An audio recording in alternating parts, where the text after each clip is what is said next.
Utinch Felix Speede. Utinch Felix Speede. Utinch Felix Speede. Utinch Felix Speede.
Penis?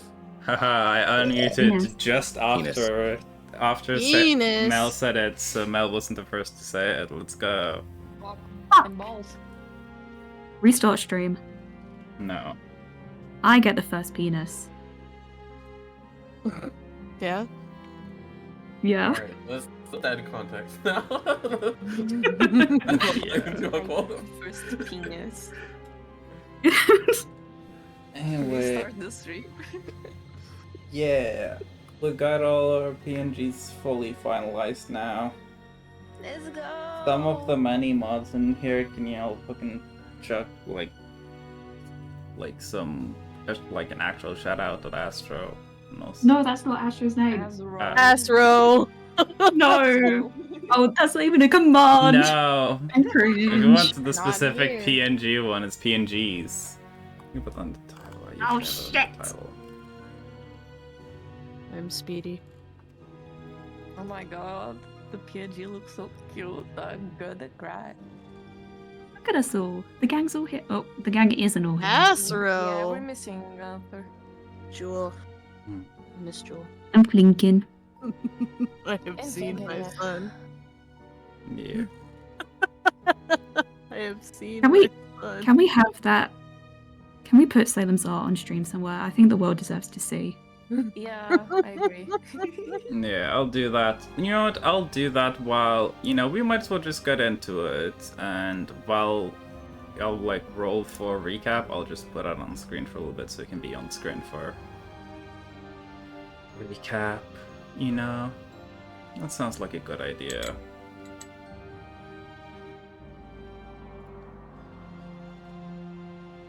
Hey, Nops.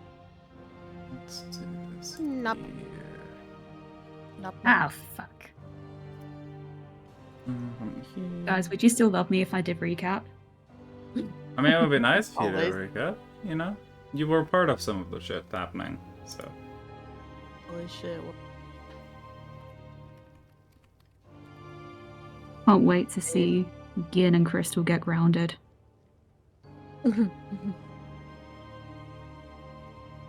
I just was staring at the I have seen my son for too long. And then I was like, oh my god. There we go. Gunther is Zeus's son. There it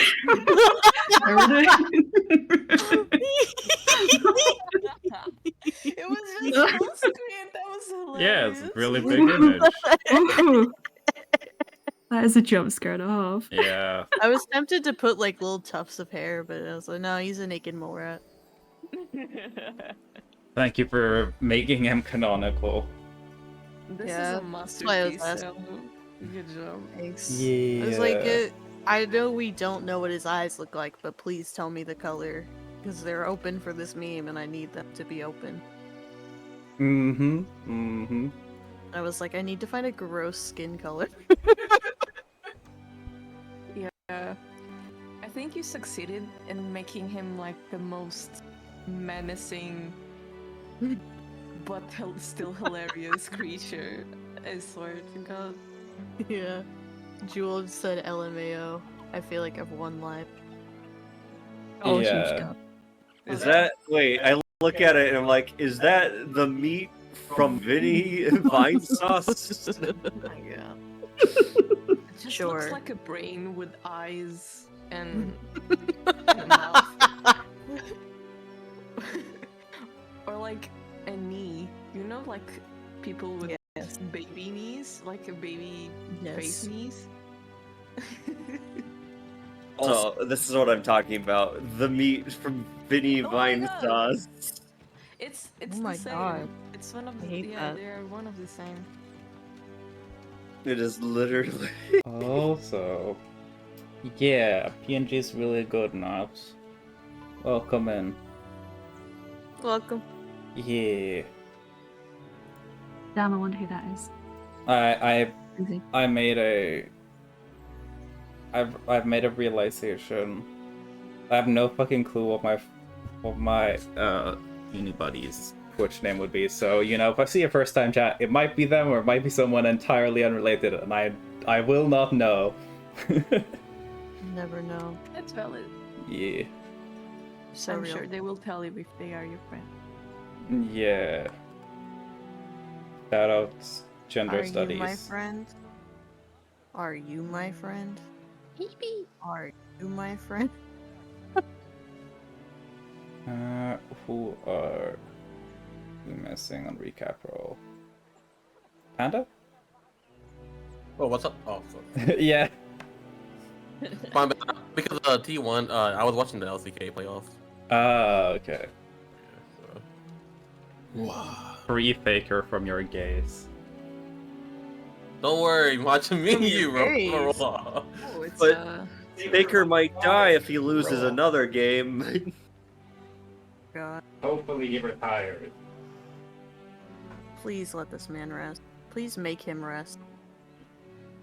Looks like he'll make himself forever rest if he loses. That Oh. last one scared me. I roll.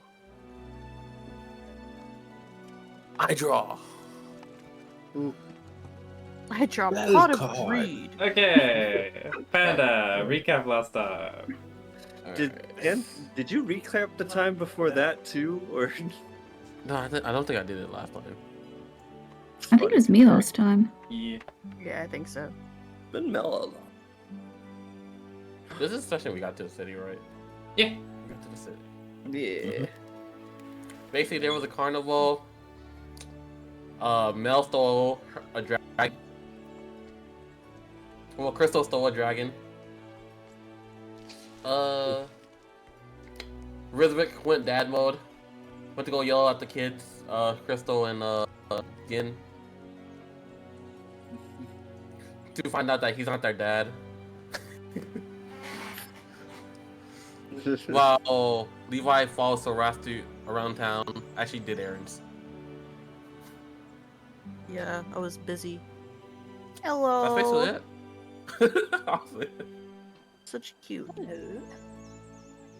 Those were good bullet points. Yeah. Those were good bullet points. Yeah. I mean, specifically that Soras dropped off the food. yeah. Then she went and visited the person and gave him the data. I forgot what his name was at the time. Realmling. Gromling, yeah. Gromling. Did you put Okay. those in setting? Did you put that in setting? Oh no, I don't think I did. I can. Yeah, you actually have the information on all of them, so But yeah, so I gave information to him. yeah. She visited the mayor. Hmm. They got the bounty. Oh, and You mentioned Crystal doing Yeah. drugs. hey, Crystal always does drugs. And what kind of thing is that? I can recap every single session. Crystal does drugs. Yeah. Crystal drugs. 10 sessions. These she are had no specifically drugs. clown Do drugs, you know. Clown drugs. We love Clown clown drugs. drugs. Okay, Realmling is in there. We Yeah. also talked about. Oh, we also talked to. We talked to the ship to go, but Mm-hmm. for some reason they started doing a log rolling thing. Don't know why. Yeah. At this specific time, they decided to do it. Well, I If can Well, I mean, I can just reveal let the right time now over. that the reason that they're doing it now is because they went, huh. I mean, if we're just going to be locked in here and there's not going to be any river traffic, we might as well. Yeah. No. Y'all really are Well, the people who showed up when the interstate is closed. People are doing like construction work and like, how did you get here? This road doesn't start anywhere. It's just in a wall. How'd y'all get on here? We walked. Well, yeah, we walked. We walked a lot. And But yeah, then- honestly, in the yeah. carnival, I can't remember anything else specifically happening. Yeah, it's mostly it. Yeah, like Crystal and Gin colluding to steal a little Drakelin. You know, fortune telling. That was a thing. That was some fortune telling. Where Gunther had some fortune telling about their family. And yeah, Lincoln got some fortune telling about their love life. Oh my god. I forgot to use those fucking redeems. I'll do that.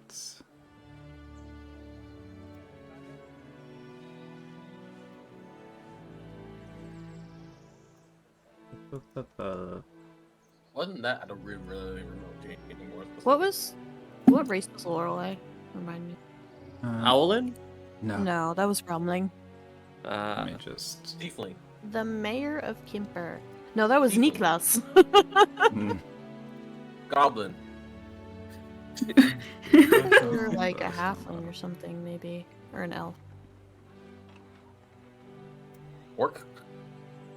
There we go. Goodbye, all the redeems. Bombed. Yeah.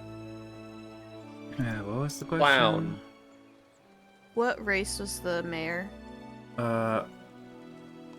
Either she's a gnome or a dwarf, I believe. Gnome it is. Wasn't that? Let me see. I guess she's a gnome now. Cool. Canon, it's in the lore section. Just gonna go look it up. Oh, I had that email. Anyway, let's begin the actual session. And free It is my time ourselves to from leave. yeah, and free a ourselves good- from the Have gaze a of Good Eustace. session, guys. Thank you. Have a good night, PS. Mwah. I miss Jess. I also missed that. Oh yeah. We left off. Crystal had decided to stay in a tent with some people who are very high, because Crystal's also very high, and some lovely hallucinogenics. And the rest of the crew over at the carnival, which of our players now are Gin and Rysyuk, kind of gathered up, but you're just kind of together. I think you're considering heading out.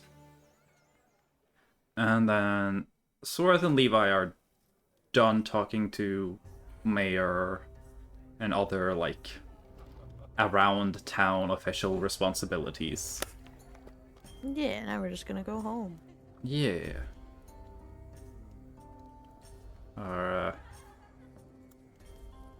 What are the others gonna do? No, Sorath and Levi are heading into the manor, the Qimper Belrose Manor. Are Gin and Rysyuk heading there as well, or? I assume so. We're leaving Crystal to their drugs. Fun times, right? Yeah, I suppose so. Okay.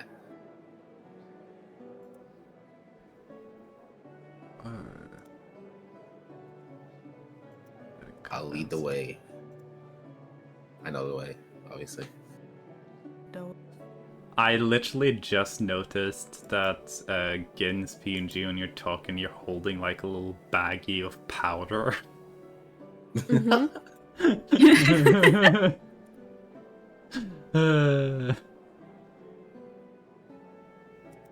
Just pink sparkly powder. Teehee. Would you like a drug? Or a poison? It's really funny, like, Gin's like a drug dealer, but their drugs only have side effects. That's kind of what they Yeah. do. That's kind of what you do when you sell poison. Kinda. Do I get high? basically- No, but you will have several spasms and then asphyxiate. A party slowly is turning into Wait. a party. This thing will change you. Yo, it's just alcohol without all the bullshit. Okay. So, Hi, Mary. yeah, Hi. my taunt are in here as well. Hi. But yeah, as Swarth and Levi definitely, especially considering the amount of shenanigans the carnival crew went up to, they definitely get to the manor first. So, you guys step off the nice fancy carriage that you guys have been using onto the steps and are escorted into the manor. I actually get like little into how the manor kind of is. It is larger than Dugal's in Nordtal. Definitely something that's meant to accommodate a larger clientele. Has a very active larger staff. You guys are in the door by a simple doorkeeper who announces your re-arrival, and things kind of buzz up as it is this point like mid-afternoon. Dinner is probably in the beginning stages of being readied. Sorath, you are asked about preferences. If you will be dining here, if so, what? And so on and so forth. Yes, we will be dining at Samana. So it will be 7 up.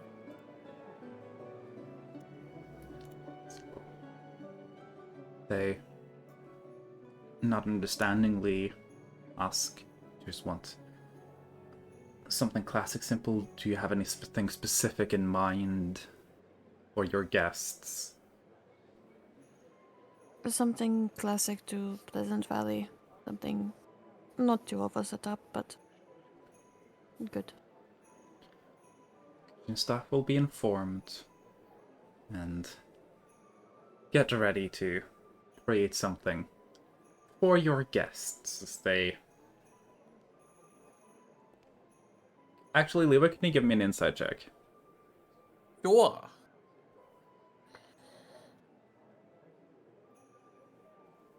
Okay. From the way they're acting about it, you get the impression that when Sorath was running this place previously, that large groups of personal visitors from afar wasn't Sorath's most common event. So they seem to be a little excited about it, in a way. Wait, large groups of visitors?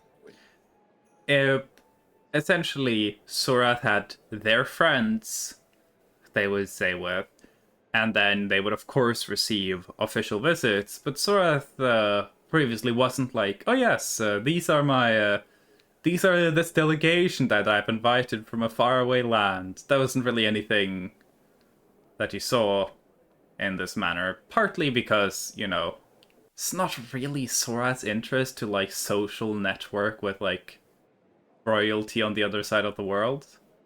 And partly also because Pleasant Valley isn't somewhere a lot of people travel to.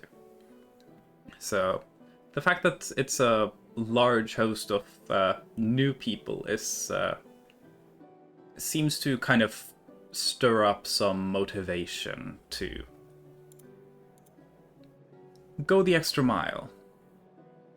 If that makes sense. Oh, Sorath, is this the first time you brought friends over or something?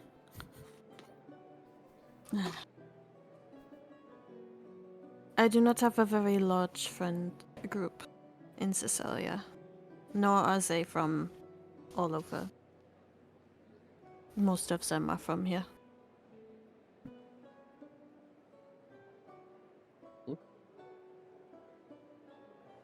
Levi just nods and shrugs.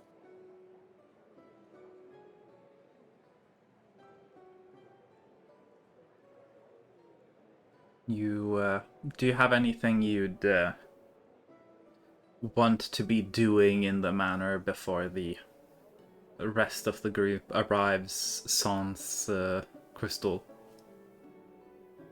Oh, I mean, Levi would probably go and should probably check out the kitchen Mm-hmm. more than anything else. I think Sorath would check in with staff and make sure that she doesn't need to do anything, and then go see Emmy. Yeah. Most likely.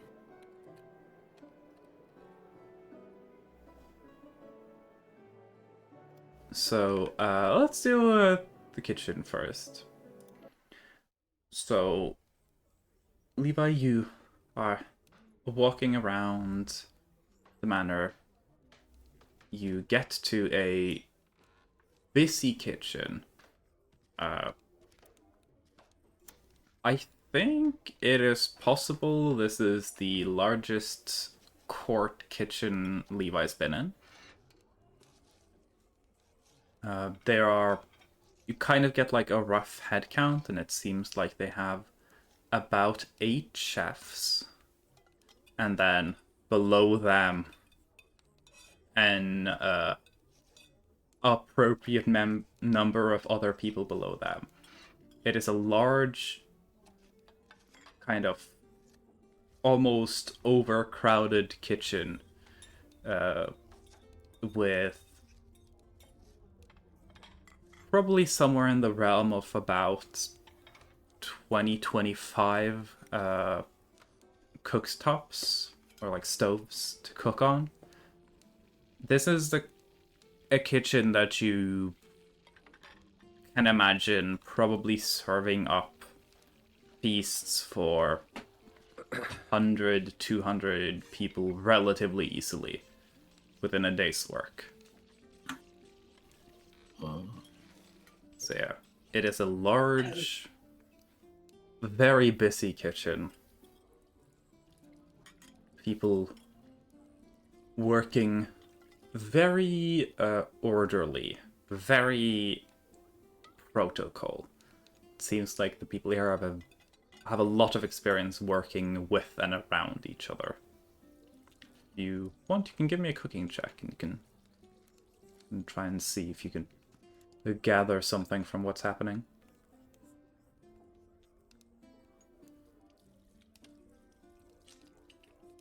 $17. What you can immediately tell is that there are a lot of different dishes being prepared.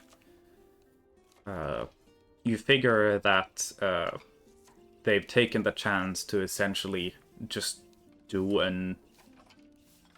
almost like an ensemble collection of whatever cuisine from the region they can slap together. Especially on shorter notice, you're noticing that not really going for a lot of different meals that you'd expect to have to maybe start in the early morning. A lot of like stews or other like almost brewed meals. There's a lot of meat, you notice. You figure that's probably a decent part of the cuisine here. Very protein heavy. Yeah, my kind of country. Yeah. There is also a kind of strange, like a little bit of unfamiliar smell in the air that is kind of... It's almost like a earthy, ashy scent in the air that seems to kind of come from wherever the meat is being cooked. There's like that little hint of bitterness that you can smell that kind of sits in your nose for a bit. You figure that's part of the effects of the local fauna. With the animals here being adapted to consuming and digesting the curse of the valley. Other than that, there is a very unmistakable smell of wine-based sauces. That like distinctive scent of a red wine reduction kind of hangs heavy in the kitchen. In a way, it's a little akin to some French cuisine, I would say. I don't actually know any other country that you really use wine cooking too often other than French. A lot of European countries use that, but the French are the most known for it, certainly. But yeah, you know, red wines, You will good probably in try their to ask. Italian meat sauces and stuff. But yeah. Well, Levi would probably just ask for like if we could take a space corner to, and You're definitely offered that. They do not use the entirety of this kitchen for this. So, you definitely have your little spot in the corner. It can kind of be like a little isolated, so there aren't a lot of people running past you when you really aren't in anyone's way. Levi would also probably ask if there's any ingredient he doesn't have on hand, if he could borrow some, because he's gonna probably just keep experimenting with the Ronda World Curry. Okay. Because Levi just died recently, he's probably feeling a little bit impatient at this point to try to finish this recipe. Yeah. Nothing to motivate you to work harder and quicker, like being faced with your actual death. Yeah. Maybe, you know, if you're struggling writing that paper, just die, and it'll, and you'll feel so much more motivated to finish it. You know. But yeah, they have a lot of ingredients that you aren't the most familiar with. A lot of different herbs and plants that either you've not been able to notice and pick up, or they're from a different part of the valley, or maybe they're imported, but they kind of have that like characteristic red and dark purple local look to them. So you have a little bit more in terms of ingredients to work with. Yeah. I believe I was definitely any ingredient he hasn't worked with, he would probably definitely experiment with them. Yeah. Give me a cooking check then. Can I use the guidance? Yeah, of course. And he would probably ask around for like chef for like how like different spices like work. Like, yeah. You know, in that case, do it with advantage. Someone is definitely able and willing to help you. My rolls today look great. Yeah. Look great. I mean, get rid of them now. Get rid of them now. Okay. They're like being introduced to all these ingredients. They are not the easiest to work with. You realize that like if you work these spices too hard, you kind of get rid of the very delicate notes that are the valuable part of these herbs and spices, and you're just left with that like earthy bitterness. And as the chef kind of like quickly takes you through the process, you learn that where what seemed kind of like intuitive with this like very tough, very like almost pungent meat and local flavor in the plants, to kind of like try and cook some of that out, they kind of go that you kind of had to very hard lean into that. You can see that they cook the meat here close to raw. And that's really what they explain. The only way you can keep this thing, like keep those delicate, interesting flavors from this. And it takes a lot of skill. Because you have to try to balance out how much of the earthy bitterness can I get out without losing any of those delicate and volatile flavors. And This is a different challenge. yeah, you feel like you can definitely get it, but it's not really something like, now you know it, but it's definitely one of those things where like you just need to kind of like give it a go a couple of times until you figure it out. Because it's very like experience and feels based. I mean, Levi figures that if he's gonna be here for a while, he's probably gonna have to learn how to cook with these meats and herbs. So I'll say you don't fully get it right on the first attempt, but you, with the help, you at least feel confident that you'll be able to figure it out. In not too long, you feel. So, yeah.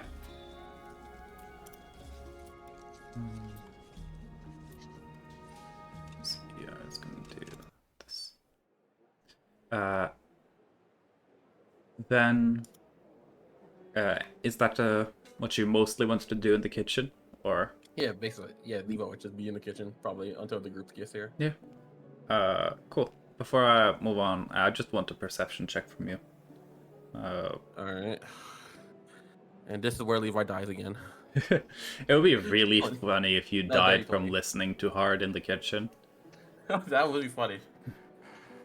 Someone A dirty 20. drops a pot. Levi spooks so much that he jumps into an batter. oven and just cooks himself. No, we don't have Gunther. No. We don't have a diamond. What do you mean, Gunther? We don't have a diamond no more. So as you guys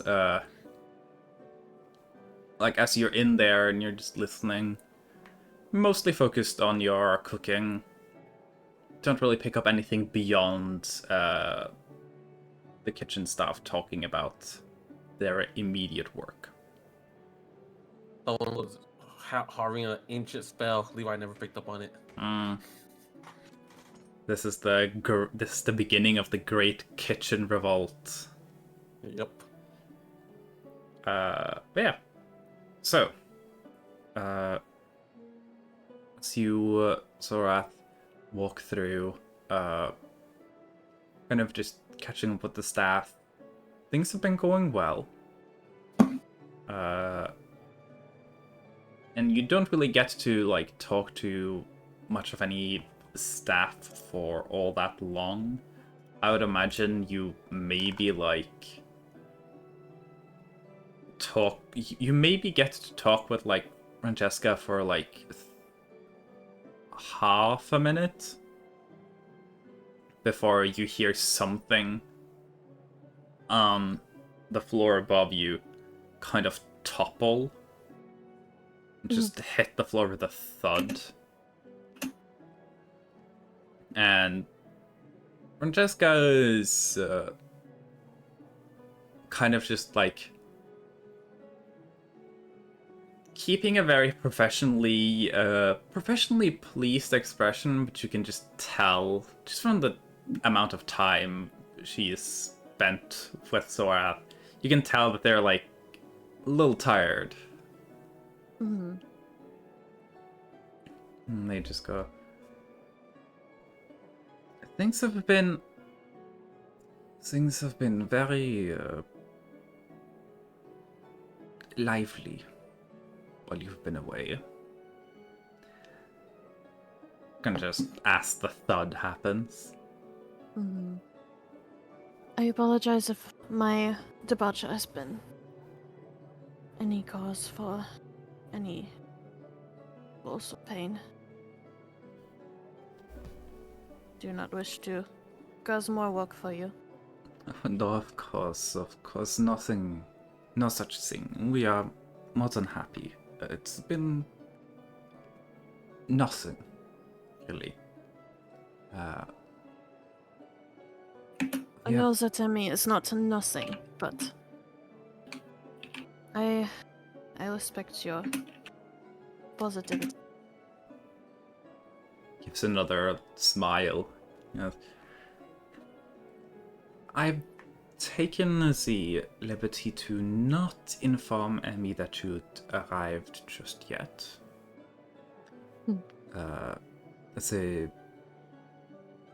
You had your affairs you needed to handle. I could announce it to them, unless you want to visit on your own. I will go visit. Okay. I believe that will be. Anything you want to have taken care of in the house, everything to your standard, Johannes?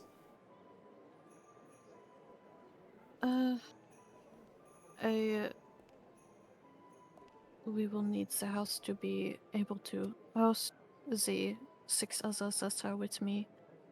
Of course. And the cart that we have with us will be taken care of. It's already done. Thank you. I am not sure if a message can be made to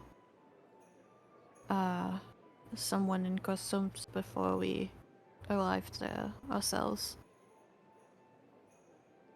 I am certain we can get word to there quite quickly. Would you be able to inform Miss Nix Dancer that I have returned to the valley? Of course. And that I am heading to Gazont soon. Consider it already done.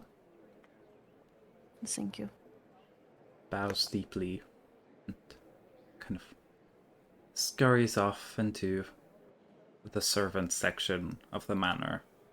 Little corridors that snake their way through the back and between different rooms. Figure that in Cursum, certain people definitely have heard of your arrival yet, but whether or not they would have shared that information with. Yeah, it's probably not something that everyone's aware of just yet. Yeah. Though, within a couple of days, you figure. Yeah, it won't be long. Word spreads.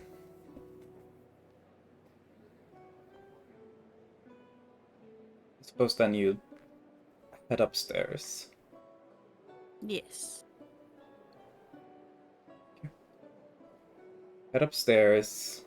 You hear kind of just running, kind of heavy, almost like flatfoot, just a thud running.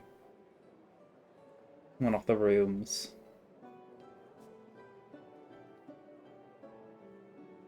Figure that's probably where Normie is.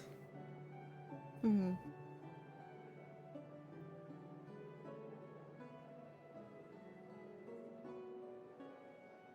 Do you just enter or doing any other shenaniganery? No, I think she would enter. Mm. The door to that room opens, kind of a daytime gathering, almost living room. There is a lovely grand piano, several decadent couches, and off to the side there's a kind of writing desk with a large ornate chair that's currently lying on its side. And you can see what you figure is Nomi kind of in the process of crawling underneath the piano. And a kind of like a little bit ruffled Kathleen, who hair's a little messy, looks a little out of breath, who's kind of like on all fours trying to like keep her eyes on Emmy, who then kind of like turns towards you and immediately notices who you are and gets up and like quickly tries to fix their hair and blouse and everything. Your Highness, welcome back to the manor. With a very deep bow. You must not rush out of your duties purely because of my arrival. How is the young miss? Kathleen goes, she is, and then you just hear kind of like stomping and the definite noise of like me kind of slamming their head into the bottom of the piano. As they kind of just like get up to run, but they're still underneath it.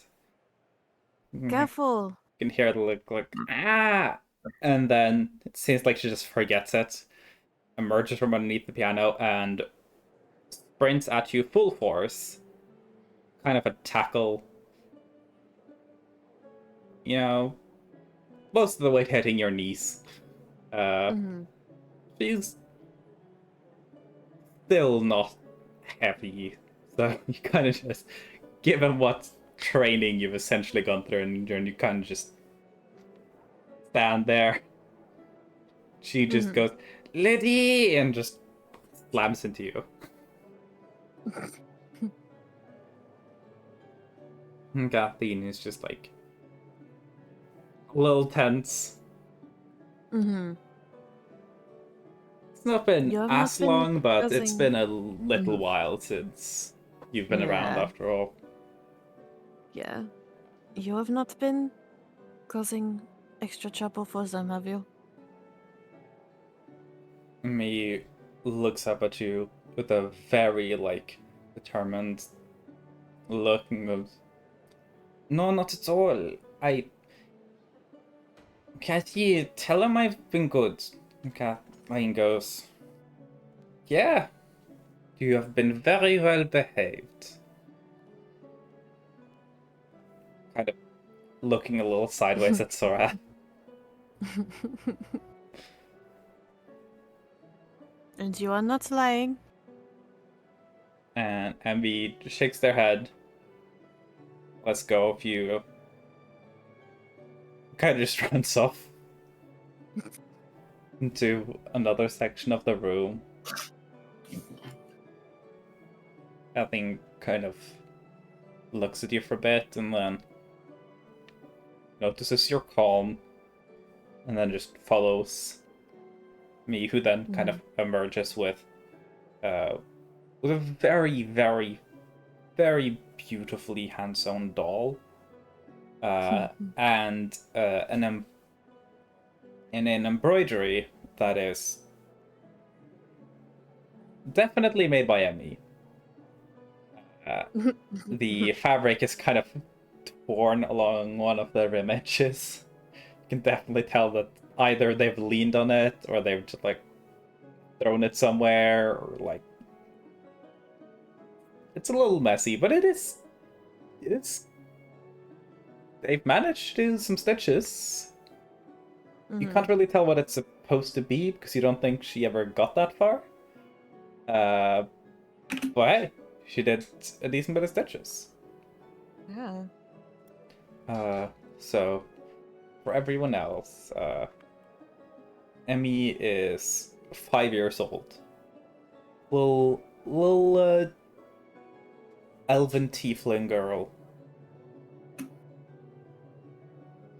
Definitely, from everything about her, spoiled rotten. And currently living in a royal manor. Which definitely isn't helping the case. It's Emmy just kind of hands you the doll and the embroidery and then just goes off again.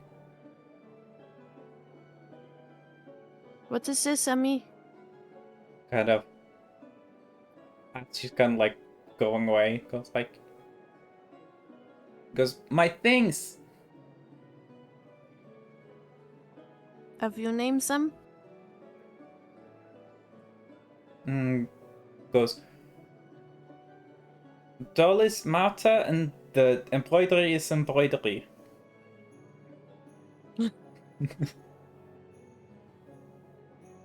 Well, hello, Mata. Very nice to meet you. So, it's a doll that looks a little like Emmy. Like a grown-up little Princess Emmy.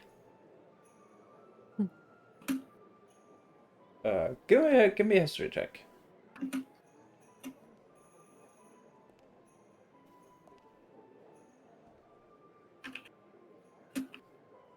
4. Okay. You look at it, Cool. you do not recognize the stitch work. Ah, okay. Fine. Once again, Sorat's knowledge about this Oh, place. Sora is so bad at history. Yeah. I mean, it's just a straight roll, so yeah, the dice are telling the story here. Yeah.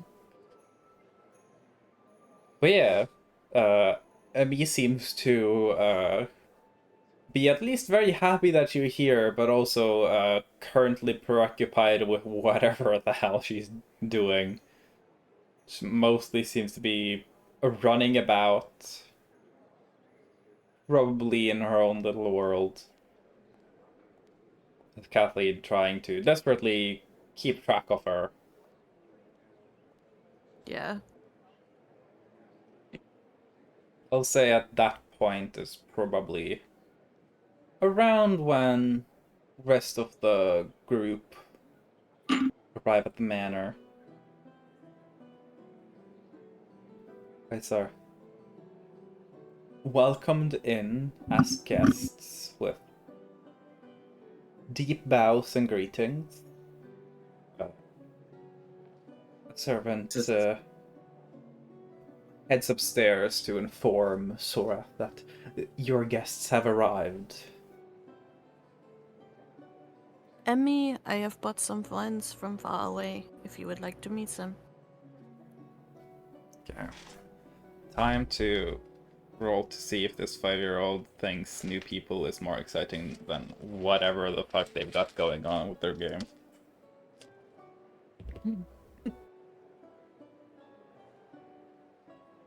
Okay. It's gonna stop whatever she's doing and immediately head back over to you. Goes, are they also princesses? I do not believe so. I think they are not royal at all. Looks visibly disappointed that you didn't bring princesses. Some are very tall, like me, and even taller. And others are a bit softer and shorter.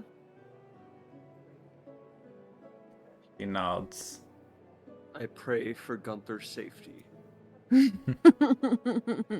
Yeah, Jewel not being here at the session definitely saved them from having to interact with Emmy today. They can only escape her so long. Yeah. There are 6 of them, so we will see if they are all here, or if only a few left the circle. Emmy just goes, "Going to the circus? That's unfair. we are going to go. I wanna go. go to there. We will go tomorrow. And that's when she's a little upset, but she follows you down. I have been traveling for too long. I do not wish to go to the circus. Okay. But yeah, respeaking again, you're back into the manor together with Lincoln and Gunther.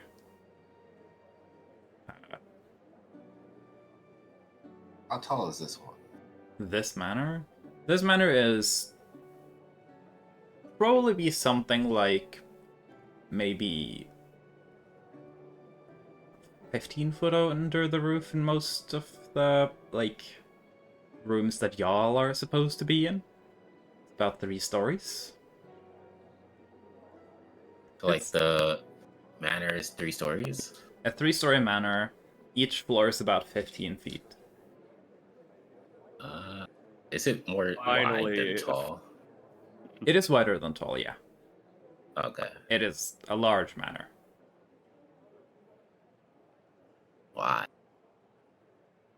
It is a very much almost like stereotypical English countryside manor, complete with the entrance into the hall with the staircase that's kind of spirals I've up seen into The the Haunting of Hill House. Yeah, kind of like that manor. Or if anyone here has seen Downton Abbey, which I don't think a lot of people here have seen Downton Abbey. I could I pretend don't know to what a see that. down navy is.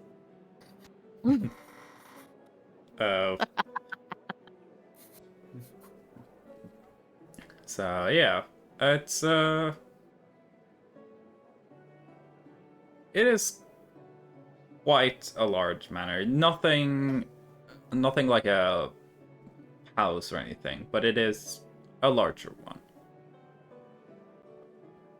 Still doesn't compare to the one in Karsumpt, which, you know, makes sense. But yeah, it is large. It has a lot of space. Just like eyeballing it, you feel like it could comfortably house like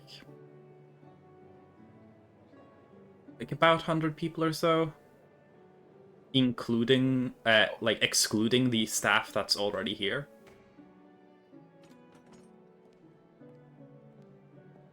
It is a large manor. Sora was living. Sora was living it big up here. It's almost like they're royalty.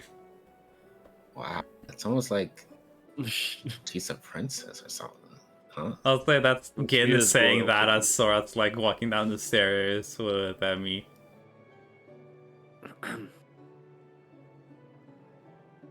Oh my god, Sora! Nice holy was guy this- here. How was the circus? We had a grand time. I smoked some weed. God damn. No, is Crystal still? Is it Crystal with us? Crystal is No. not with y'all. Crystal stayed at the drug tent. I'm here to get high. Yeah, Crystal has gone off with another person once again. So I see. Well, we can catch up with her once she is able. You guys see Didn't she like meet trailing a somebody little, in- trailing a little after Sorath is that young tiefling girl who's looking a little upset. Then she looks at you guys, gets very excited, and runs down the stairs in such a like almost frantic manner that sort of you kind of just expect her to tumble face first down them. Mm-hmm. She manages kind of, and she goes, "Lady, your friend is made of jewelry." Oh, And she literally just runs Good up description. and, Good description. and grabs onto Riziuk's leg. Hello. Oh my Hello, god. little one. Go What is your name? This is Noemi. She is the child of a close friend. Well, two close friends. As the Northern Harbor Master and the log driver, walking boy. Oh, the person we met yesterday, or earlier today. Yes, Niklaus. Niklaus, well, you did not meet Niklaus today. Yeah, No, you didn't meet only Niklaus. Sorath and Levi went to see Niklaus and the mayor. They all went to the circus. Well, Yeah. I started with you guys, and then I broke off. You went. I think this was like our second, like third So person we've met. you You went. joined for Raumling, but you didn't actually Yeah. see Raumling. Yeah. Oh yeah, Levi didn't see Raumling either because Raumling just stayed in the room. You joined to leave the. You joined to leave the like food. You joined to get Raumling, and that's when Risiuk and Gunther were like, "We need to go to the circus to catch up with these guys." Oh yeah. Yeah.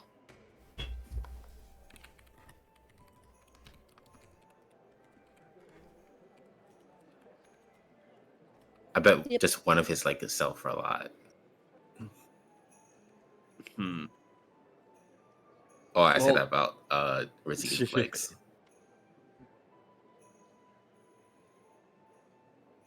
So, what was her name again? Noemi. Noemi.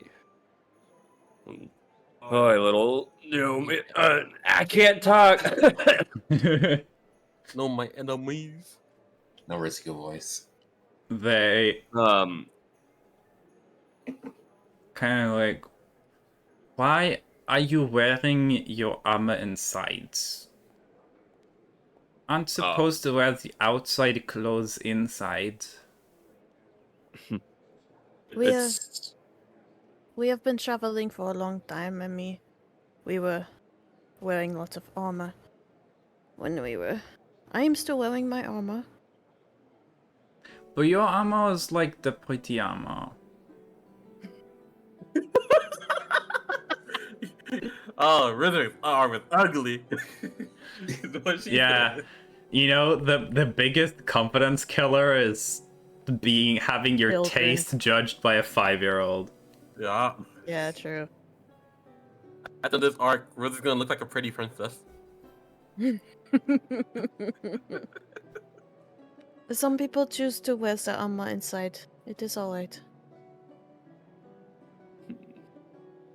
They are my guests. They may do as they wish. Within reason. Looks Not at like I could take Risiuk off with suspicion. Looks at you. Then runs back up the stairs. And you just hear her kind of like off in the distance. And just go, Lean, so I said I could wear my outside clothes. Yeah,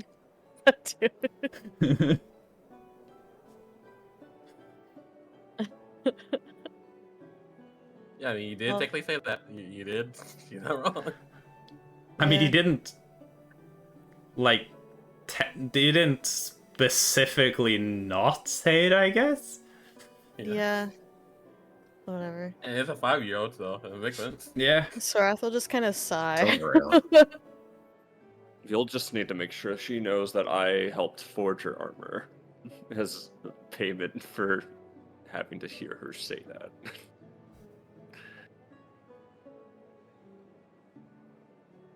She is very young.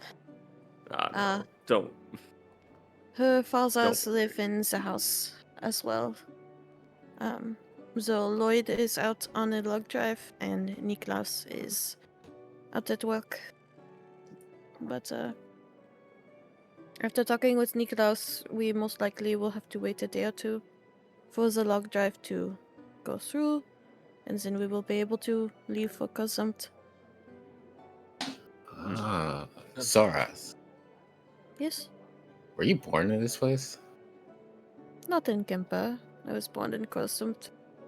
But I spent some time in Qimper. My mother had me working as the familial royal connection to the town. I was making some legal decisions, and my mother was not very happy with the decisions that I made. So, So, were you born in a bigger hole?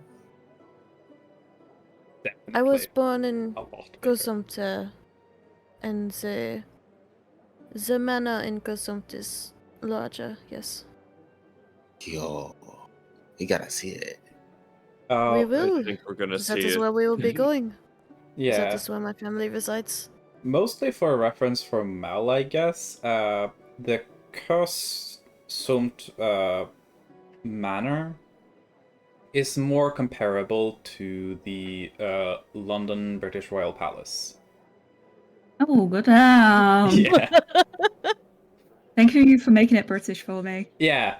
I don't know, but for some reason, when I'm talking about royalty, I reach for the British. You know, something about the Whoa. British just reminds me of royalty. Whoa. That's I don't know. crazy. We should start looking at Canada. Yeah. Nah, for real. I'll never know how big it is. I've seen it. I don't know. Okay. Research. I heard seen that it. its prime minister dressed up as a drow one year. I've only seen pictures of it, but it was even the picture looks humongous. Yeah, that is Buckingham Palace, right? yeah. Yeah. Like, it's like Disney World, but bigger, you know? It's whatever. Love Lion. Dude, Disney World's fucking massive. Jesus. Let's Anyways. see. Has its own atmosphere. This is God. more or less what so this Buckingham Palace, this is more or less what the manor is. So it's encircling. Yeah. And then Imagine the within hide there and are seek the royal inside. gardens Mm. where part of that where Anselm mostly spends their time. Yes. It is But- fucking giant. I am used to very big. Oh, yeah, the circle thing. I grew up in places like this, so. There are rooms ready for all of you, so feel free to settle. I will be Okay. going out. I will be going out in the evening to meet with my friends at the tavern. You're welcome to join me. So, if anyone wishes to explore Qimper, it is quite a lovely city. Definitely, it has an interesting industry. Yes. You Will there be food there? At the tavern? Yes, I suppose so. Okay, sick. I'll There be is there. also food here. We are going to have dinner. The tavern is more for drinking, but we can definitely. The bartender might have something. I've never thought to ask him. I have a feeling that these coming months are going to spoil us when it comes to sleeping arrangements, so try not to get too used to it. Yes, they would be very comfortable. And if they are not, you can inform the staff of any changes you wish to have made. I'm sure that won't be a problem as I've gotten used to sleeping in bedrolls Yes. the last couple of months before staying with your fiance. There is a at like you say that Francesca the elder hound maiden of Sorath and kind of the housekeeper for this manor walks up and goes, "There will be no sleeping on bedrolls in this house." And then just very professionally, and then just looks at Sorath with like just eyes like, "What? we need to talk, but like keeps everything else entirely professional. Yes, I am engaged.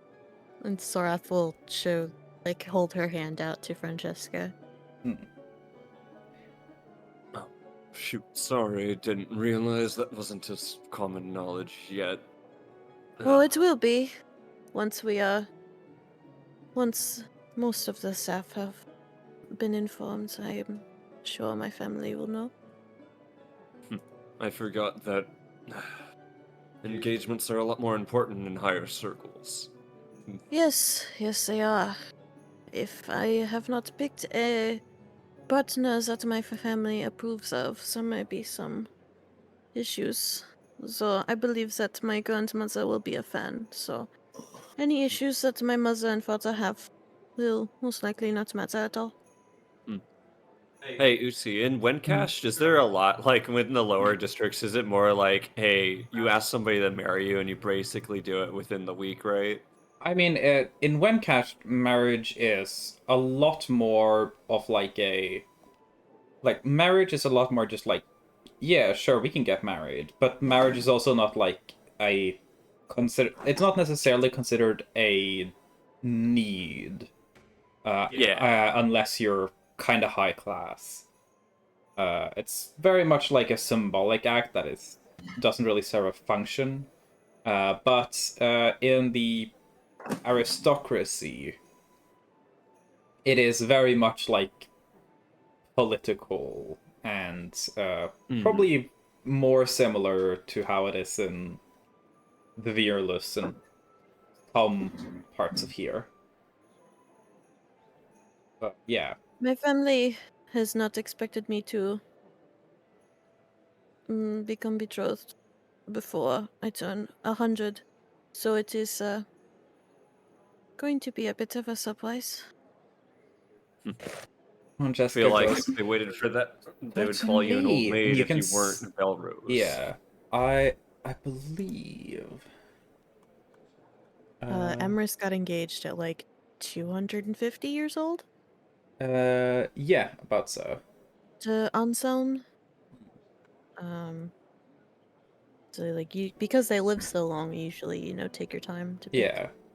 Yeah. Someone. Funnily enough, Good. Yin. Yeah. Because of your switch to Ranger, you now have a passive insight exactly high enough to pick up on this.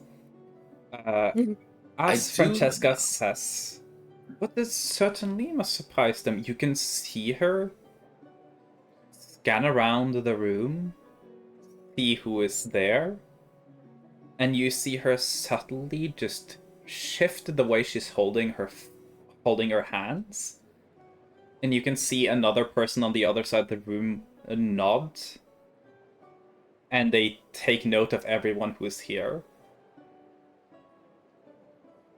And you can see kind of like sketching out, and that attendant or that servant that made that response immediately focuses on two other servants, kind of heads over to them, and grabs them gently and directs them off out of the room. And now they're fired. Francesca kind of leans in, whispers to Sora, "Is this supposed to be kept secret?"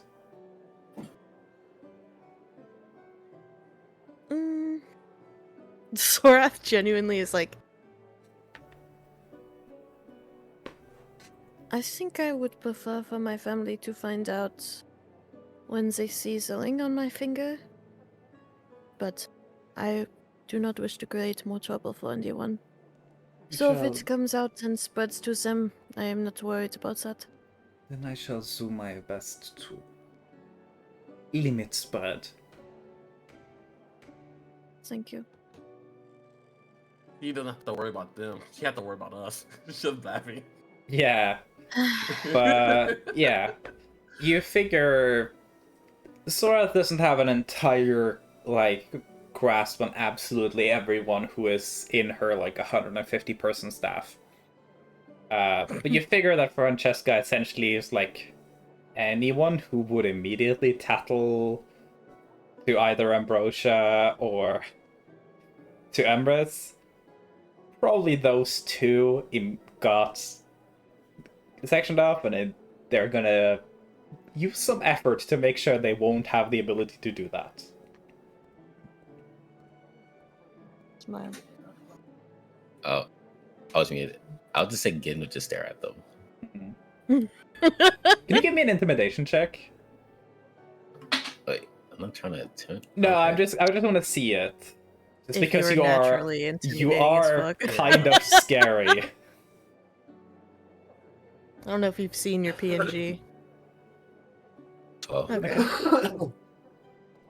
I'll say Watch is dying. those two definitely notice you. They seem more like, what's going on? Why are they looking at us? And then they're taken out of the room.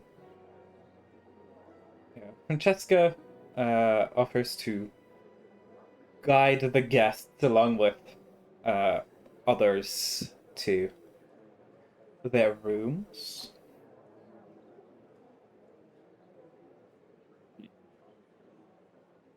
You guys are interested in heading there. Just to let off your I stuff would and not. stuff. Yeah, to be polite, Palu. Okay. Francesca also goes like again most of the smartness. Is there not another? Do you know where Crystal is? She is staying in a tent near the circus. I see. She will be with us Didn't later. Didn't she have someone she was talking to in Ordis? Isn't there somebody that was writing letters to her? Or messages? Not for a while, I do not believe. She is very, just... How do you say this? She's like water. Very fluid and, Unreliable. not quite attached to anything. She is not quite attached to anything or anyone. Very Yeah. free. Maybe that. So that's what Sage was talking about. The other. Hmm. Well, nothing for me to judge. Very correct. She is an adult. Hmm. And I am sure you will learn more about me on this trip to Pleasant Valley. So, judging one for their engagements will not go over so well here, as I believe several of the close friends that I keep have been involved with intimately, so...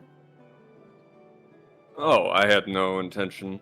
I was just putting two and two together, realizing that's what was being talked about back on the boat.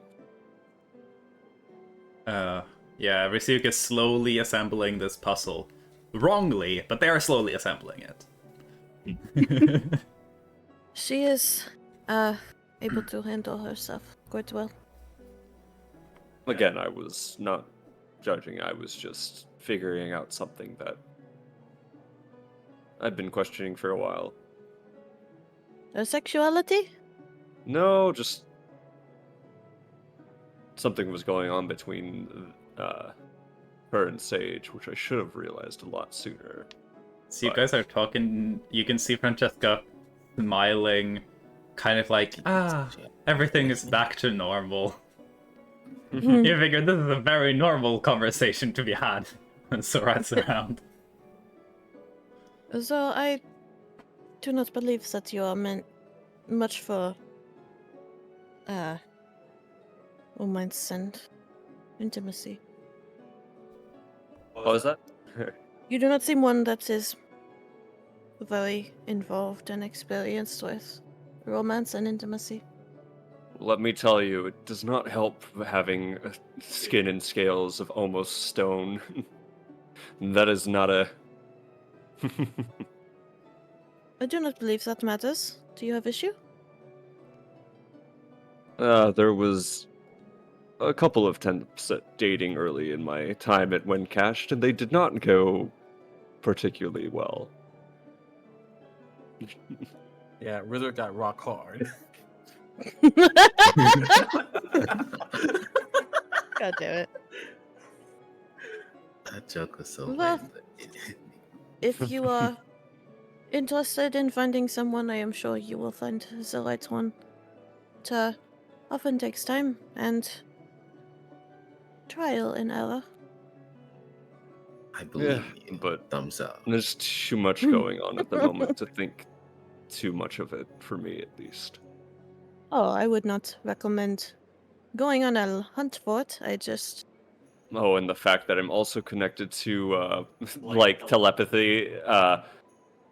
What are you? God damn! What is OBS doing? No, I want to remove the image I added, and this message popped up, Are and you it was sure really... you wish to remove Eustace? Yes. Lamau. Yes. Duke That's not telepathically says, not to mention I'm involved directly with the Bernardi at this point. I probably shouldn't. Oh, I didn't even notice the raid. That's adorable. Yeah. Hi, Jonian. Jelonian Birdo with some friends. Nico Hell yeah. Homie. But yeah. League bestie. Yeah, Jelonian's great. Yeah, you guys are escorted to rooms. Mhm. They are quite nice rooms. It's about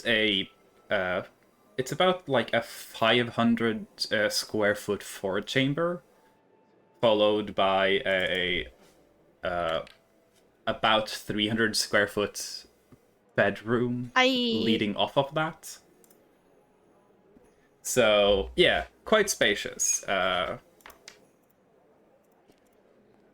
In total, these bedrooms are about the size of the apartment I grew up in.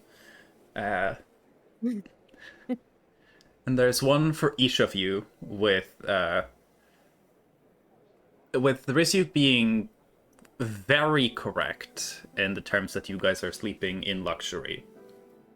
Very much so. Actually, Levi, give me a wood cover check.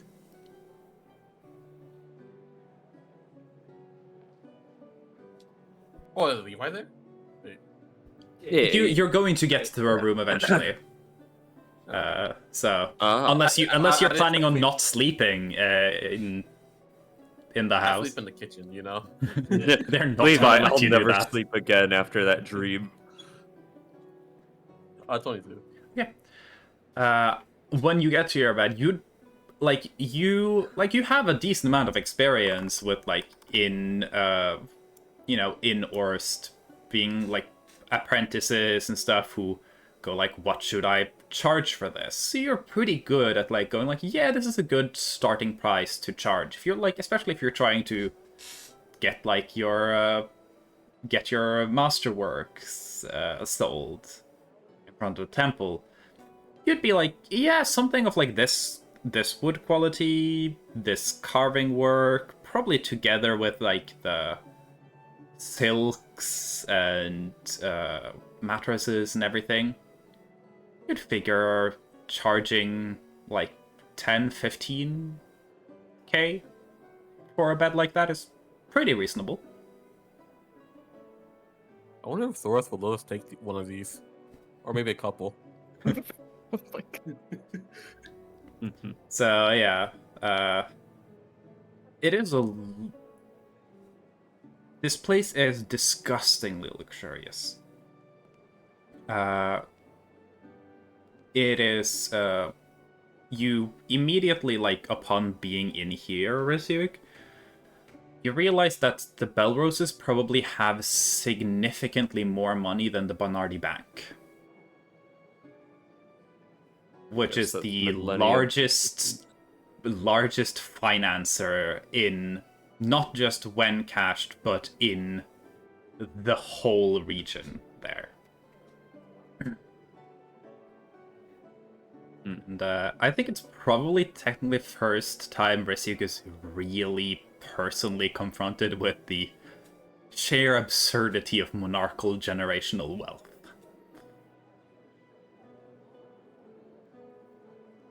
Lamau. As for the rest, you are similarly exposed to the very luxurious, very comfortable quarters. Definitely large enough that you could probably live there. And you are informed that, of course, there are chamberlains and chambermaids for every room. So if you have any needs, if you need anything to eat or drink, or if you need something changed, if something's not to your liking, if you need something brought to you or brought to someone else, just ask, and there will be servants at your ready. I'll take a meal for two for now, before we go to the diner. Travel. What did you say you would take? A meal for two. A meal for two. Okay. I genuinely cannot tell if you said a meal for two or a MILF or two. Heyo? Wait, we can ask for MILFs? Hold on. You should know this. Please. And I'm like, and I assumed you were asking for food because you said before we go for dinner, but you know, I wouldn't put it past you to just ask for a MILF. Lamau. So Friends so well. So on your entry though, there isn't a meal already, but there is a large God, I forget what they're called. It's like those where there's like several plates that are like on top of each other on like a stand through the middle. Y'all know what I'm talking about? Is it one of those like tray things that you can just pick something out from? I mean, I think it's something else. If I can find a stuff like imagine shit like God, why is it not I'll just put it in here. It's here. Like that thing, like where it's like a plate and everything's connected by like one long rod, and there's several plates. Yeah. There's one of those that is 8 layers high, with the bottom plate being about like, I'd say, 1.5 feet in radius, like 3 foot diameter, and it's got different cakes and sweets and snacks just stacked, probably enough to, like, you could bring this to a big party and it would probably not be finished.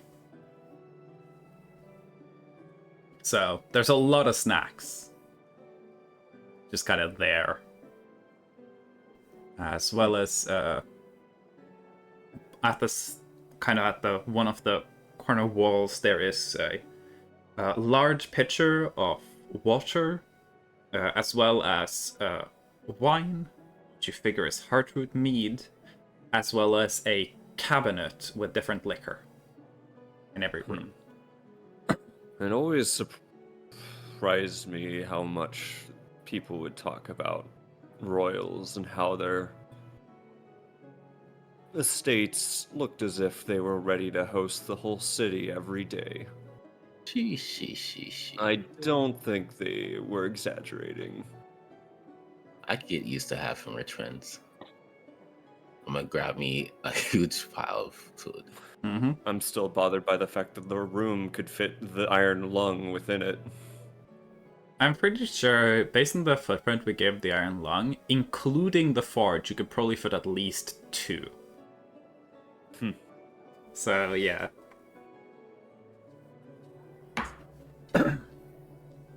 It is overwhelming decadence.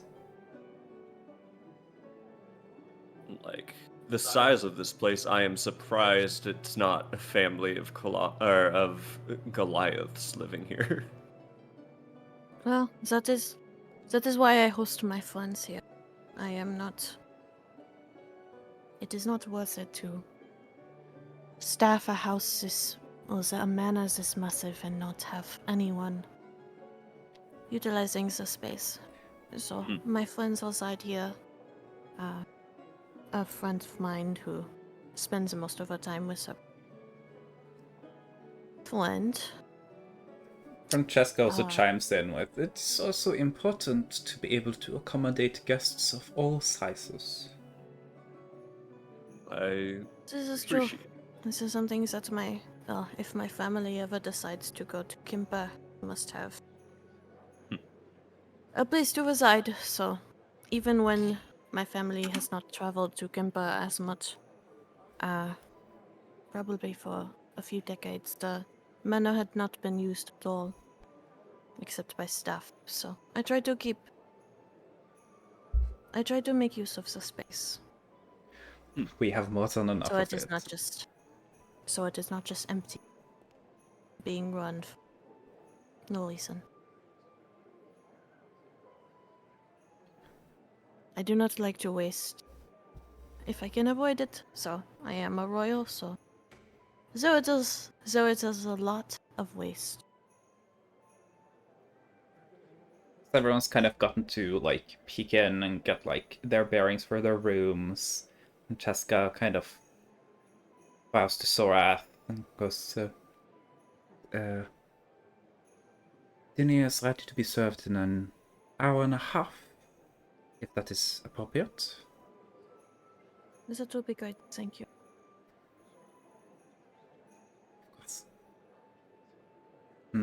She departs, leaving you and the crew to leave on your own before immediately coming back, going to Sorath and be like, should we fetch your other guest for dinner, or I will she be assume she will managing? be doing her own Because dinner, it's a little if bit she- of a walk. We could arrange for some transportation to be ready for her.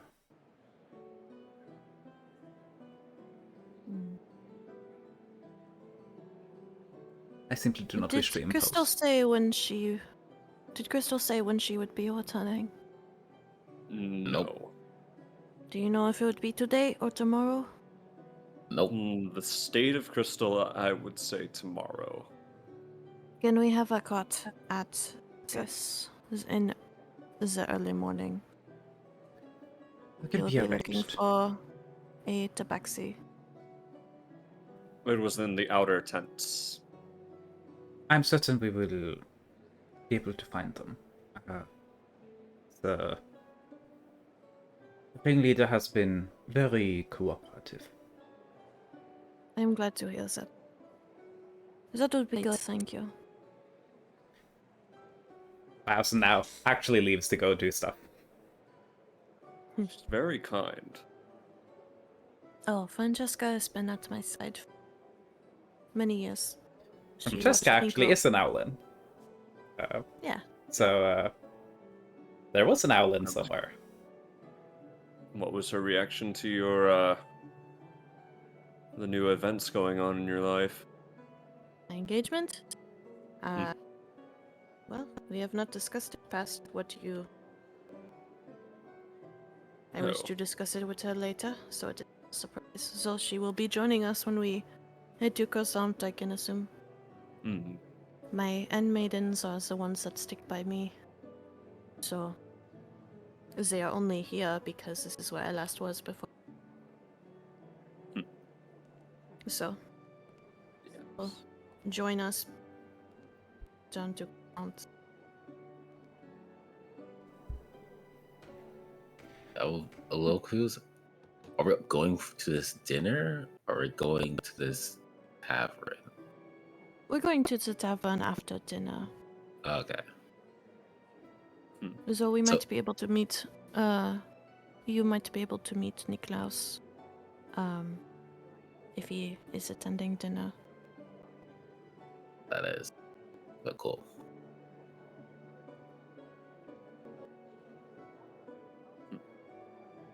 Do I still have this pile of food? This what? Do I still have this pile of food? I got it. Yeah. Okay, sick. Alright, I'm gonna go to my room. Yeah. So essentially, while you guys are in Qimper, you are able to use the manors staff to travel around. They can fetch and deliver things. They are at your service. Mhm. There are benefits to being royal guests. Just a little bit. Just a tiny Just a bit. little bit. Levi was A Steph little. would probably use the chance to like fill up on his bar of variety of alcohol. Oh God. And then I don't know how much you're allowed to go with this OT to fill that up. If you want to fill up the alcohol, you'd all replenish what you had essentially. Yeah, replenish what I had and then add some extra. Like maybe Oh, yeah, actually definitely. have some of the mead that Sora has to use to Yeah. experiment with sometimes. And then just any others. Yeah. I'll say just for the sake of it, so it'll probably come up at some point. Welcome to the only place in the world where you can get heartroot mead not at all cheap, but at a more reasonable price. Okay, so it would still cost me gold to get it. Well, not like it won't cost you gold, because essentially, who would you be buying it from? Sora, technically. So no, Sure. their family is the the royal family has some full monopoly on all sale of heartroot mead.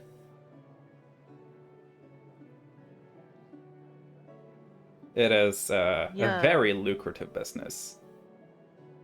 But yeah, I definitely think Levi would probably fill up on all the competitors. alcohols for mixing.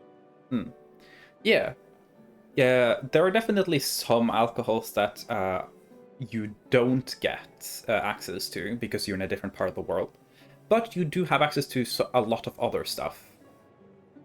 What is very prominent here, besides heartroot mead, is a lot of fortified wines. Stuff like cognac is very popular around the Mycalean Plains and the Virus. Which is kind of... if you're not familiar with cognac, cognac is you take wine and you distill it until it gets to a higher alcohol percentage. It's can be quite nice. You can have things like you could have sherry and stuff like that. Lots of lovely, strong but very flavorful forms of alcohol. What should I put in for the notes when I fill it up? Should I just leave it as bar variety alcohol? I had like a gold amount, but at this point I don't even know what the gold amount it would be at this point. So at this point, I am kind of no longer counting your resources in terms of money. I am counting them in terms of how much of your bag of coding are you willing to how much storage space do you want to spend? Because that's the limiting factor. Before it was 110 gold, but then of course you used it over time. Especially because it was 110 gold because you bought all the cheapest version of every different thing you could get to have variety. I mean, if you want to, you can use the Manor's influence essentially to be like, hey, could you just fetch me a variety of good quality alcohols? And they could probably get you something and probably end up spending about 10k on it, and you'd have it. Yeah, I mean, I could say 75 to 100 pounds on there. Okay. Yeah. In that case, you have a extensive collection of alcohol, only really lacking very local things from other regions. So, yeah. But yeah. I think after dinner I might go check out the docks and the shipyard again. May just be a river, but it kind of reminds me of home. Of course. And also, You We guys will do be have an leaving hour and a from the half to northern kill before port. dinner to do whatever you want with. and dock workers, they see a lot more than a lot of other kinds of workers. Travel upon river leads to, or seeing those prepare for travel on river, you get to see a lot of folk cross. They might, I don't know. It's always good to ask people working the docks if they've seen anything interesting lately. Of course, you could always ask Niklas during dinner as well.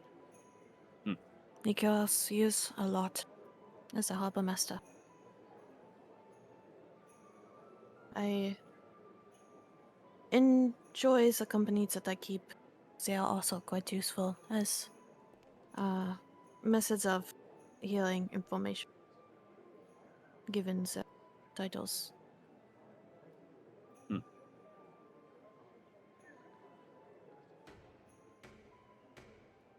Yeah.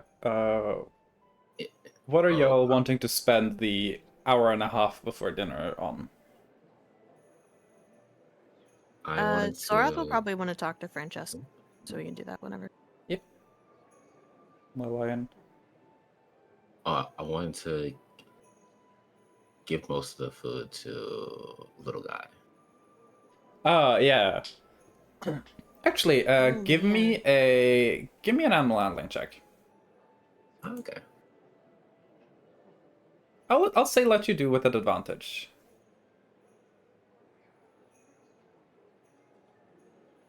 Oh, thank. Yeah, that was Thank helpful. Yeah, Oh it my really God. was.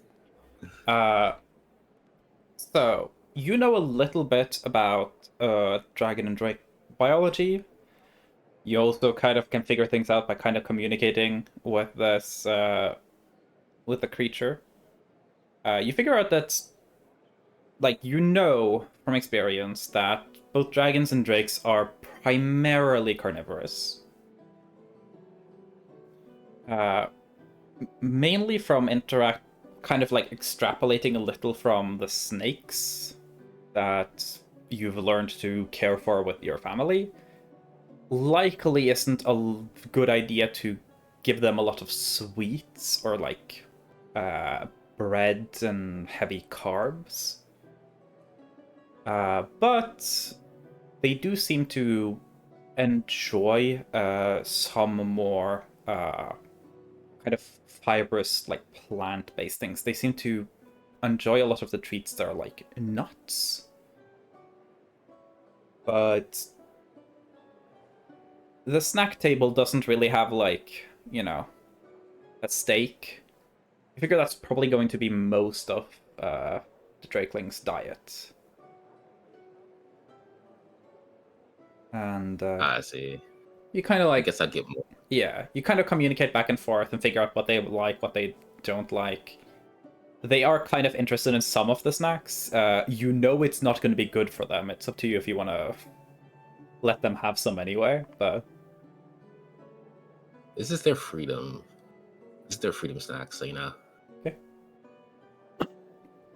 You let them eat some of the snacks.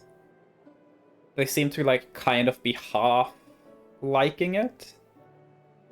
Actually, give me an insight check.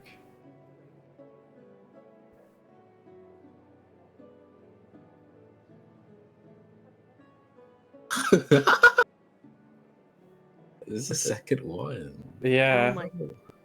Turns out you're not that good with children, I guess.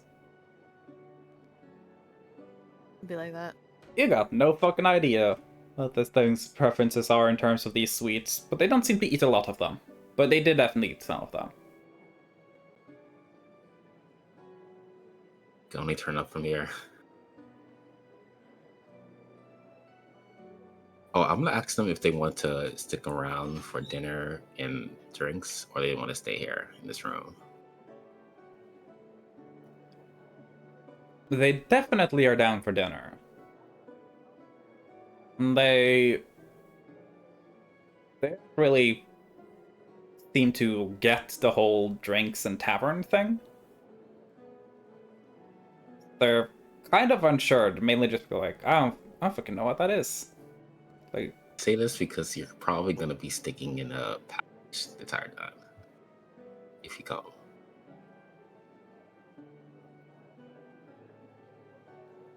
yeah, no, I don't think that. Not really Yeah. feeling like being in a pouch the entire time. That's fucking awful. I figured. I'll bring back some more steaks after dinner. Yeah. So like, is this our room? Like, Yep, our crib? Cool. it's both our rooms. Cool. Cool. They I look would around. I was just not alerting a lot of people that you're here. Well, you should be safe here. I'll be chill. I'll be cool. No one will notice me.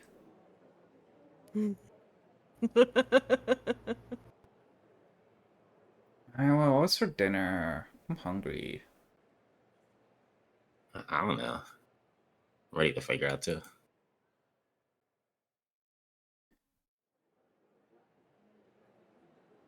Give me a charisma check.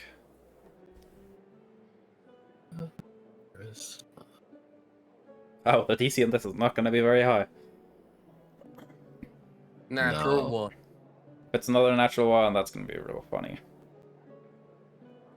Please. Wait, where's charisma? Oh, it's up here. Wait. Yeah, it's up where stats. Just click the stats. Hey, that's better. It's actually a natural one with a 0. Yeah. Technically, that was just 10 natural ones. Yeah. If you think about it. So comforting. I'll say you and Lil Drake talk a little while about food, about this place. Just call him Lil John. Don't call him Little Drake. I said Lil Lil John, Oh, I was reacting to the earlier. but he is a little Drake. Yeah, they are a little Drake. You eventually through the conversation, I'll say Drake does eventually tell you that they were just called Poison Drakeling at the carnival or at the circus, and that they didn't they couldn't really talk with anyone because everyone else was speaking weird languages. So they kind of struggle with that. So that's mostly what they've been called. Baby.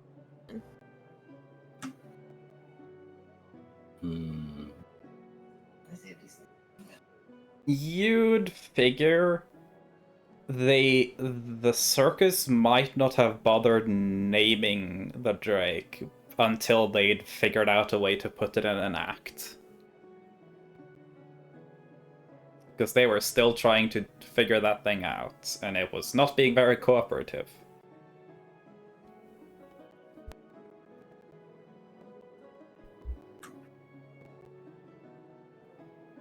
Well, if you have a name that you want to have, I think that's a good first step.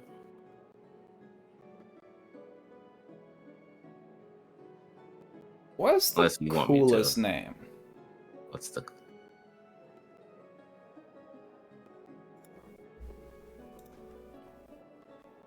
My brain is not working right now. I can't think of a cooler name. Walter. Walter, no. Walter White. No. Just call him Buggy. You know, He did come from a circus. that is true. It is better than the first thing I thought of. Keanu Man? Reeves. Oh my god. You're very right. It is better than that. You could name them Buggy, yeah. Who's You know gonna what? stop? Fuck it. How does Buggy sound? Give me a persuasion check. I'll let you have advantage. Persuasion advantage. No one, please. I'll say.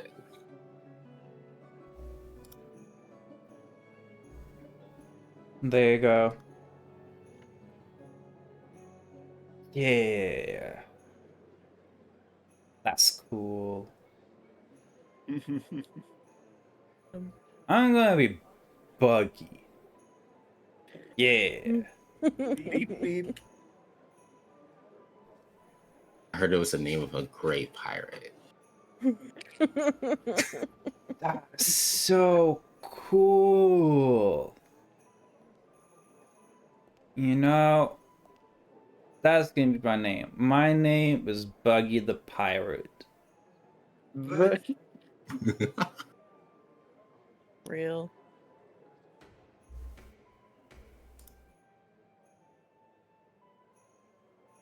This is amazing. So Sounds yeah, nice. congratulations. You now have fully bonded with your familiar Buggy the Pirate. I wasn't. I don't know how to feel about this.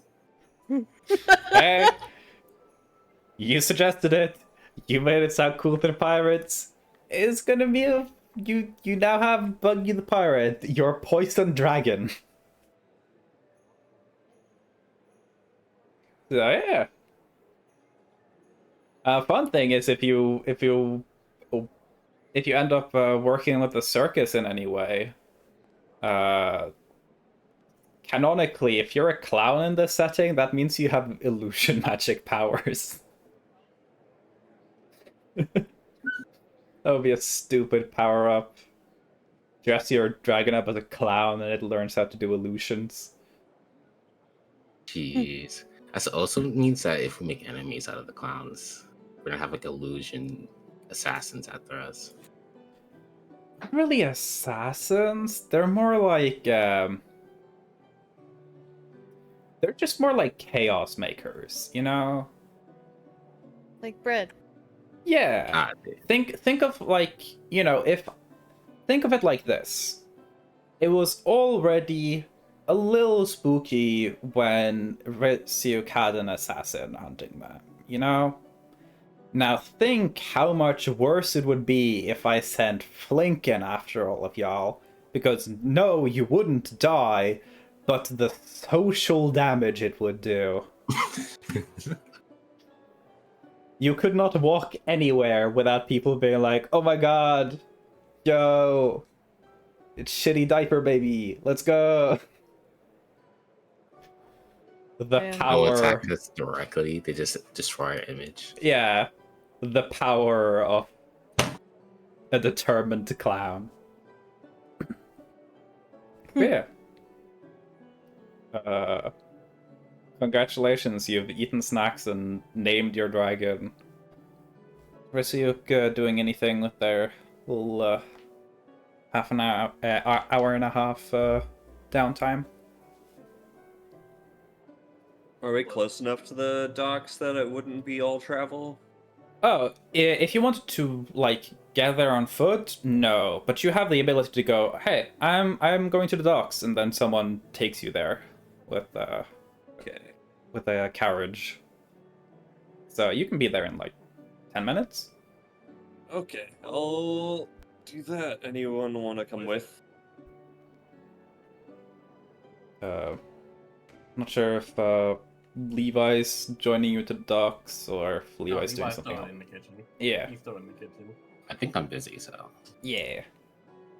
Yeah. Ryuk Levi's goes to gonna the be docks. Basically, learning how to cook with the I'll allow you to do another cooking check if you want to spend this downtime, since that's easy to get done with.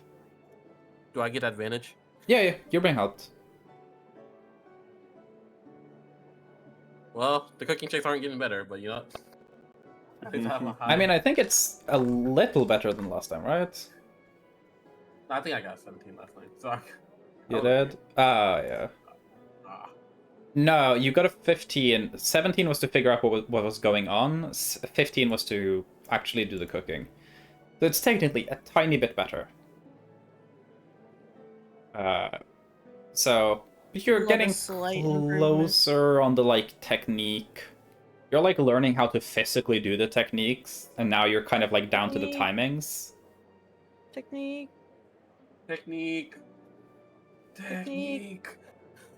Pretty sure that's a SpongeBob meme, right? Yeah, It is. Okay, yeah. It is. Yeah. Rysiuk heads down to the pier, the docks. I'll tell the attendant. Thank you for the ride.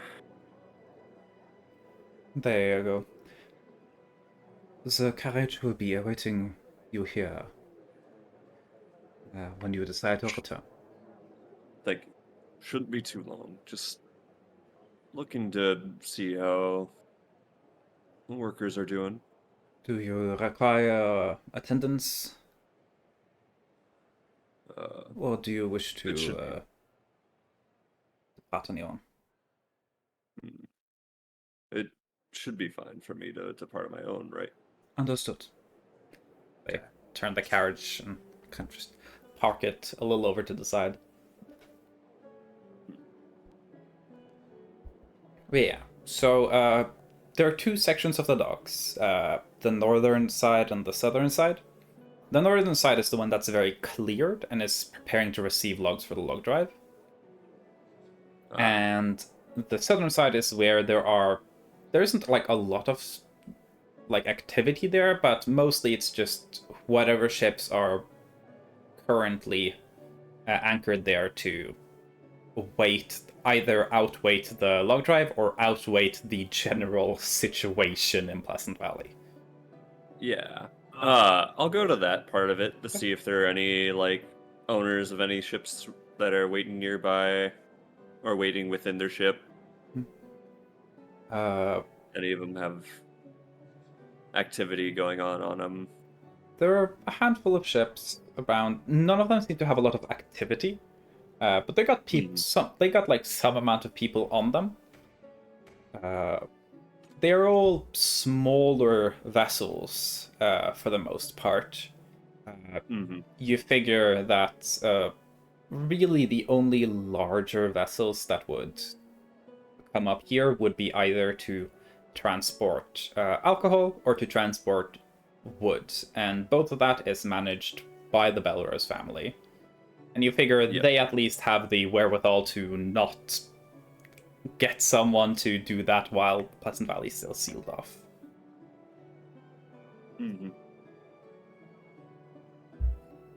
Are there any any ship owners that stand out to me at all or anything like that? Give me first a perception check and then an insight check. Got it.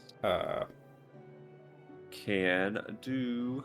It's not necessarily immediately obvious who owns a boat.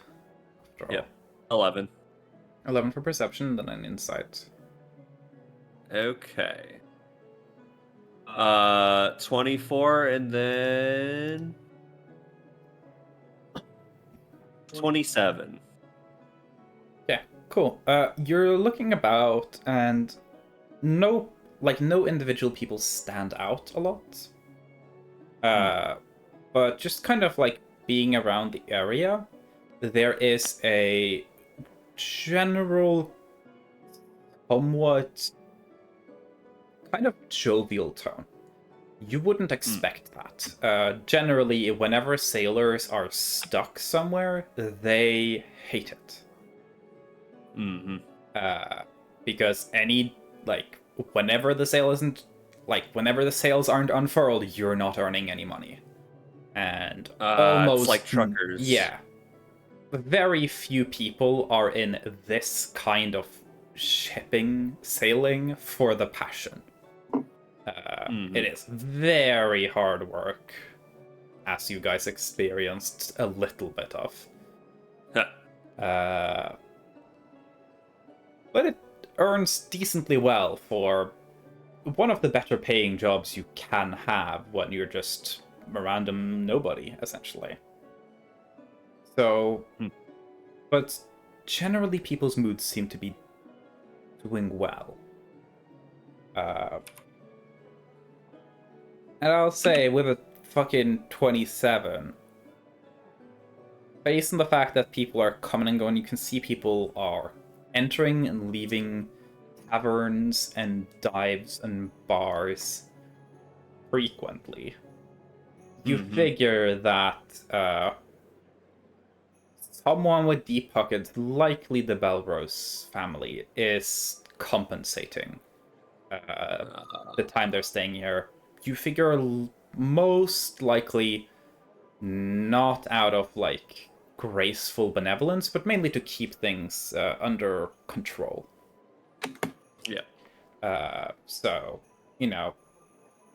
You don't want a bunch of laborers getting antsy. Yeah, you don't want a bunch of laborers stuck in a place without money to, you know, have a comfortable place to stay, without forms of like entertainment.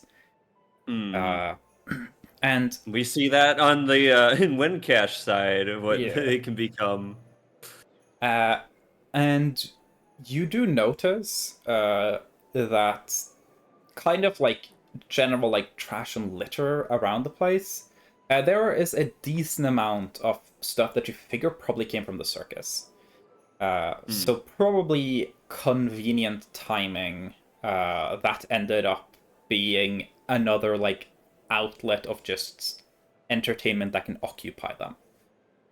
Especially now that they've been given some money to keep themselves occupied. Yeah. So, and you figure, yeah, basically it's good enough with business sense. You figure that is also a way of keeping the harbor businesses flush with customers in a time where there's no actual travel. Just giving the people that would spend the most more money to spend freely at local establishments. Yep. Especially since the local population, money isn't really what they're concerned about. So the money is better spent there. So yeah, that's like the general vibe. There are a handful of ships. I would say probably like 8 or so that are anchored here. Decently sized, but they're river ships. They're definitely meant here more to either travel within Pleasant Valley or travel along the northern river here. Maybe down to Grensort or something like that. Not really any seafaring vessels. There are sections of the harbor that are specifically geared for seafaring vessels. That section of the harbor is currently empty. However, one of the harbor piers is, yes, empty, but it curiously has cargo on it, as if cargo was put there to be moved off or on a ship.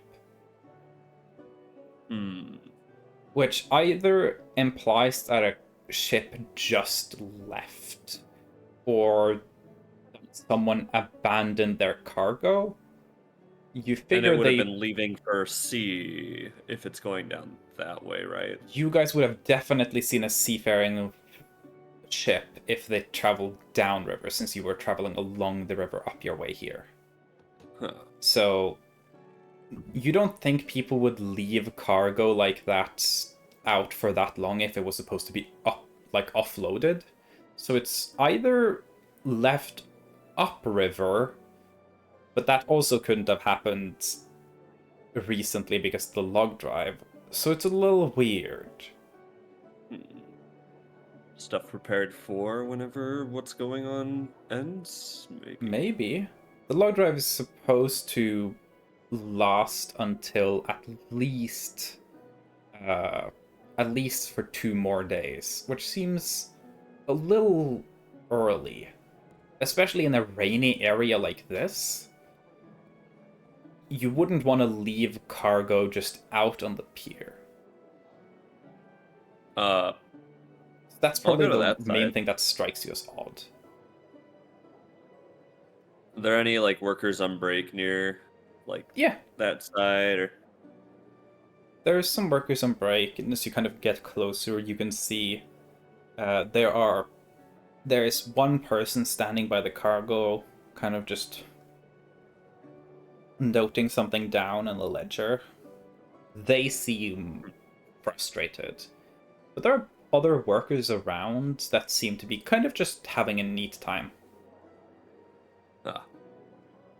Are they still writing down stuff? Yeah, they're just kind of looking around the cargo, kind of in a ledger, and you can see that they have kind of clasped on the back of the ledger, they have an abacus that they're kind of flipping back and forth, probably to aid them while they're doing math in their head, just to keep track of things. They're not looking at the abacus, they're just moving it back and forth. So I'll give them time to account for stuff while I'll talk to the laborers that seem like they're on break. Yeah, you can tell kind of that there are 2 groups of people here. There are the people who are the nominal dock workers, and there are people who you figure probably are more sailors that kind of are around this area. The sailors seem to be more laid back, not really doing anything. The dock workers are kind of like walking a little bit back and forth, but not really interacting that much with the cargo.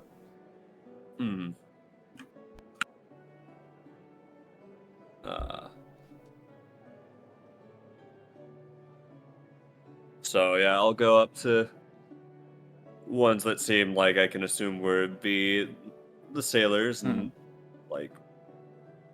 So I heard there's a log drive. They go, "Aye, it's a log drive, alright. He's worked that well for us, eh?" And you can hear like a bunch of people just go like, "Hey," and there's a definite smell of alcohol on some of their clothing. They don't seem like wasted or anything, but these are people who seemingly just spent the day drinking. Yeah.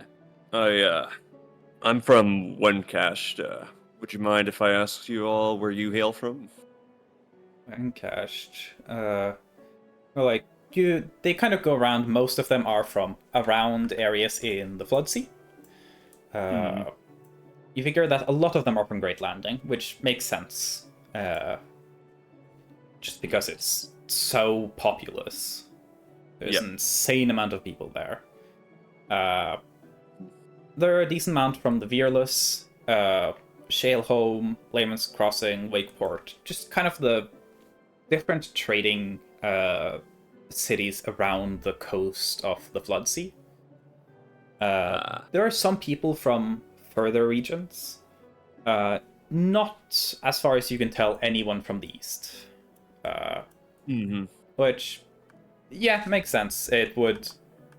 If someone was from the east, they would either have to have traveled quite long on land to cross, or they might have, like, traveled from around Orst, but that's a very unnecessarily long and dangerous travel. Yeah. There are some people from very, like, southwestern Orst. There's some people from the Kunglei region with Ningguam and Tuan, stuff like that, but most of it is Flood Sea, which makes sense. Yeah. You know that the Flood Sea has... the Flood Sea, kind of in the same way, the area between Wencash and Kiangram with Windcatcher Isles, the sea in there is a lot safer than anything else. Yeah. Because it is kind of sheltered from the worst of the like horrible sea storm weather. Yeah. And you know that very little ship traffic actually leaves the flood sea because the Samco Strait is so dangerous. Probably the most dangerous waters to sail on this entire plane. Just because, oh boy, the tidal forces. But yeah, it's mostly people from locals, like local to the Flood Sea region. There seems to be a decent amount of people from Wakeport. That is probably the second most common point of origin. Anybody from nobody mentioning Smiddle, I'm guessing. No. Smiddle doesn't do a lot of trading in the Flood Sea. Any goods from Smiddle that's traded in the Flood Sea are shipped by land to Wakeport and traded from there. Smiddle traders would trade more with like Tutuan and Ningguam and stuff like that. Because they're on the open sea area. Yeah. Someone's making circles. So Yeah. when's the last time anybody's been out to sea? I kind of go like, yeah, we're out to sea like it's almost a month now, eh? And go like, yeah, it's almost a month, yeah. You know, normal trip up here. Seems like things are kind of fucked over here, but you know, we manage. I couldn't help but notice the lone standing grouping of cargo over here. Is there someone expecting to ship out once ever these complications are figured out, or? There, you hear like a cackle of laughs from the group, as if you've just told a very, very funny joke.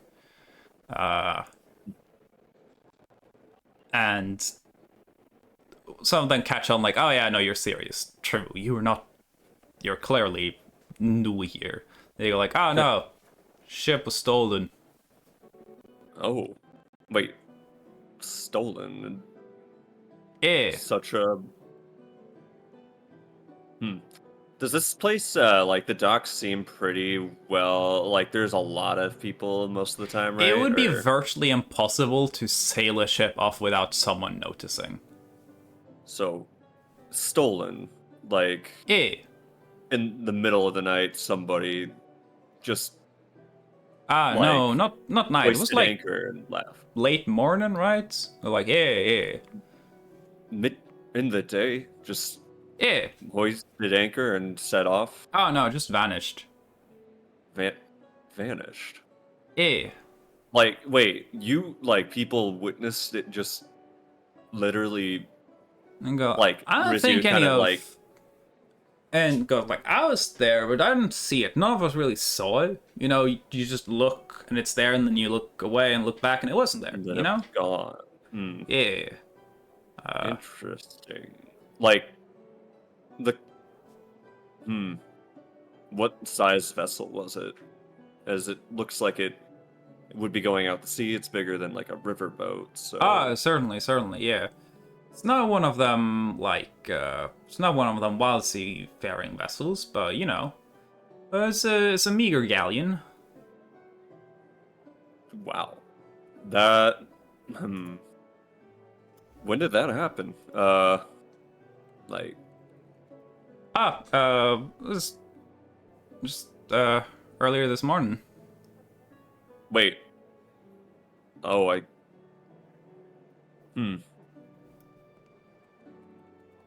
So...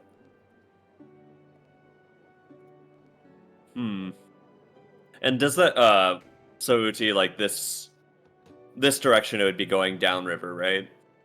It could only have gone downriver. And you're if it was this morning, that means you guys would have seen it on your arrival. Going down the river if it was sailing. And we didn't. No, the river was empty. We You might have missed it if it was a small river vessel, but a galleon, like a 4-mast ship. Yeah, we'd have been like, oh, yeah, damn. So the group that I came in with, we came in to what was the city name again? Karsumft. Grasunt. That's good enough. This morning, and we did not see any vessel on our travel along river. You came to Qimper. Oh, this place What's is called that one? Qimper. I thought you meant where you were Okay. going next. Yeah, Qimper is this one. Yeah, we just arrived in Qimper. It would have been a little bit after morning. Yeah. Too. No. If you want, I can see if did someone go fetch Dumal? And he was like, sure. He likes telling the story. And someone walks off and comes back like 30 seconds later with a guy who's definitely drunk.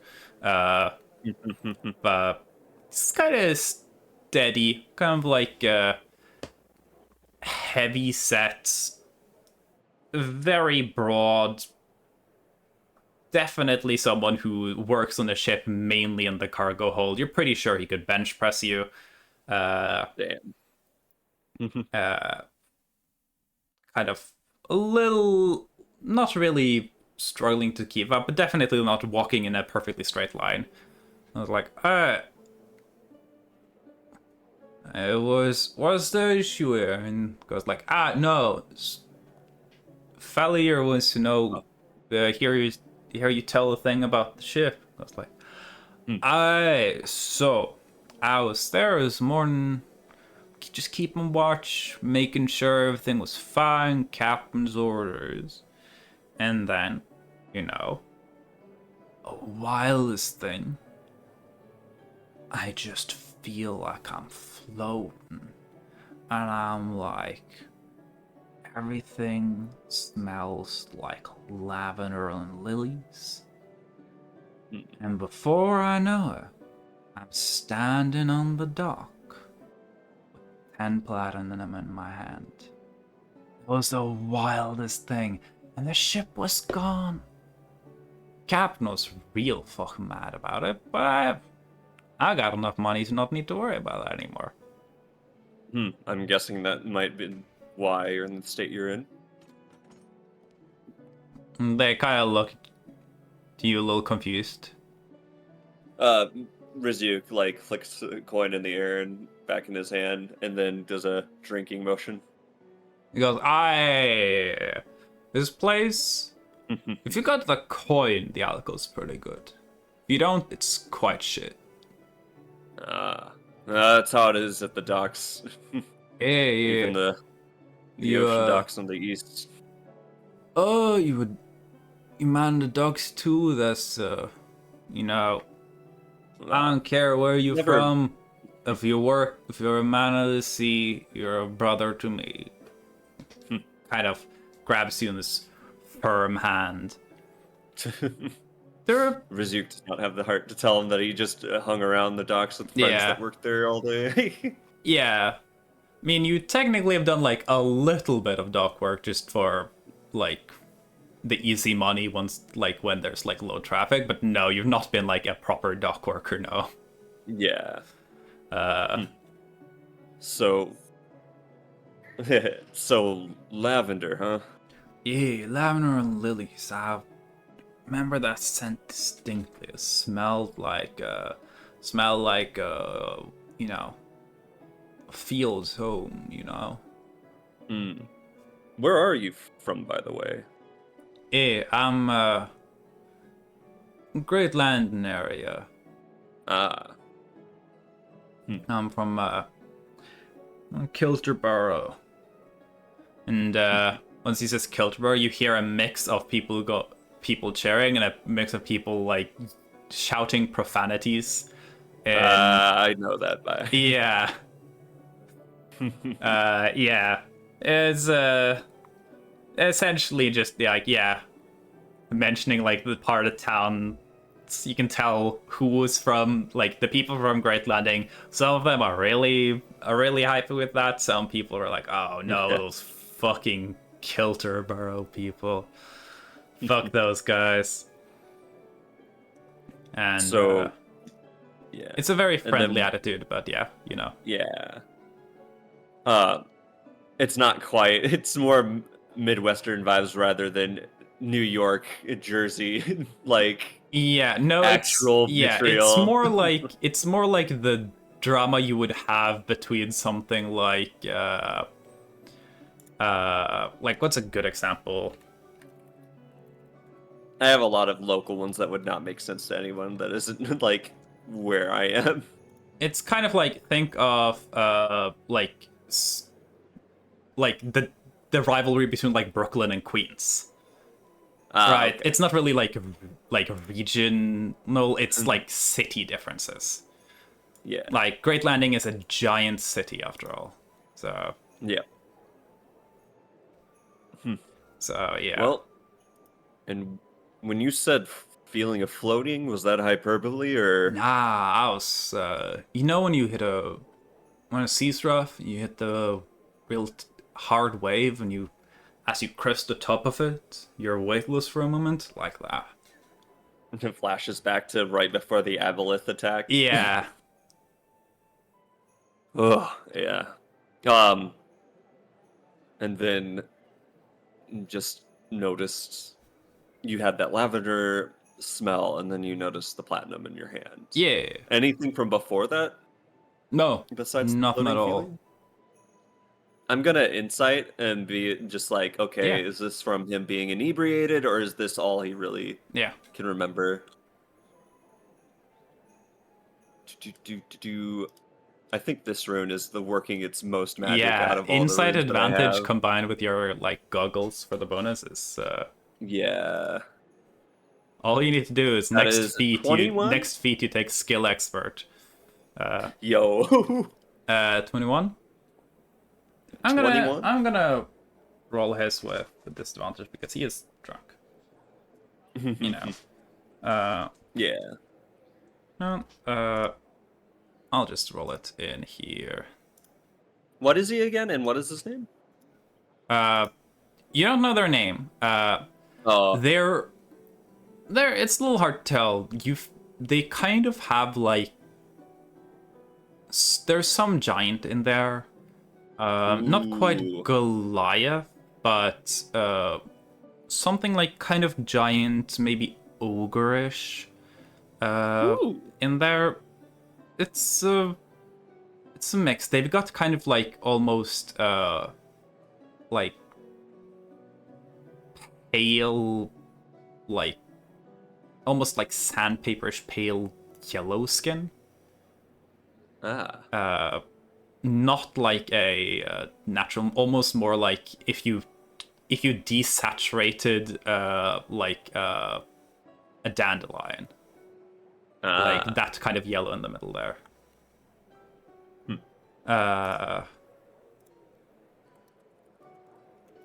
It's there's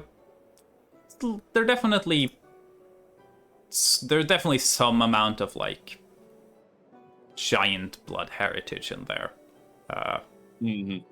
Similar in the way where like there's like dragonborns and such. There's distant dragon blood in there that kind of like is a little bit, but it's not like they're in any way closely related.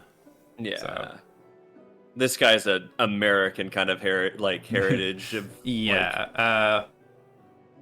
Yeah. No, this is it's kind of got those like classic, kind of more like classically featured and proportioned with the kind of broad, wide limbs. Like made to work on, like. Yeah. Made to like a body that's like for giants, they need to be like that to keep up their own weight. and then as they get smaller, that physiology just kind of overloads on the strength department.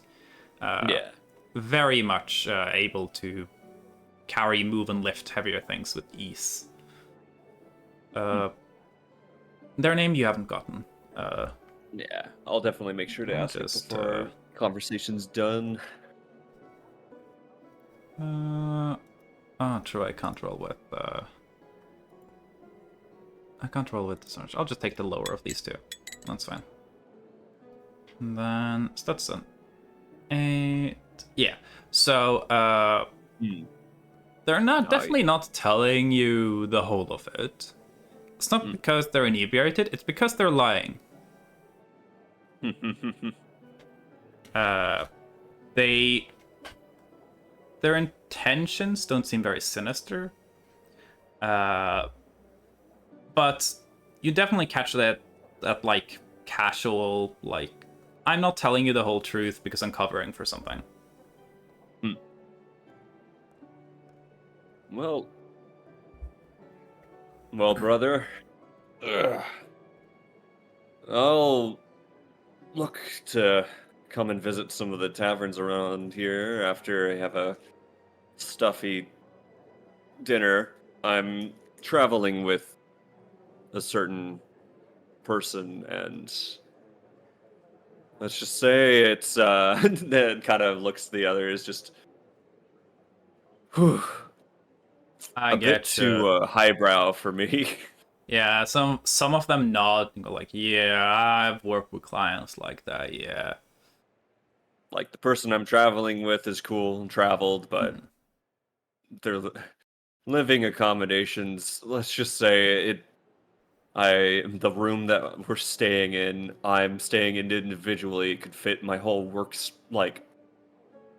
building inside of, It's like and then some. lot of like dissatisfied grumbling, or like, yeah, rich people and their like unnecessary decadence. Why can't they like? There's like a lot of that, but as it kind of like dies down a little, they go, if you're looking for a good place, just drink with some looks around, real working people. Rip Keel. Oh. A couple of them seem to nod in agreement. Ripkeel sounds like a great name to get blitzed. Hey, yeah. There's like a couple of like, yeah, he gets it. But yes, my fine sea brother, what name is your what is your name? Mine's Rizio Talos of the Iron Lung of One Cash. Like, you can see it's like they listen here. There's one person who goes like, Iron Lung, really? Yeah. Oh, you know that name? Yeah, we moved some of your product once. Oh, yeah. Yeah, for Bellow Breaker. Yeah, Nice. That's the name. What? I can always trust whenever there's any kind of sea transportation of our goods that it's gonna get to us all fine. Yeah. You know, was one of thing, y'all are good with your cargo. When you're transporting heavy stuff like that, we appreciate someone who's good at keeping it steady and not just rustling around the bottom of a crate. You can see them kind of like scoff over at the cargo. You figure that some of it, and you're like, you have encountered like, especially places that produce a large amount of smith work. Sometimes, if it's not stuff that's very delicate, they just chuck it in a crate and then just nail it shut. Like, they don't have any like shipping, like anything to stop it from moving around. No padding, no, like, it'll clang like crazy, and if that thing tips, the whole weight shift. It's a nightmare to work with. Yeah. Must be surplus. Yeah. Something. Got my approval. Show up! You got a drink on me. You've earned it. Don't. I'll take you up on that. But again, The big, intoxicated house guy kind of grabs your hand and goes, Call me Orma. Orma? Yeah, Well, that's, nice to meet you. that's what most people call me around here. Yep. And Well, Orma, I definitely hope to see you after my dinner date. good luck with it. Stay sane out there. Yep. Rip Keel. Keep that in mind. Also, hope that guy's doing okay. Looks like he's one count off of having a heart attack over there. But They just considering go like, what happens, fuck him. pencil pusher. Yeah. Dreadful quartermaster. Oh. Ooh, quartermaster with no quarter. That's Yeah. ooh. Well, I'll get him a drink when I come back too. If you can get one in him. Oh. I'll see you See around. about that. Yeah, keep it easy. Also, I don't know if you guys care so much not being local, but we slayed the what they call the Sudwald beast a couple days ago. Give me a persuasion check. Yo. Oh yeah. That is the least believable thing you can say to someone. Persuasion. That is a 17. I'll see. Actually, roll with advantage. You've made them really like you. I'll say they'll. Yay! I say they'll be more likely to believe you, so I'll allow the advantage. I'll see to what degree. So 17's the highest I Okay. got. They look at you. Most of them seem to not really have any connection. A couple of them seem to get it and go like, if that's the case, I think you owe us the drinks and the story. Yeah, Rip Keel. After I'm going to go by time, probably say like an hour and a half, or it'd be probably. You don't know how long the dinner is gonna be, but you figure like this is still kind of early afternoonish, so you know. By the time it gets darker, yeah, definitely safe to assume. So Rip Keel in how about 3 hours? I'll be there with a story. I'll hold you to it. Have a good one. Take it easy and see if you can make your old quartermaster take it easy too. And there's like a little grumble as you kind of like depart from the group. Hey, Rizu's leaving it feeling good, but also keeping in mind the story that he heard, and yeah. keeping in mind that he's got to get more out of. Oh, why did I Orma. write it? I was Orma. Okay, I was Yeah. like supposed to write it, but I didn't. So I'll make it back to the carriage and everything. Make it your Missing way ship, back. Yeah. Won't we can take a break here for dinner and evening stuff. Yeah. Unless there's something someone wants to immediately do before break in case they like forget or something. But yeah. Take our like 10-minute break until like 1:15. Yeah, no, I just wanted to talk to Francesca. Okay. Easy enough to do. Yeah. Mainly just so we don't get a break too far into the session. Yeah. It's not really helpful to have a break and then like have like 45 minutes left of the session. Yeah, refill on water, get some snacks and everything. Yeah. Thanks for letting me have a scene, guys. I was like interested in figuring out like how the Yeah. Yeah. and a mystery was found. Yeah. Last session when Sora talked with either it was Nicholas or when talking about Lorelei, but yeah, it was mentioned that the ship went missing. So you've got a little bit more on that now. Yeah. That happened really organically because I forgot about that. Well, Yeah. because Rizu Well, also yeah, wasn't Rizu didn't talking know about yet, that too. yet. So that wasn't me metaing in any way. It's okay. I also kind of like low-key forget things Yeah. when I'm not in the scene. Yeah, The that's thing I natural. picked up from that talk was the log drive. The log drive is definitely more of the focus.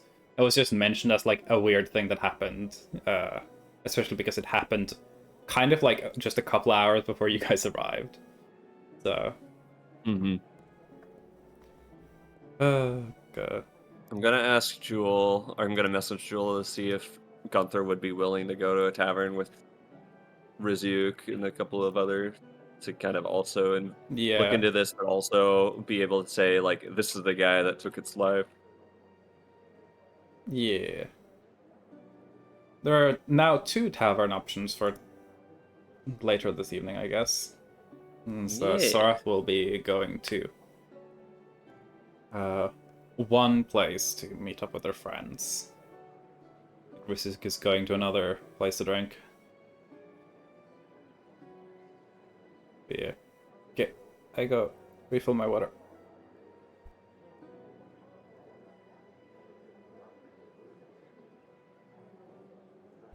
Also, thank you, Lion, for drowning us in care packages. Yeah. How to get everyone. Yeah. Thanks for drowning.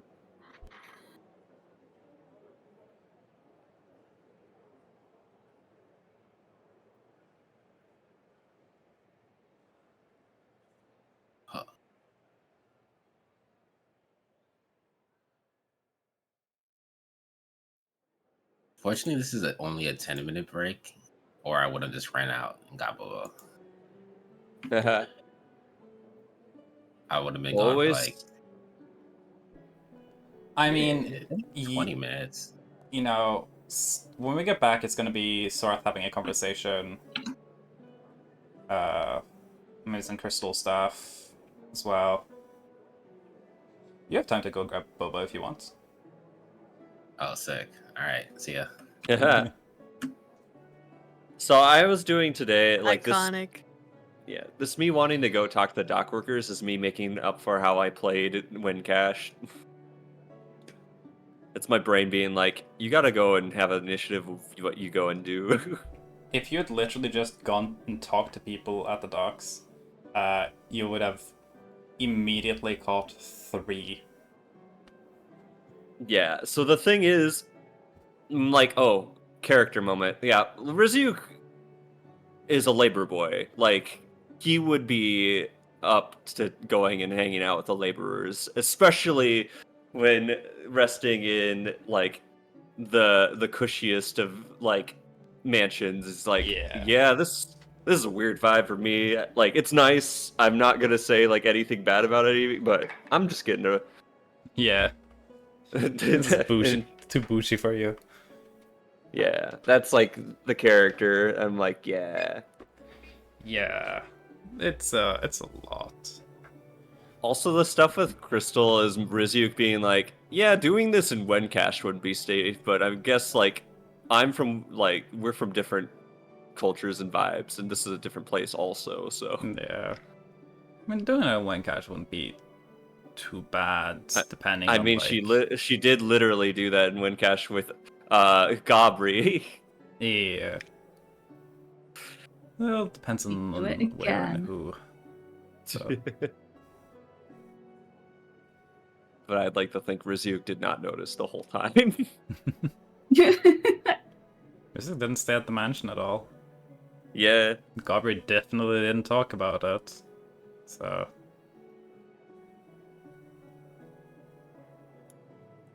Oh, God. Wencash was the time. Yeah. Turn on my Pinchy again. Let's go.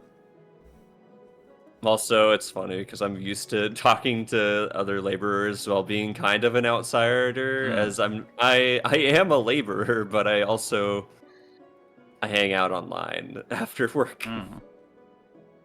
Not that other laborers probably, but it's like I feel like a definite distant difference in what we talk about. Yeah.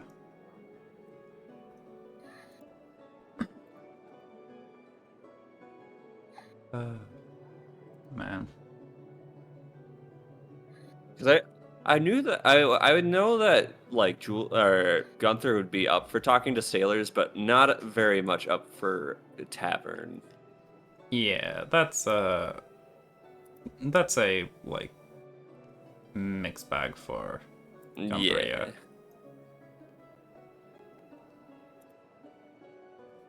Let's see if that I'm not gonna tell them about the fact that our mission is to end whatever is keeping people in Pleasant Valley, because that might be too ridiculous of a claim,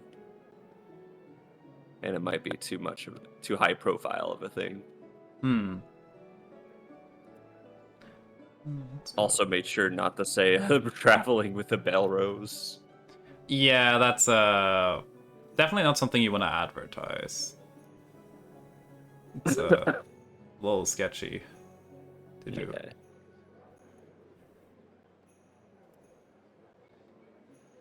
Let's go, it did work.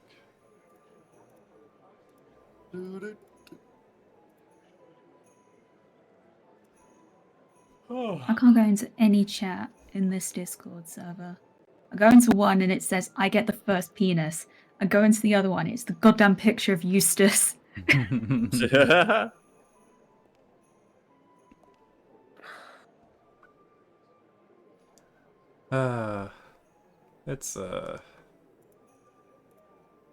It's a fun little group we have here. You're so silly.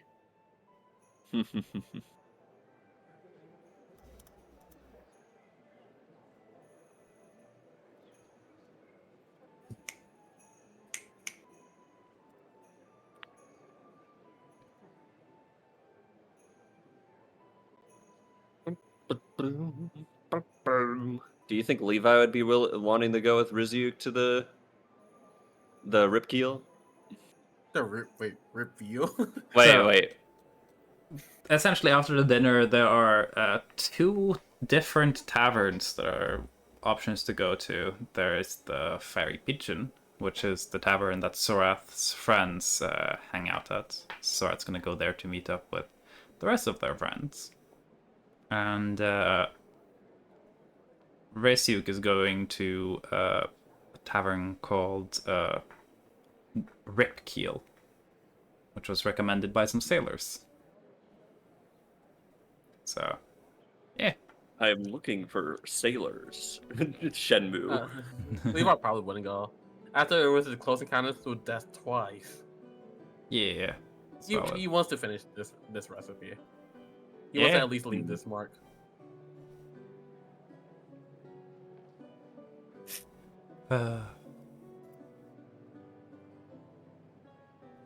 Anyway, if people are ready to start up again, we can start up again.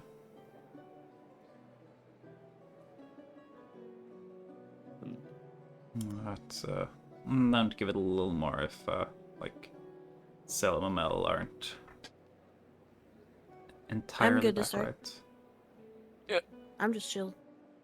I just finished. Okay. Okay. So before we get fully back into it, I just want to ask, what are your plans, Mel? Like, generally.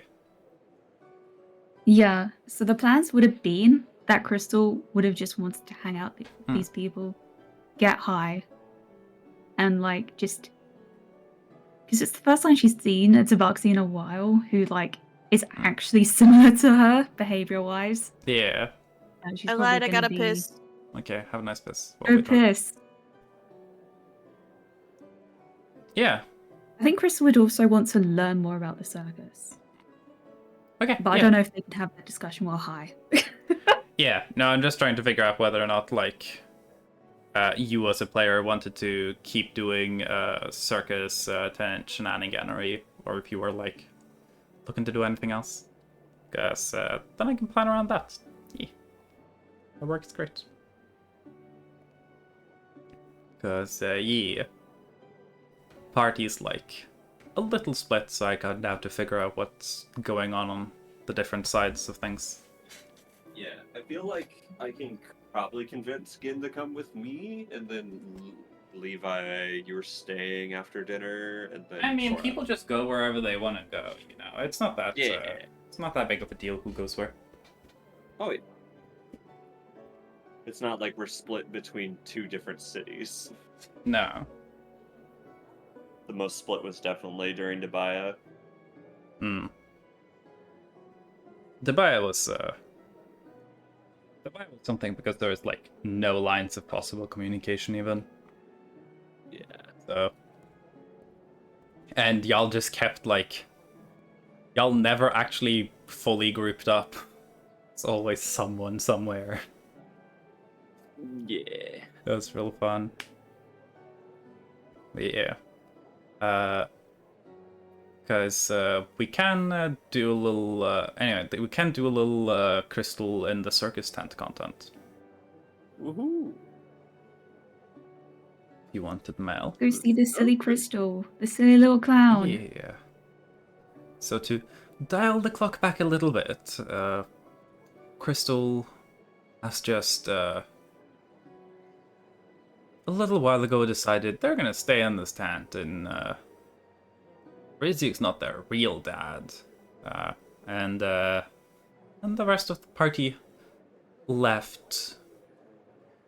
Crystal knows that they'll be staying at the Belarus Manor if they need to get to them. Beyond that, you know, you're just vibing. You're still in that elevated state where everything feels like it's like you're moving a little slower. You're moving through water, a little floaty. You feel kind of heavy and weightless at the same time. And it's, you know, everything, it's like you're processing audio in slow motion. It can be a little hard to tell what people are saying if they're like not speaking at least a little clearly. But it's like a very, very relaxed feeling. I'd like to imagine that Crystal is kind of telling her journey so far. But she's only telling the main parts. For example, she had sex with Gobri. I mean, did they have sex? I don't know. I yeah, mean, they had sex. Yeah. And the other important, like currently, if this was a movie, Crystal would be something along the lines of, yeah, they were like squid things, and then they unzip porn into my brain. It was crazy. So much porn. They're just very in awe listening to you, like, tell this story. So you kind of, like, go through your entire narrative. Are you kind of just going on, like, some exact moments? Like, are you mentioning, like, the shit that happened in Dubaya with, like, Gunther and shit? Or are you just going for, like, exciting and funny things? The funny things. Okay. Yeah, thought so. I was like, you... Like, I kind of worry about high as shit Crystal just talking about all the travel trauma that everyone's experienced. There's people who are like, oh. So this one has daddy issues? I'm joking. I don't think you can say this one. I think there's multiple. Yeah. Yeah, to be specific. So, yeah, they listen along to your story very intently, very excited, just kind of enjoying the entertainment of it. They trade back some stories. You're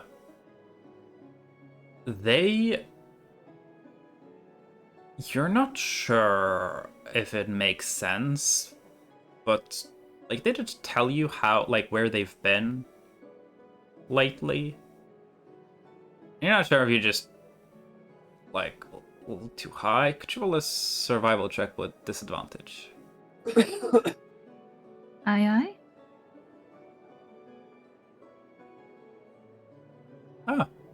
That's still pretty good.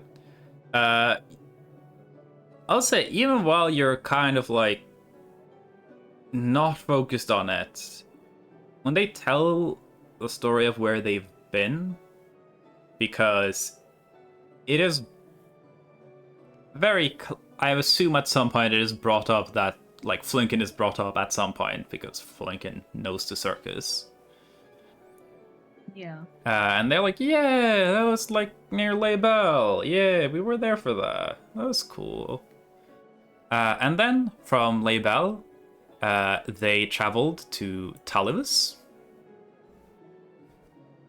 And from Talivus, they traveled to Layman's Crossing. From Layman's Crossing, they went to Chalkstone, and then they've showed up here.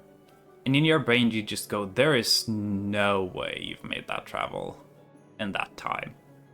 And then arrived here before us. No fucking way.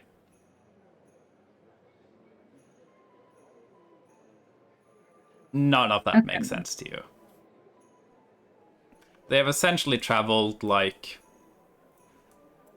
at least 3 times as far as you guys have traveled since Label.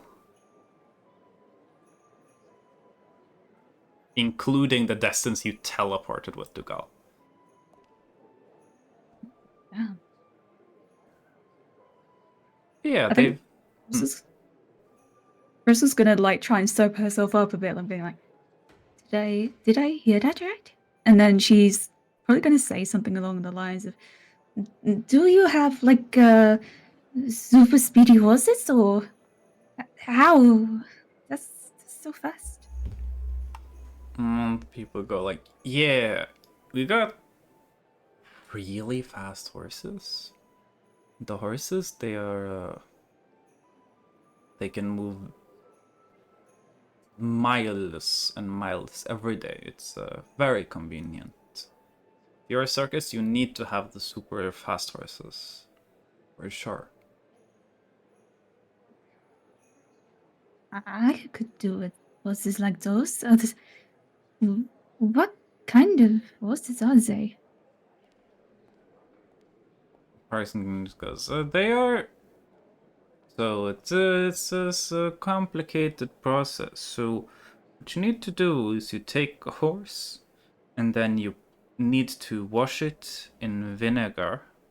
Then you put it on a very high mountain, so it's very close to the stars. Then you leave it out for the night.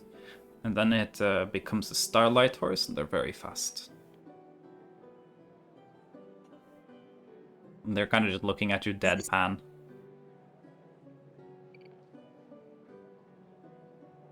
And I take it Crystal has never heard of something like this before. No, that's not heard of anything even vaguely like that now.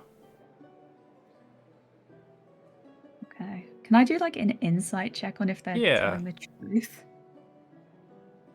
With disadvantage? If you feel like the drugs will give you disadvantage. I feel like they would. Yeah. I'll roll a Okay. check here with disadvantage as well. 15. Oh, that's an actual one. Yeah, no, that's bullshit. They're just bullshitting you.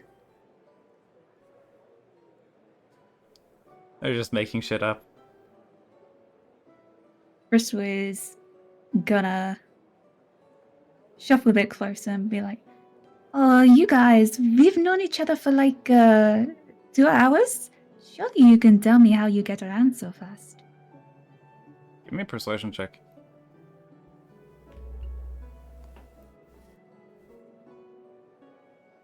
Persuasion, there it is.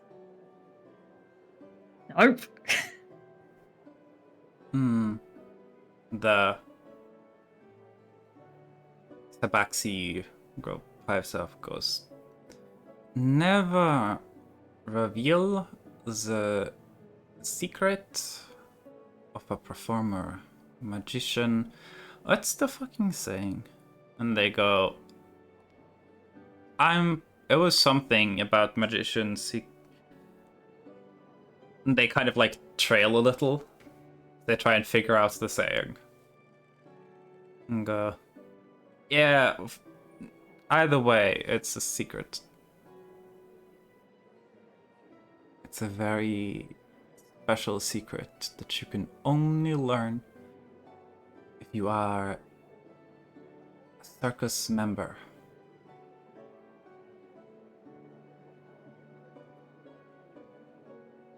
Crystal's gonna do some thinking, and she's gonna be like, and what does it take to be a circus performer?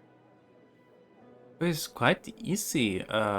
So all you need to do is to, show up, have some sort of talent that you can use to entertain, and then be chosen by the Whispers. By who? The Whispers. You know the Whispers.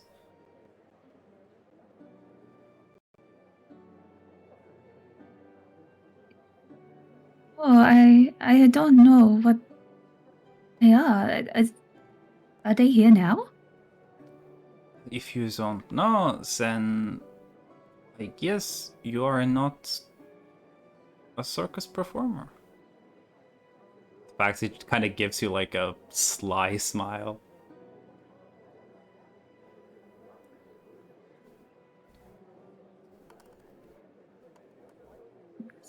Try and because when she joined or went to the circus for the first time, she heard laughter of souls that weren't familiar to her. Can she try and hone in on them a bit? Yeah, sure. Give me an Arcana check. You hear one say, "Are you gonna take that?" Oh, Ooh. I mean, technically, you aren't on your catnip right now. You're on something else, I guess. So, yeah, I guess.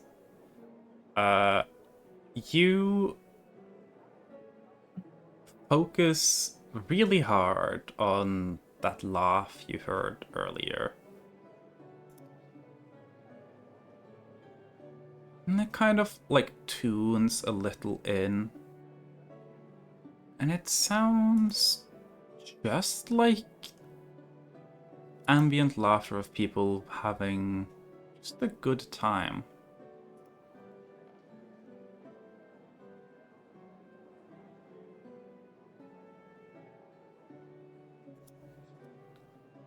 What are you trying to garner from them? I'm trying to garner if it's those are the whisperers that you need to kind of go to for the approval of joining the circus. I don't really know if there is a role for that. Mainly because,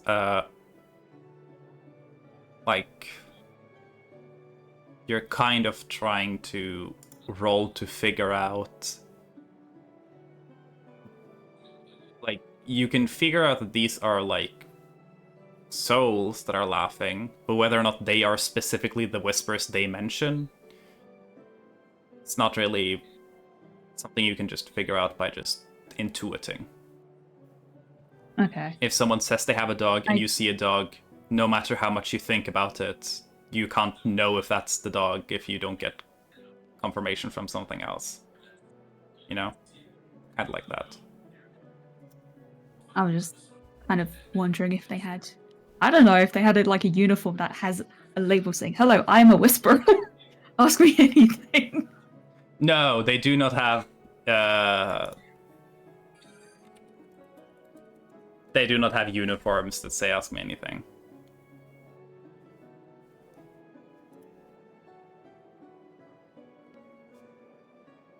Okay.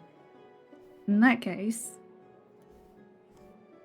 Crystal will do what she does best and flirt her way to the answer. She's gonna look at the half box and go, "Well, I don't know, someone surely as smart and fun as you surely you're a whisperer, are you not? And she's gonna do like a little wink.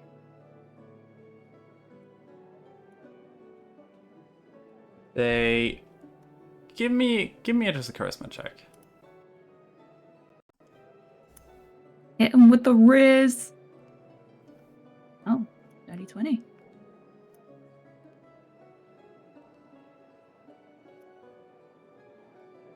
They seem a little charmed by you, for sure.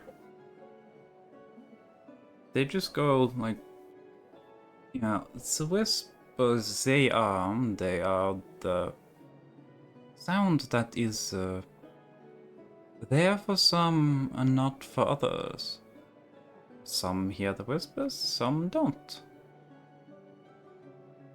And the whispers are not from anywhere. They just are.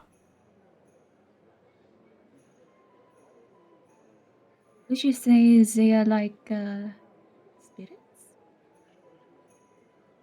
They go, can you talk to spirits? Well, I have my own spirits, but there seems to be another presence in this circus. Something fun and lively. They all look at each other. Another person goes, pretty sure they can talk to spirits. They seem a little excited about it.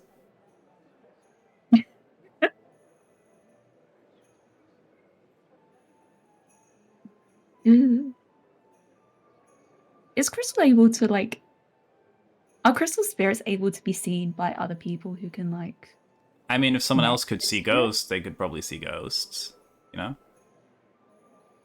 Crystal is gonna try and get Bob. Okay. Kind of call forth the presence of blessing of breath. None of the people in the tent react to it. Hey, what's up? Do you need something?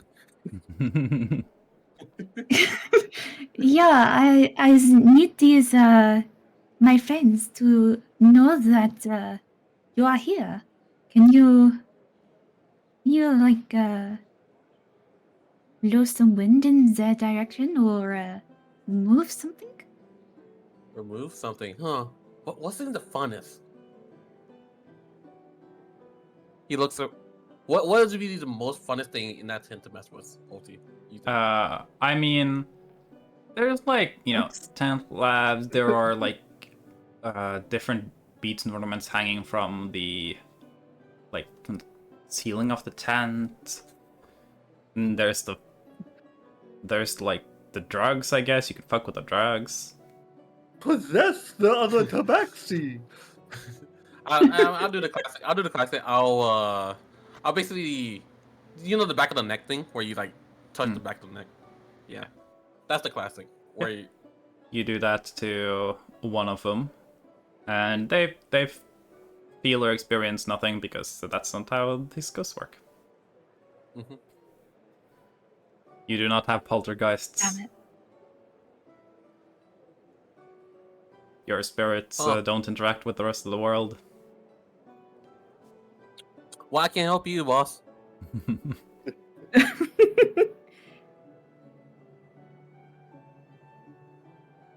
I can't touch anything in here. Yeah, Crystal is the one that uses their different abilities to enable the ghosts to do shit, but... What if the other ghost could see your ghost, though?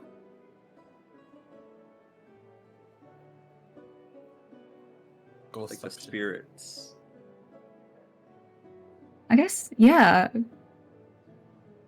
Crystal will probably look at Bob and go, so, how was the circus? Did you see anything fun?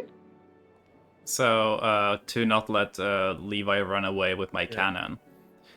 And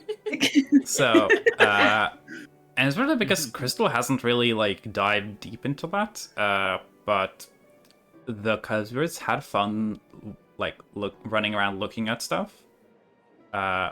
They aren't encountering any spirits because they don't encounter any spirits. In a way, spirits kind of exist on different layers. So, depending on when you died, what kind of circumstances led to the spirit sticking around, they kind of exist on separate layers of ghostness. So, Crystal's cub spirits that they are tagging along with kind of exist only on, like, Crystal's personal layer. The spirits that seem to be just, like, around the circus, or, like, laughing, I would say with the nat 20 to, like, kind of parse the spirit stuff, it seems like those spirits maybe exist together. They interact. And there are some other spirits that are there the way you would expect normally that don't seem to be interacting with the circus much, or the circus spirits. Seems like the circus itself has a separate host of spirits that seem to be just existing around here, enjoying themselves.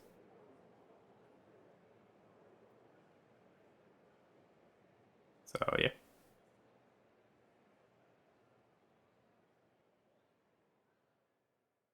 Okay. Thunder, if you want to answer what Bob saw, I guess it's more physical things. But Yeah, Bob could tell you the things. Bob could tell you that they saw any of the things that you could see. So.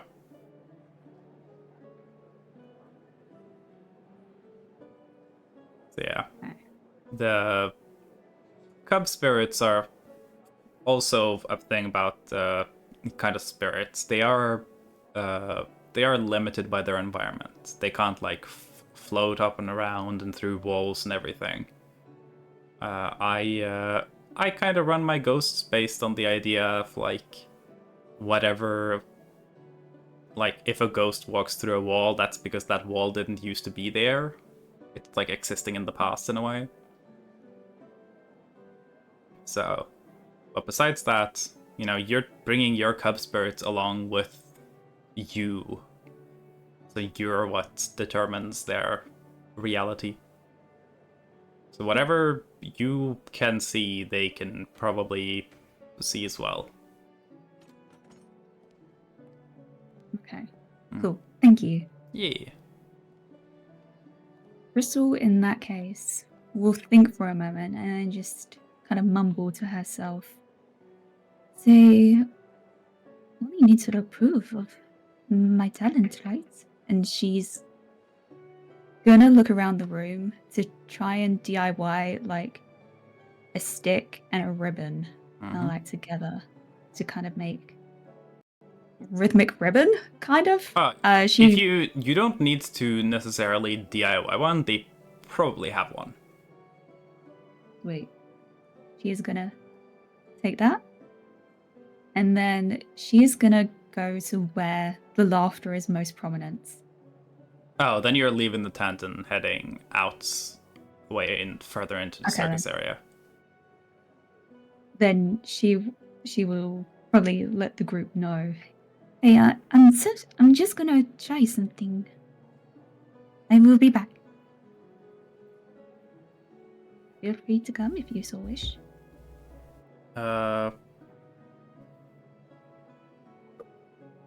I'll say that Paxi joins you. It is raining. The other two just stay.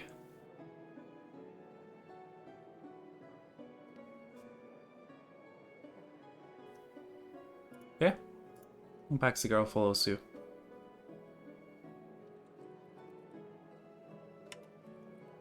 And where is the laughter most prominent? I take it it's in the main tent. It's not in the main tent, but right outside it. Okay.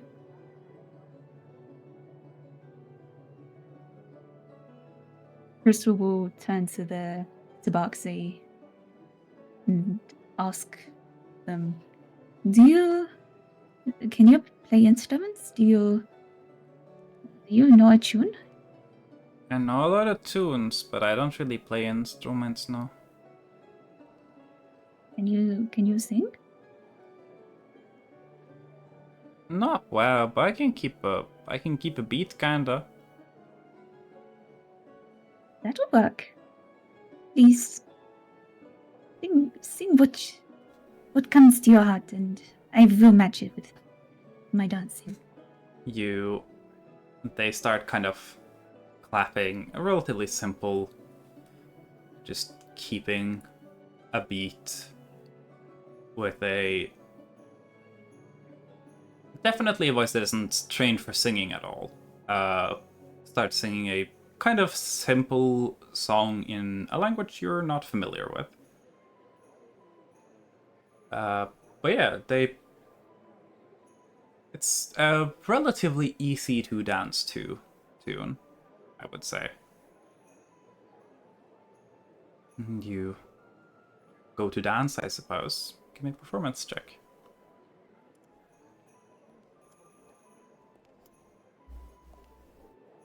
This better not be a nat one. I'm gonna cry. You and your okay. fucking Dirty 20s. 20. You begin dancing. It's a nice, elegant dance. Catch the attention of some of the people who are still kind of lingering at the circus somewhere. Performers and staff, to put it that way. The ribbon is struggling a little in the rain, but you make it work. Give me an Arcana check.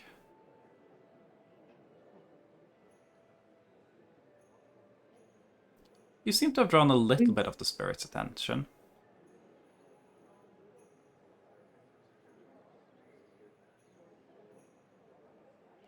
They're kind of just like around, seemingly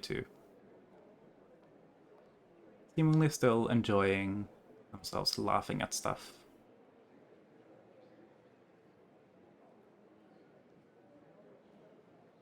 Not much more than that.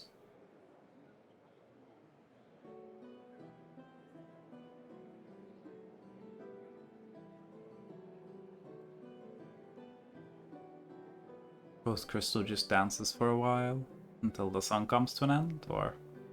Who hasn't Sora fucked? Good question. Pardon line? I said, who hasn't Sora fucked? That's a good question. That's the status for the VC we're currently in.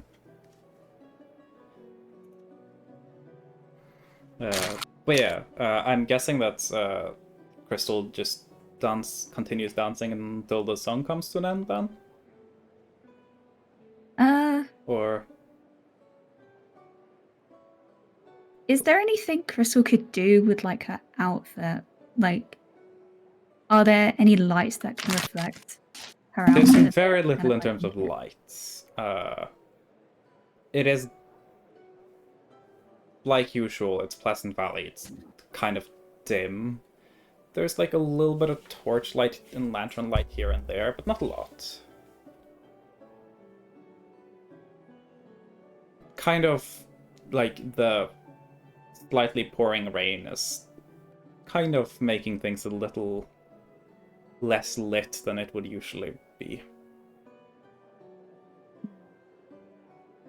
Could I summon my familiar and have them kind of complement the dance with some sort of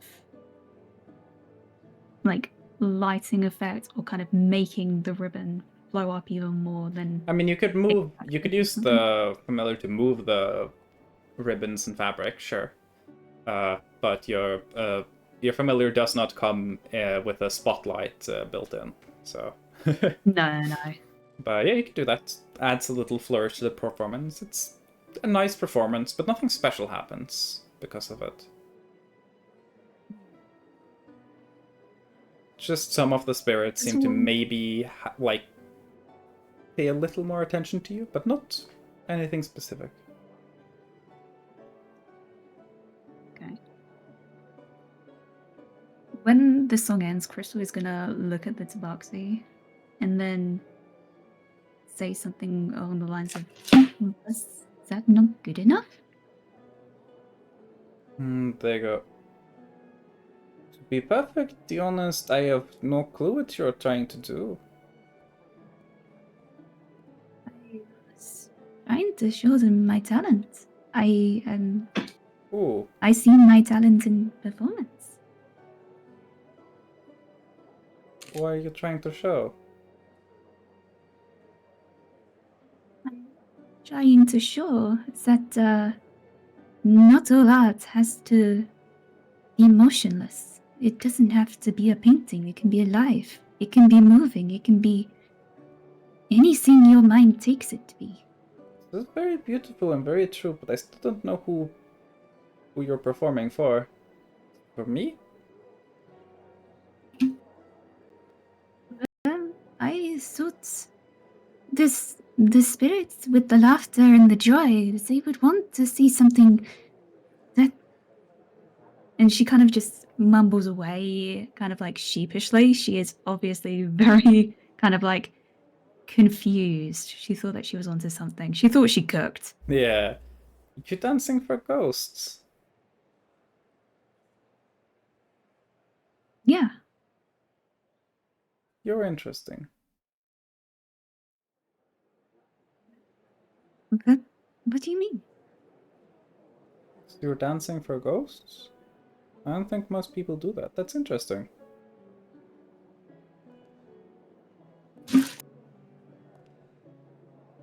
Crystal's gonna kind of be caught off guard with that comment. And she is gonna start to speak a bit more. She's gonna open up a bit and say something about her clan. So she's gonna say, I live far up in the north. There is a lot of stuff I do not know.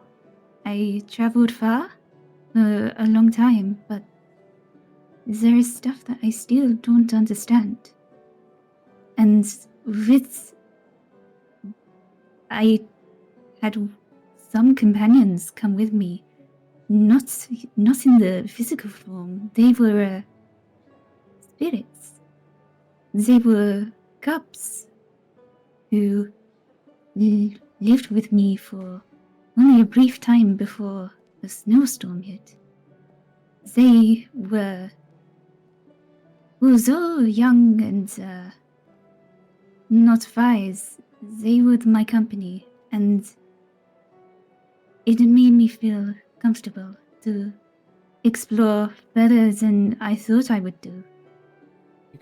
You can visually see that they're kind of straining to pay attention to it and like to get all of it.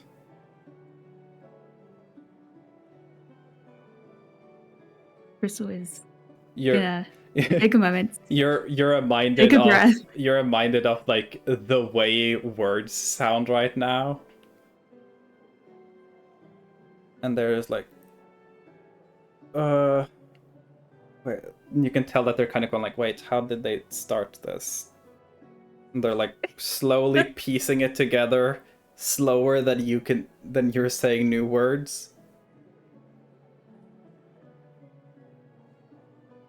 You can see they kind of like half give up on it and go, there's a lot of weird things, and you know, when you are from far away, I'm from far away, and things are weird. It's fine.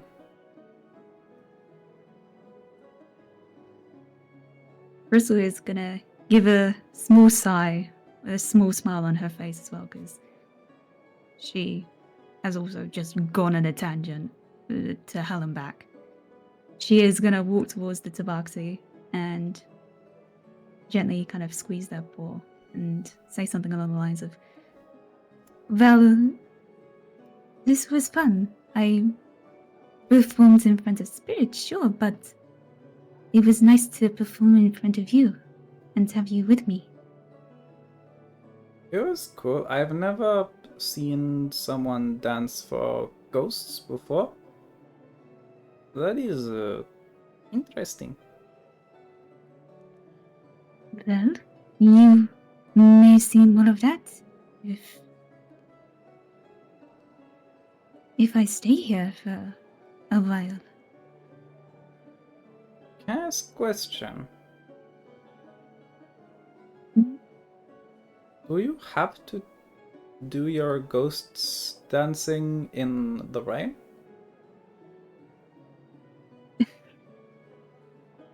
Grizzle's gonna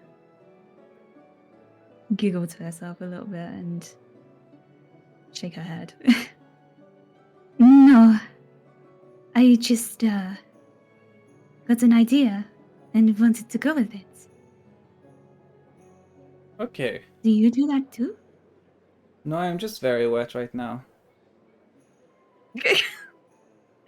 Just literally just Wanna go soaked inside again? through. It is pouring rain outside. So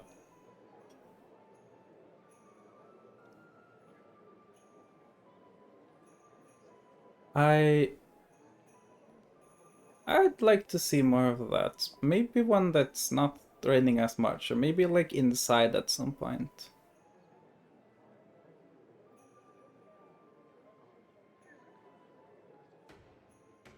Crystal just nods and like starts walking back towards the tents. I They thought it look was wet the to other type of wet lion.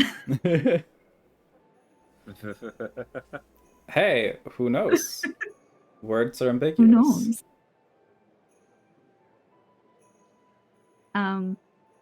Crystal will also like have her familiar fly over the Tabaxi's head to kind of like shelter them from the rain a bit as she walks with Okay. them back to the tents, and she's gonna say, I would love to see your performance, your talent too, someday.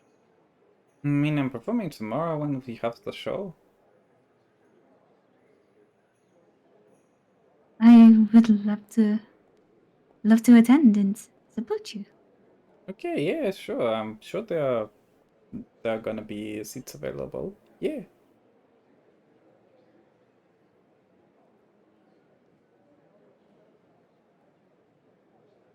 It's not expensive either. I don't think so, at least. You should come watch. How much? Take a silver.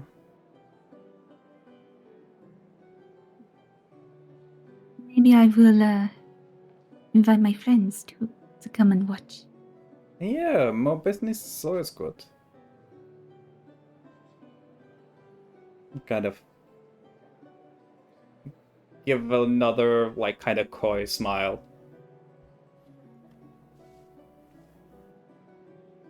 I think Crystal already rolled a nat 20 on Thirst with them. So it's... Yeah, you did not 20 the thirst. She's smitten.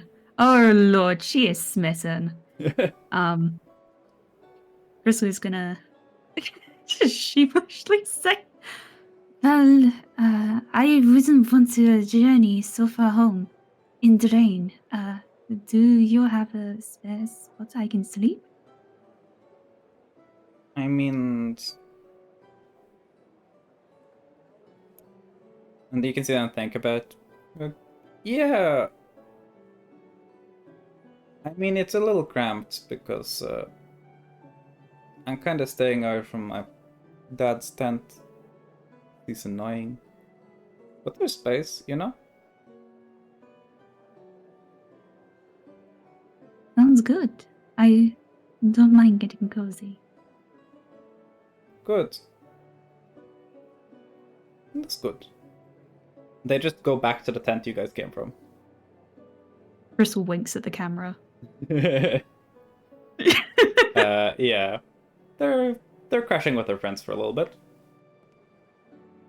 Figure No. they've got some something going on for the dad, you know, not wanting to stay Daddy stay issues. in their tent at the moment. Yeah. You know, when your dad is an NPC made by bread, how can you not have daddy issues?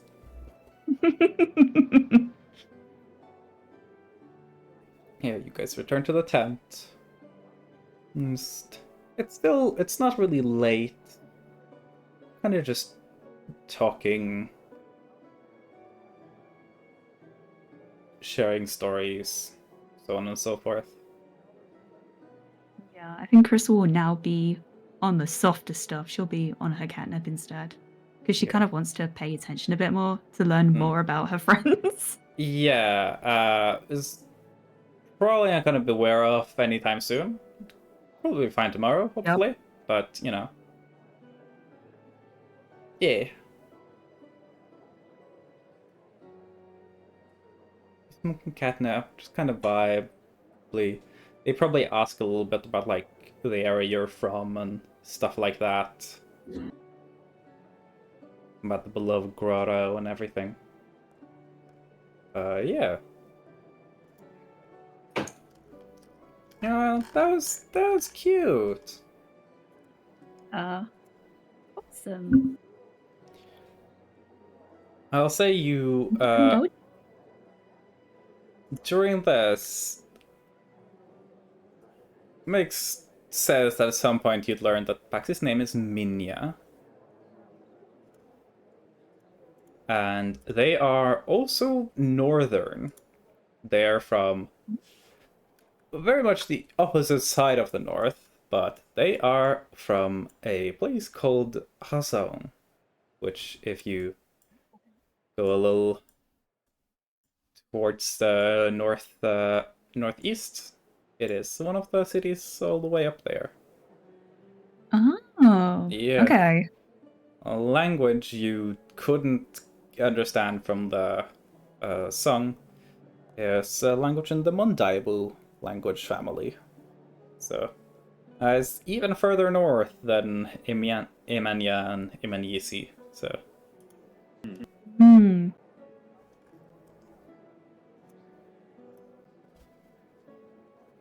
so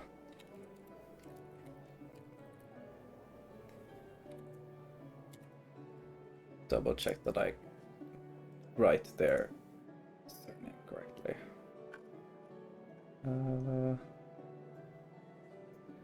I'll add in the extra details afterwards because I don't want to spend a lot of time typing out information about NPCs.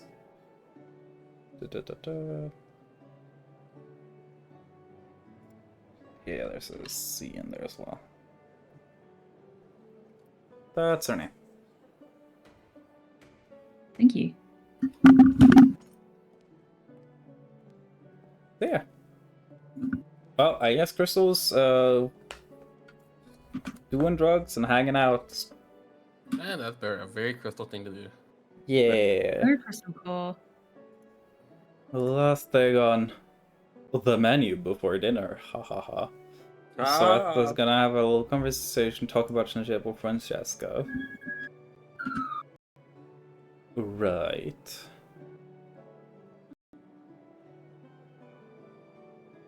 I don't know if Salem's here at the moment though. Yes. Okay, yeah. Sorry. Let's go. I just scrambled to unmute. Yeah. So,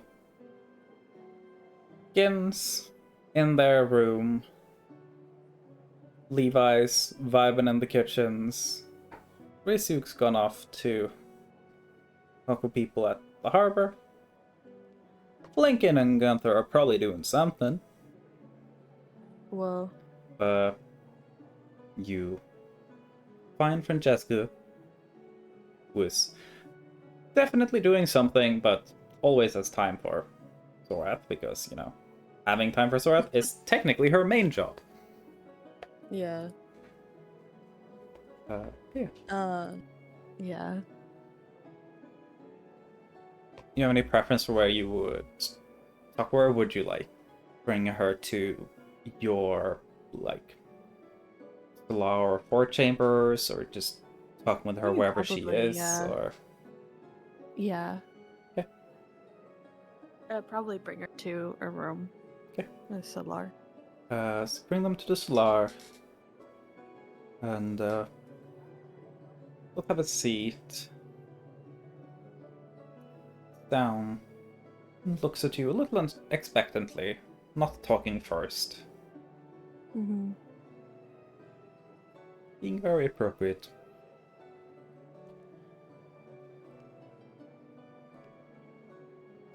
Has the time during my absence been difficult? Not all that much, no. There haven't been many big issues besides, of course, the situation with the valley, but that has not yet been an issue for us. Mm. And Emmy has been lovely to have around. I'm sure the girls enjoy having something to keep them occupied. Yes. I must admit I was worried that Mother would be a bit upset with my departure. Hi, Lyle. I am certain she was upset, but let's be honest. She cares little enough about this place that it would impact us. Very fair. Qimper has never been a priority for her. No, very much not so. How were your travels? I worry that you would not be much of a fan of some of my more dangerous adventures. Would not surprise me. Well, we defeated the Seward Beast before our arrival. I have heard the rumors. Yes, it is true. Good. And I have been banished from Les Belles and Wencash. Okay. Les Belles was my fault. Wencash was more of a general issue with the group and our methods of handling things, I believe. Were you discovered while in Vancast? I was not. I was able to Breathes a keep deep sigh myself of relief. hidden. Yes, we were banished as a group.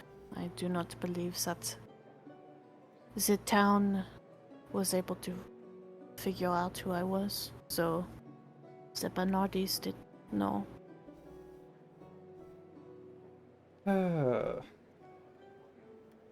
I've always believed your father to be a terrible influence on you.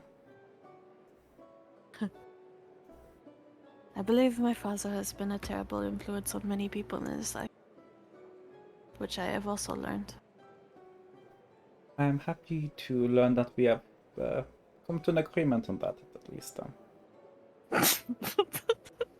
Swat's gonna laugh.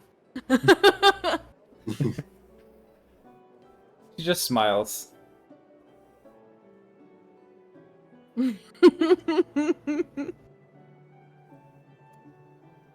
As for... She kind of looks at her hand, at her ring. My engagements.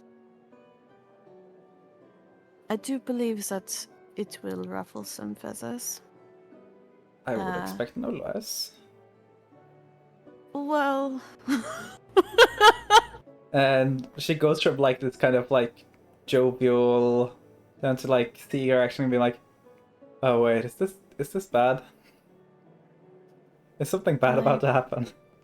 My betrothed is the Duke of Nordal, Dugal Leve.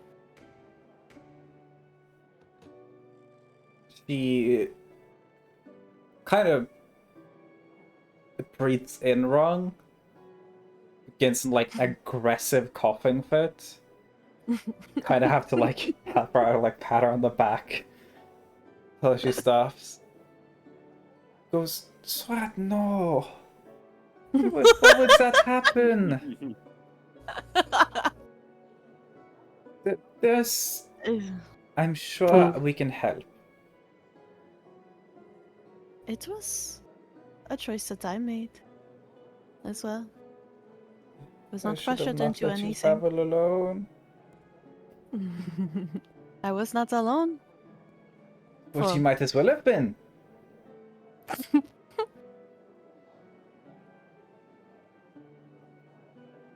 He is not terrible.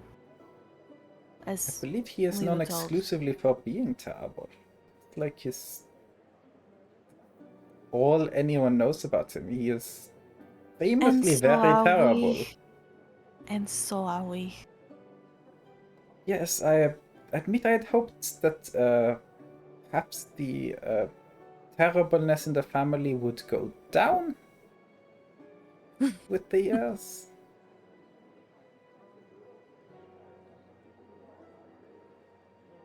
She kind of processes it a bit. Goes, are you happy?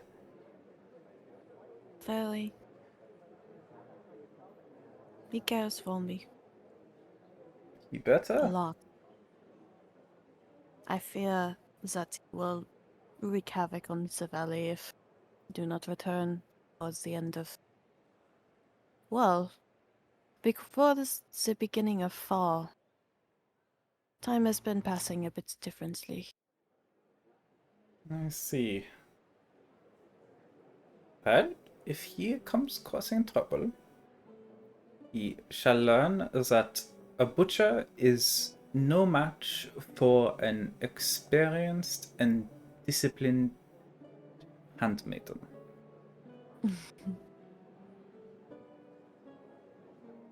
And kind I of believe you. puts her hand on top of your hand. Kind of squeezes it a little tight. She's definitely worried. Though we do have some dangerous errands to attend to while we are in the Of valley. course you do. I do take too much after my father. We are going to try to take care of the curse.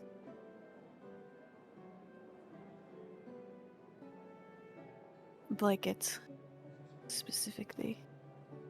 And, Okay. flee the devil.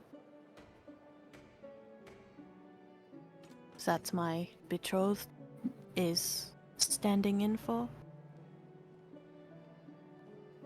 She's kind of like struggling to process again. Yeah. Uh, Dugal has made a deal with the same devil. But, well, made a deal with Hell when they became the stand-in prince of the same. When they became the temporary replacement for the devil that was sealed away. oh. And if he did come to the valley, it would most likely end in terrible consequences. So he wanted to give us time to handle the curse on our own. But he worries greatly for my safety. He sounds no less horrible than I've heard, but at least you are happy, I guess.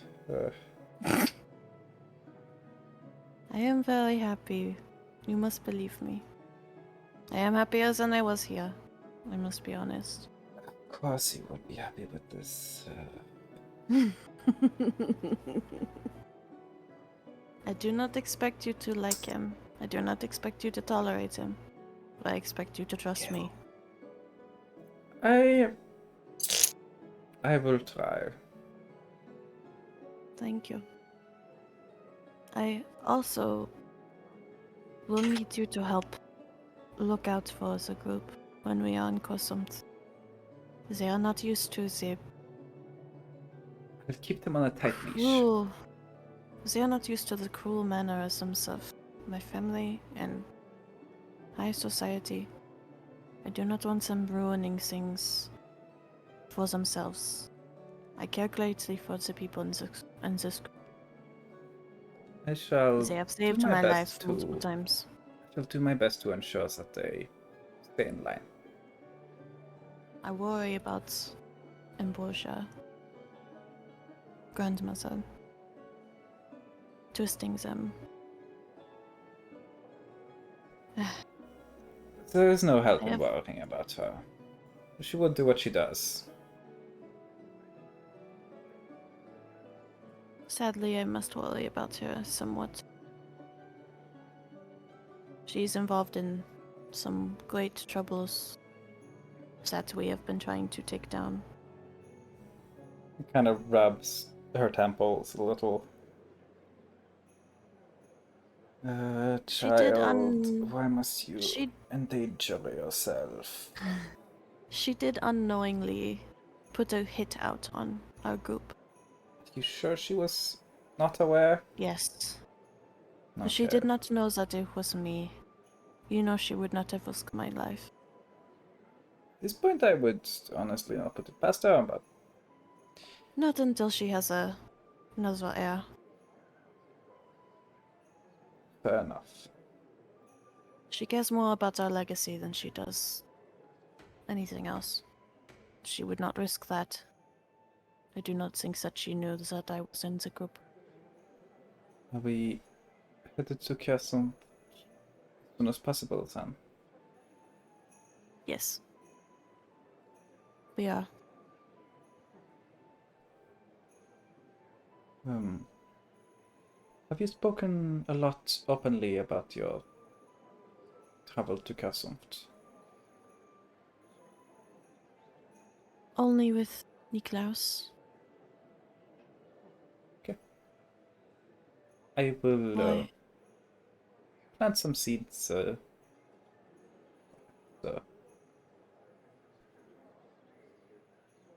I'll pull some ice away. Hmm.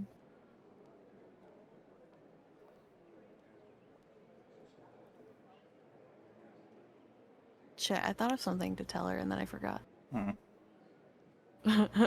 She's there for you whenever. No, I know. Don't let her if you can't think of it. Yeah.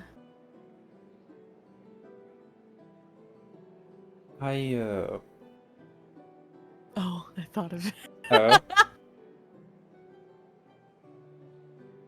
How much of the curse do you know about in regard to my mother and grandmother? Not the most. Naps. Yeah. Thank you for joining us. My curse has been activated. Fuck neighbor. Someone do fucking mod view, I guess. Div. I don't know you do that. Is that in the Twitch monitoring side? I think it's in the Twitch monitoring side. I think I solved it. Oh, Mimi! Oh my Did you god, she fix it? scared me. Yeah, I did. Okay, thank you. Oh! Mimi God. jump scare, let's go. Got him. Thank you, Mel. My curse has been activated since I left. I said I would know very little about. I guess Miss Nixdancer would probably be the best choice. I did arrange to have word sent to her. Would you want me to encourage her to stay in Kassumt then? Yes. I will be meeting her soon, once we are there. I will have that amended and Try to ensure that it will not be discovered by your mother or grandmother. Thank you. I am thinking of being a little loose-lipped about your imminent trip to Bushang. Hmm. Might keep attention pulled elsewhere. Just Best to keep my family on their toes. cool. I have enough distractions for them to worry about. Very much so, I would imagine, yes.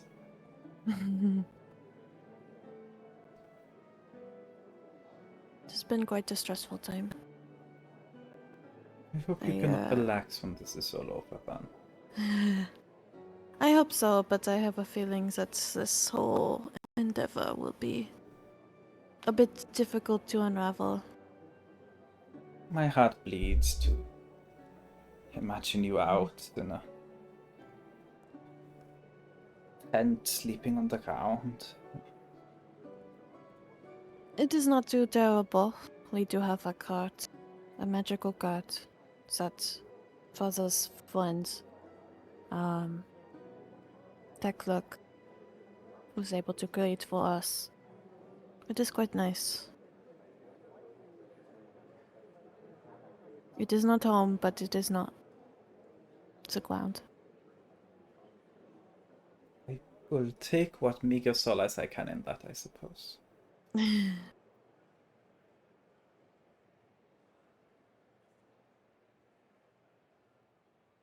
It is nice to have you home again.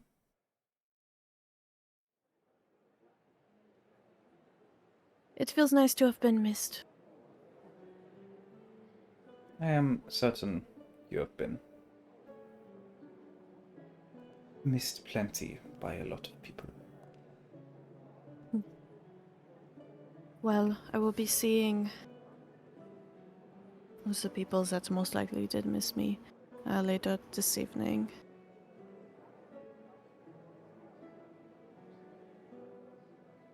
I was most going to ask likely- Nicholas, but if you Yes. are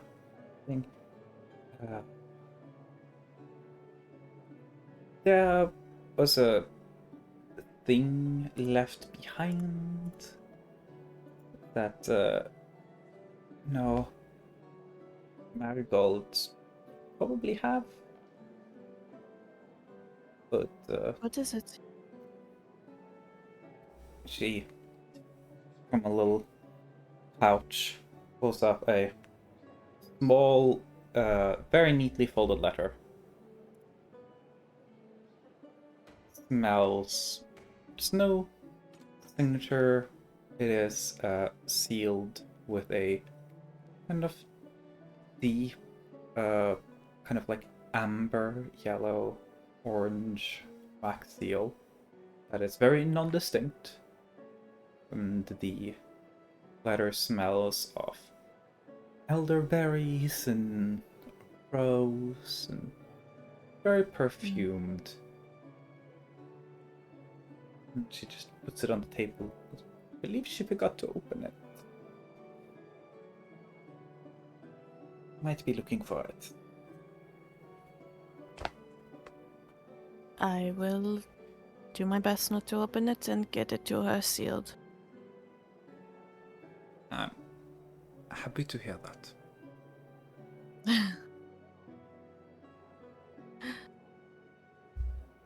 Thank you. I should be seeing her this evening. I would imagine so, yeah.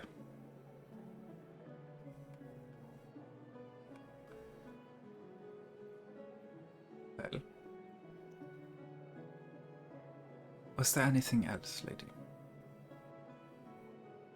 I do not think so. I believe that covers everything that I have discovered on my travels. Then I shall go and ensure that dinner is being readied appropriately. He gets Right. up, gives a little bow. struts out of the room. And they... Unless there's anything else anyone wanted to do before the dinner. Just... Sorath will just tuck the letter into her pocket or something. Yeah. I want to open it so bad, but she won't. Yeah. Ah, good. You guys... Do it. No, what the fuck? so you guys eventually gather for dinner. Doing it? Everyone except Crystal. Emmy and Nicholas are there, yes. Lyle is Miss not Crystal. there. Nicholas informs that Lyle would be back today, but probably late. They were not planning on getting to Qimper today, but it's alright there. They're gonna try and get there before, like, late night. Yeah. Oh, there's an NPC named Lyle. Yeah. Just so you know, Lyle. Oh no, I'm mixed. If fucking Lyle and Lloyd, you made two so similar sounding characters. I meant Lloyd. Okay, I was like, what? I didn't know Yeah. Lyle was gonna be here. No, I did name a character Lyle, but it's spelled Lyle Yeah. instead of, yeah. I'll tell They're you. not here. They're not here. Not meeting them this part of the campaign at least. They are... Right, they're pretty cool guy. They're Yeah. they share Gay-ass Sorath's Aerodonati. they share Sorath's curse of being born into extreme privilege. Or them. Yeah. Yeah. Lyle is heir to the largest heir to the largest family of alcohol traders in Great Landing. So yeah, Another character that Sorath has fucked before. mm-hmm. But yeah, She's got a nice circle. Lloyd will arrive late. Mm-hmm. They were supposed to originally stay in one of the smaller villages along the river, but sorry, let's hear they're gonna try and make it there. Oh. Yeah. The dinner is overwhelming in its sheer amount. Probably enough to... You'd guess, like, you could probably... like, seat a feast of, like, at least, like, 30-40 people. It's enough that everyone can kind of eat their fill of any one of the things here. It is, as Levi having a pretty good idea of what's already on the menu. It's a lot of different meat dishes.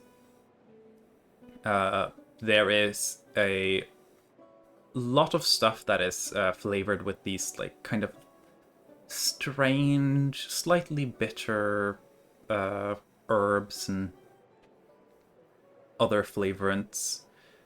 There's a lot of sweet stuff on the menu that is very strategically placed very far away from Sorath on the table. As the sweet foods all have a very distinct aroma for rose. As rosewater is the main sweetener used in a lot of the fancier cooking here. Yeah, some deep, heavy lore. Yeah. Sorath fucking hates roses. Mm-hmm. Roses do not Mostly natively 'cause they're grow in used Pleasant Valley, but everywhere for yeah. everything. But the bell roses have a real big thing for roses, especially red roses, so they're used everywhere. Anselm grows them, they import a large amount of them, and they use rosewater in half the things they eat. So Zarth is very fucking tired of rose and rose water.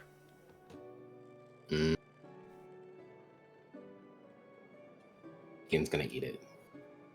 Oh yeah, feel free. It is good. It is very good. Less for her to have. The rose flavoring, it is kind of like, it is sweet. Kind of like a deeper, more like full version of kind of like candy floss type sweet, but with kind of like a slight plant-like aftertaste. Kind of like if you took cotton candy and put it on a leaf, in a way. And then you just licked the cotton candy off a leaf. That's kind of the way I would describe some roast dishes when you use very sweet rose water. Kim's gonna do exactly that and lick the plate. Are you bringing Buggy to dinner? Bucky said they didn't want to be stuffing up. You can have the dinner still at the mansion. Mm-hmm. You don't really have to be secret about. Like, trust me, the mansion staff are not going to snitch on you. They work for you. Yeah. Yeah, I get that. I have a snitcher as a party member. True. Oh, who's that? Yeah. Who was that is? Which Yeah. one? Wow, which one? Which one is that? In that case, I'll would say say- if you want to, you can ask some of the staff if they can just bring some like food to your room, and they'll just not really question it, even if you're going to the dinner yourself. Just Sick. Okay. Yeah. I'll do that. just How deliver. long until someone tells Sorath that there's a Drake? Sorath will probably be informed.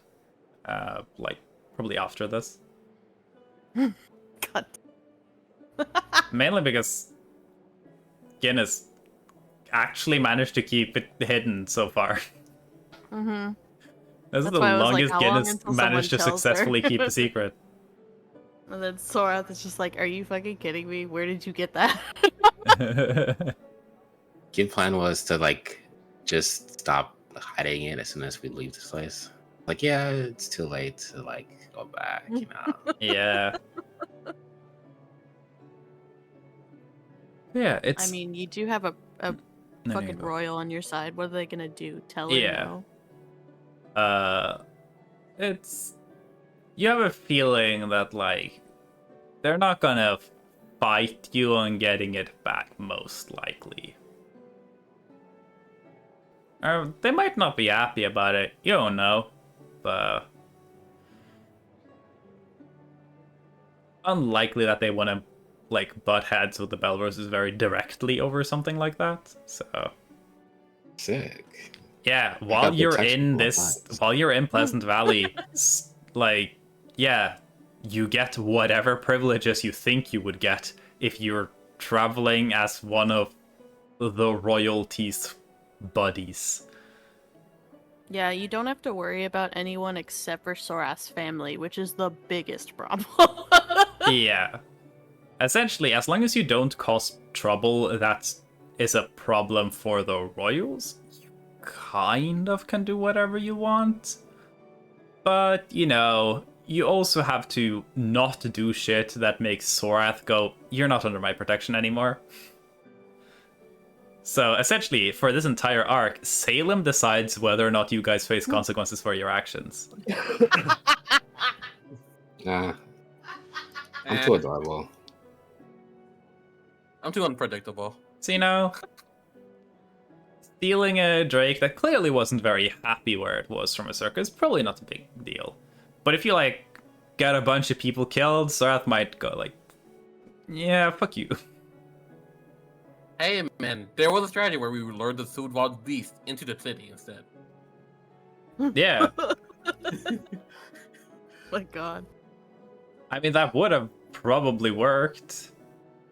But, you know, if you lured it to Qimper, you would have to lure it for a long while. If you lured it to Rantov, might have worked pretty well.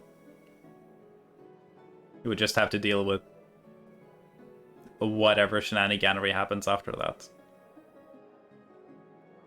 Yeah. But yeah, the dinner is there. Niklaus and Emmy are there.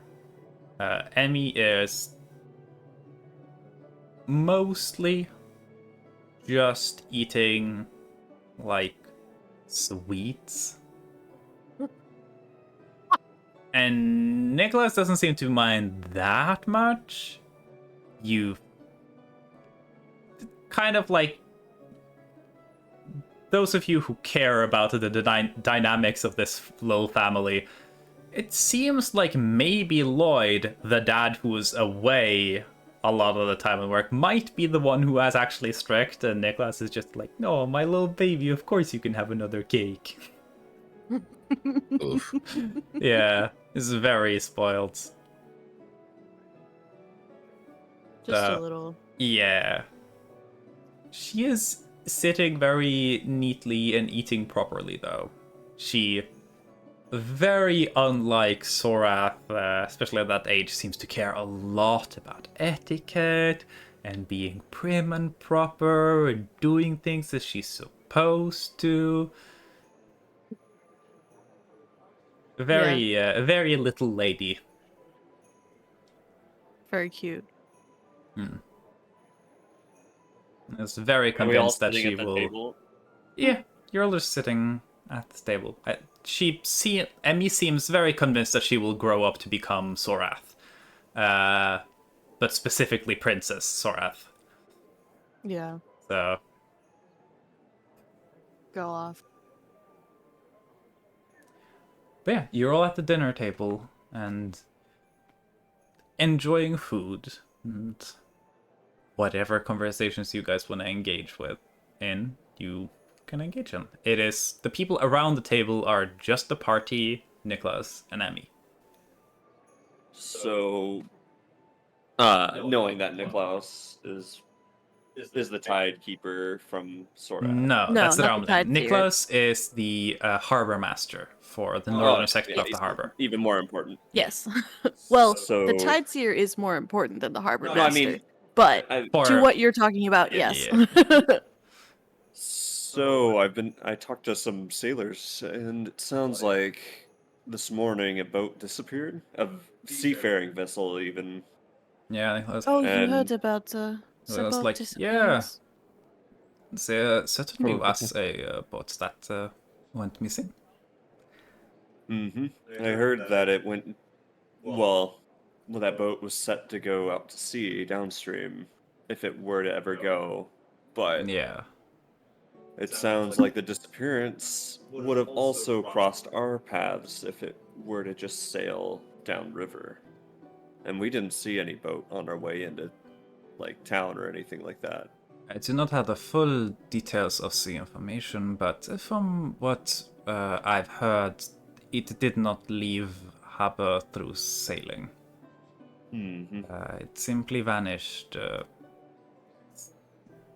Harbor master down south is dealing with the captain and quartermaster who seem to be very upset at the situation. But it's not been a problem, mostly. The crew seem to be in good spirits. So Yes, I had hoped to go speak with the workers in the area to see what they have found out, what they know. Is that That's sort what of I thing? did. What did you find out? I found the crew that was a part of that ship, and it just sounds like whatever the people have been saying. It just disappeared. Oh, Does the there were no witnesses? Rizio kind of conflicted because he doesn't want to throw his boy under the bus because he knows there's more to it.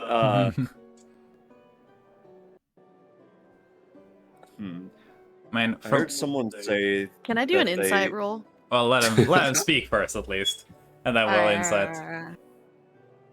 Someone said something about the scent of lavender. If that tells any of you anything, does that anything come from that or come up from that? Feel free to insight that if you want. 19. I mean, yeah, like the Give me- scent of lavender. Give me your choice of deception or performance. Gotcha. Natural 20. Natural 1. 12. You figure, Zora, that Rizuki is not lying, but they're not Yeah. saying everything. They know something else that they're kind of keeping to themselves a little. If you think it would be best for me to not get involved with the workers, that I can do. But if they are not working with you, let me know. You might want to wait, as I'll be going down to the harbor once more after dinner to one of the bars out there. Like I said, let me know. I will not step in if you are sure you can handle the investigation yourself. Not that you are unable. Just, I do have sway.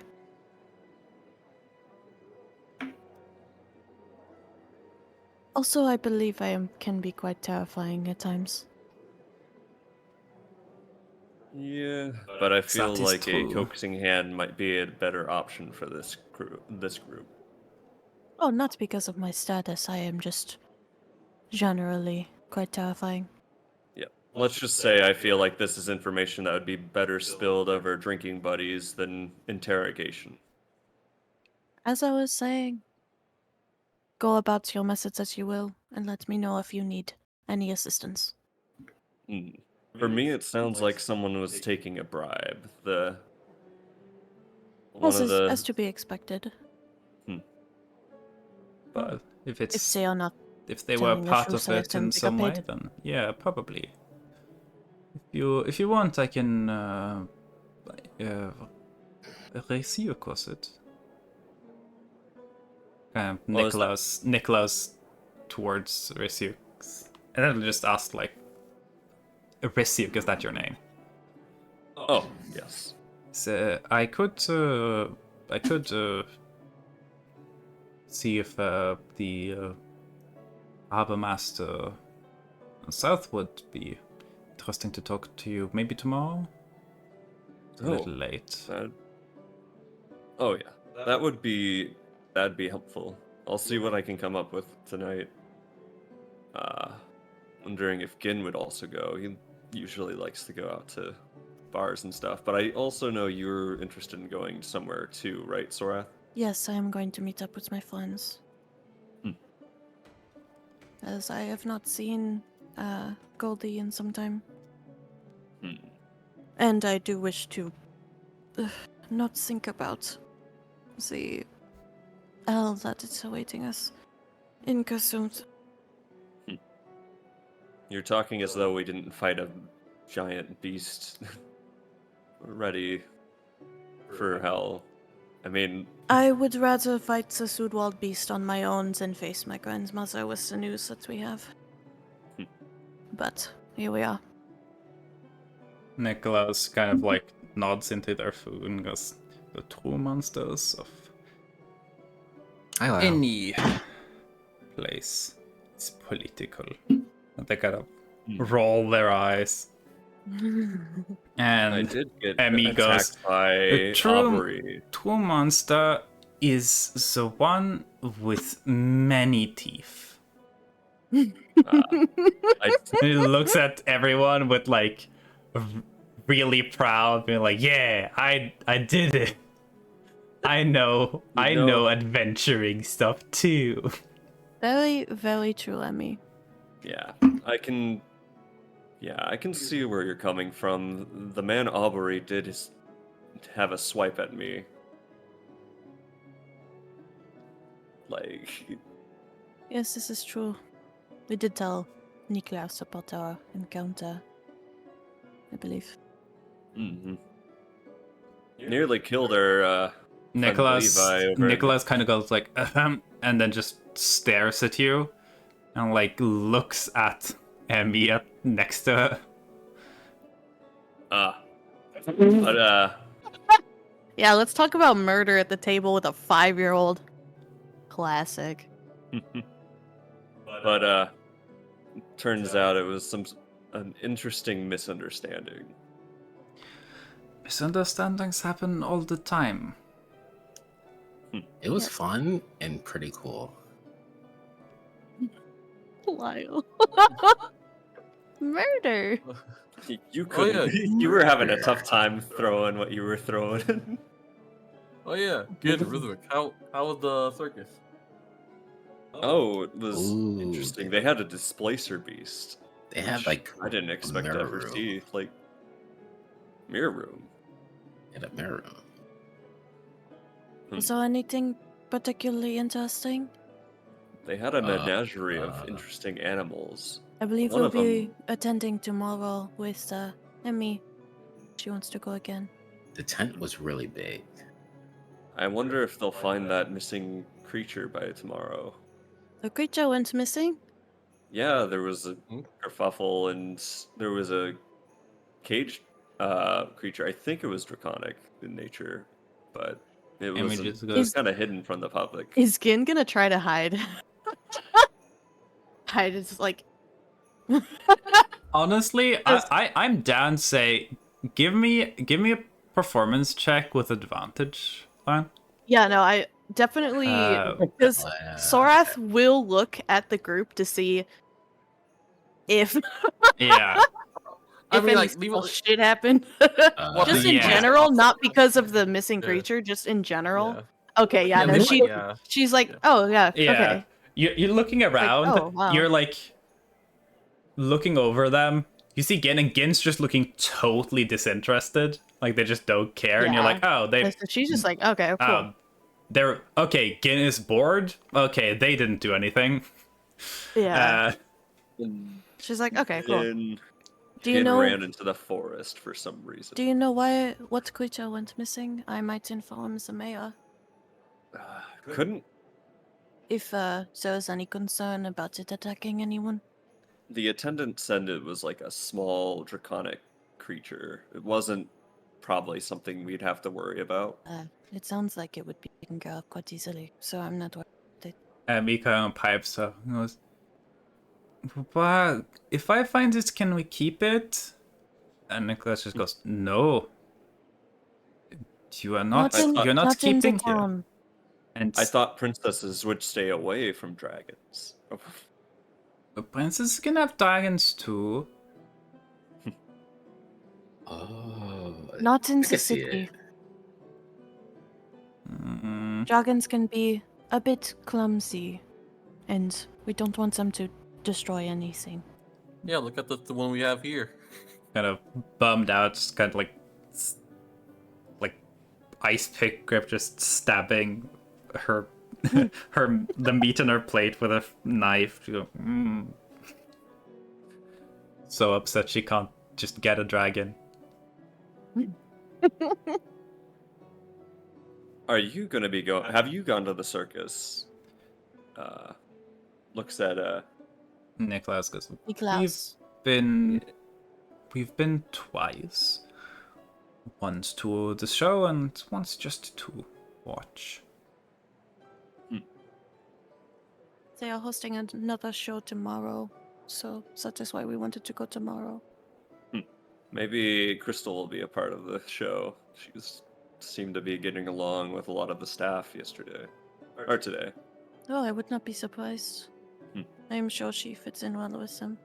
She could find an acrobatic position. I'm pretty sure she'd kill that. You remember like how she flew across the sails and stuff in Wencash? I remember how she disappeared in Debaya. Quite speedy. I'm sure Flinken definitely could find something to do there. Not the tentacles. Don't talk about the tentacles here at the table. I didn't say that in character. Lyle posted tentacles in chat. Yeah, the dumpy tentacles. Yeah. Yeah. I'll kind of continue dinner like conversation. Anything else y'all want to discuss here? Or I guess I can't discuss what I want to now, so no. Why not? Because there's kids here. yeah. That's why we're going to the tavern afterwards. Crimes Use adult and- can't. Because Lion. Lord knows What? Niklaus wants to ask more questions about Dugal than he can with Emmy around. Yeah. We just guys, we just gotta use adults can't. Oh my god. I mean, No, if there's no other conversation, Levi would just probably tell us stories of like what sometimes in Norse. Yeah. to Emmy would be continue. really excited just hearing about Especially places far stories. away. And especially about stories about like what some of the other kids did Mm-hmm. when he worked at the orphanage. You Really? you guys notice very quickly that Levi has a very strong knack for dealing with Emmy. And you're kind of starting to see that even though Levi seems like the type of person to not be responsible enough to be given really any serious job, you can see that they do have a knack for working with taking care of children and stuff like that. Clearly Rizik have some also experience realizes- just talking and keeping them entertained. Rizik also realizes he really doesn't have any way to tell stories of his childhood without it seeming bleak or violent. Like growing up in Wencash, you can't really come up Yeah, with like things that don't break out in. Then I got in a street brawl. yeah. I guess the Or- chillest parts were probably like the almost like the year or so you were in Emenia. Emania would have been like Yeah. looking at all the tinkerers and stuff, like talking about like what we've smith, but then at the same time you're talking about armor and weapons manufacturing. Oh, I feel like Sorath might mention to Emmy that she's getting married. Just don't tell her who you are marrying. Yeah. Well, she won't care Well, to know. She who won't even really. know. She Who's won't a know. Dugal? I feel like No. Duval is just So- like I'm pretty sure if you just said his name, you might not get it. But she definitely knows who the Butcher of Nortal That's is. fair. So yeah. He is But to be the fair, when Soras boogeyman. name him as the butcher of Dugal of Nortal, No, or but essentially, Yeah. if anyone answers questions enough that it would point her towards the idea of Nortal, she would be like, "My God, are you dating a monster?" yeah, because I think Dugal's identity is very obscene. I would say to the people of these Oh yeah, a lands. bit. Yeah. Fucking Sorath's handmaiden freaked the fuck out. Yeah. Francesco was like, "No, what do you mean?" Oh, guys, we just met the guy that killed the city by getting thrown at it. Yeah, no, imagine, like, especially Francesca, who was more or less raised Sorath. And then Sorath shows up and was like, "Yeah, I got engaged. Who? The Zodiac Killer." You just go, We didn't. "What?" Oh, Like, we didn't introduce her. We didn't introduce her to him. Don't look at us like that. yeah, no, like, Dugal is the Butcher of Nortal, especially in, like, this region, is more or less as notorious as someone like Jack the Ripper or the Zodiac Killer. Alexander the Great to those that are not Rome. Ivan the Impaler level shit. Vlad Tepish. Yeah. Literally so, Vlad the Impaler. George W. Bush. Like, Vlad the Impaler is literally was so hated and feared that the idea of vampirism was invented to explain why he was so evil. Dugal is kind of like that. Except for them, it's Yeah. theories that he is colluding with the powers of hell, and they're just right about that. Turns out, I feel like Sorath would show her the ring that she has. yeah, she would be very entranced by the ring. I'm glad that I made my sigils and runes like giant and not like infernal. Yeah. I will be getting married in a year's time or so. We should make a good set of wedding armor for that. A year from now, or like a year outside? A year outside, obviously. Emmy's I'm married gonna too. ask like a shit ton question, like, where's the wedding gonna take place? Like, can we go? Do I get a new dress? Can I get a new dress for it? Okay, and so on and so forth. It's gonna So be yeah, like don't know where yet. Yes, you can get a new dress for that. We will make sure you are dressed for the occasion. Does Pleasant Valley do the tradition of having someone like a young one throw like flower petals everywhere? no, not really. So More of a label thing. more of a thing where where flowers grow. They throw flowers would probably ivy be everywhere. involved in a Green royal wheat. wedding. But if you wanted to have flowers at your wedding, you would have to leave the valley to go get them. So, I would and have been fooled with all the roses. and tossing leaves from like heartwood trees is not going to be that glamorous. 'Cause they're Yeah, like thick leaves. They would just hit the ground with a thud. Sorath would kind of just look at Riziak like, I mean, with all the rose motif, you could have fooled me. They're just most of our roses are used for display. I do not know why you would throw them on the ground. So, in, they are not. There are not many flowers here, so we do in not Label. throw them around. In Label, I heard that they had young ones of the related to the bride or groom with do that. Well, depending on where we are. I'm easily gonna be. Can we do the wedding there? Can we do the wedding in Label? I wanna throw the flowers there in Label. Can I roll an intimidation check? I'm gonna glare at Riziak. Rizyuk has the realization that the ban in Wencash is 22. the temporary one. Yeah, so you get a intimidation check of 22 levels worth of side eye from Sorath. Because it's gonna go. I am sure that they will want to have the wedding somewhere closer. Because would I want it in Labor? It would take us probably months to go there.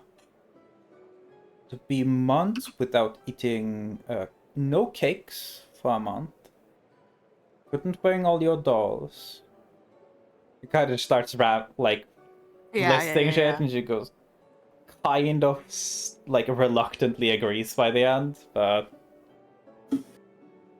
We will make sure that you are involved and have something very pretty to wear, Emmy.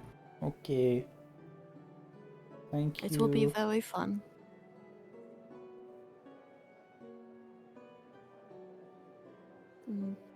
I do not wish for any of my family to be. We'll just be nice people, good friends. Emmy nods. I feel like Sorath has talked to Emmy a few times, like my family is not full of good people. Yeah. Except maybe for Anselm. She's like, my family is very scary and they are not very nice, so make sure you stay away from them. Yeah, she probably hasn't fully gotten it yet, but, you know, Yeah. an effort has been made. Well, and Yeah, she would you- probably tell Niklaus and Yeah, no, Lloyd to Niklaus tell her would. the same thing. Niklaus would probably put more effort in keeping her away from Oh, Sorath's yeah. family than Sorath ever would. Yeah. Again, you should tell her about the serpent you saw in the sky when we were by Debaya.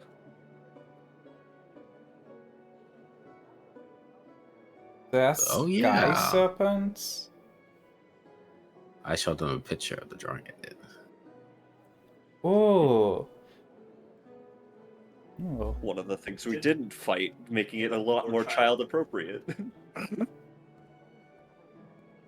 Okay. So you show some of the drawings in your bestiary, and Emmy is going to immediately just be fully entranced by just looking at the pictures. And yeah, I'll say surprisingly Gin ends up being a kind of decently okay not babysitter, I guess, but like dealing with children just because they're carrying picture books around with them. Yeah. Just don't Yeah. show the picture of the Bodak. I have a lot Keep of that one away. younger siblings, so Yeah. Did you end up sketching the Bodak after we fought it? I believe Yeah, you said I that you'd sketched sketch everything. every single thing you encounter, and you also did your best to draw everything you'd encountered before as well. Yep. Yeah. Is that one taped shut? That log page? Not really. I don't think but Gin's that spooked by the Bodak. They were kind of chilling. Yeah. Dinner probably eventually wraps up with Niklaus going to be with Emmy for a little bit. He's gonna head to tavern probably after Emmy's put to bed. Yeah. Rizu quickly goes to Sorath. I'm sorry, I forgot your Blade Bell banishment was permanent. I was getting it mixed up with the Wencash one. Like, Salem's not at the Yeah. desk right now, but they'd be able to hear that. Yeah. But yeah, so I'm gonna we could finish out this day for this session by just dealing with the two tavern sections if we wanna. Yeah. So who is going to a tavern? That's a good starting question. Yeah. I guess I shall. Is Levi going to either one of the taverns, or? Nah, probably not. Okay. So, in that case, Gin, I present you the offers. You can go to a tavern called Flamin', the Fiery Pigeon, which is the tavern that Sorath and their friends go to. It's a nice tavern. It's a little bit of like, kind of a little bit of like a calm party atmosphere, I guess. And Risyuk is going to a tavern called Rickkeel, which is a like workman's pub where all of this, yeah, it's a dive bar where all the harbor sailors are hanging out. Everything you got. All right. Well, listen to both options. Gin decides. You can also just to choose take to a do nap. anything else. That's also an option. Gin's gonna decide to just roam around the manor in circles and look for stuff. Never Okay. mind. In that case, Go find Crystal somehow.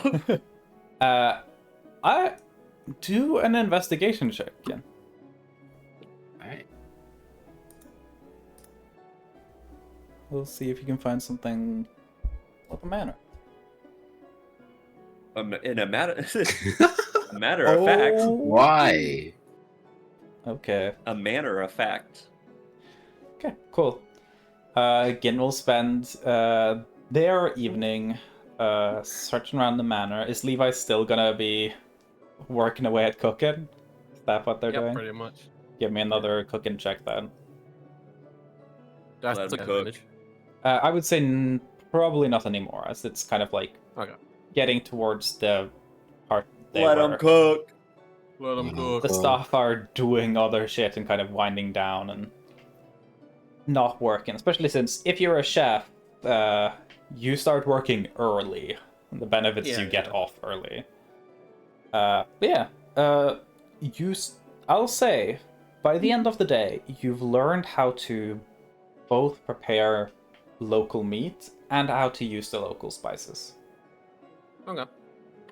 Not perfected it. You haven't really figured out the best way to work it into the curry. But you've at least figured out like how to appropriately work with the ingredients on their own, and now you just need to figure out a way to incorporate them. So yeah.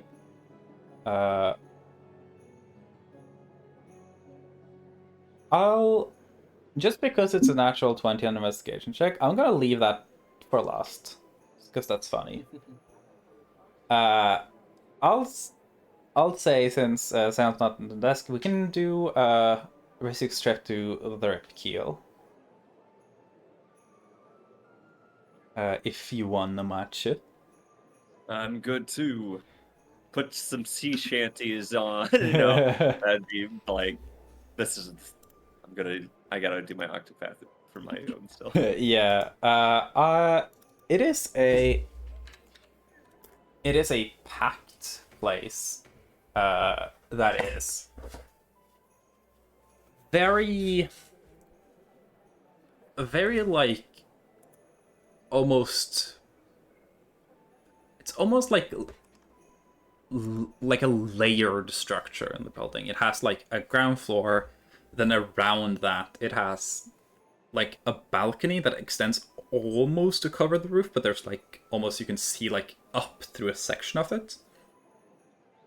And then you figure on top of that are probably some rooms.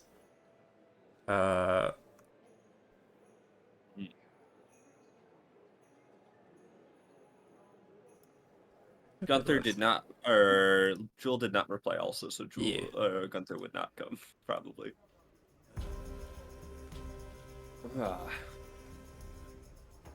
It is very crowded. It has a very distinctive smell of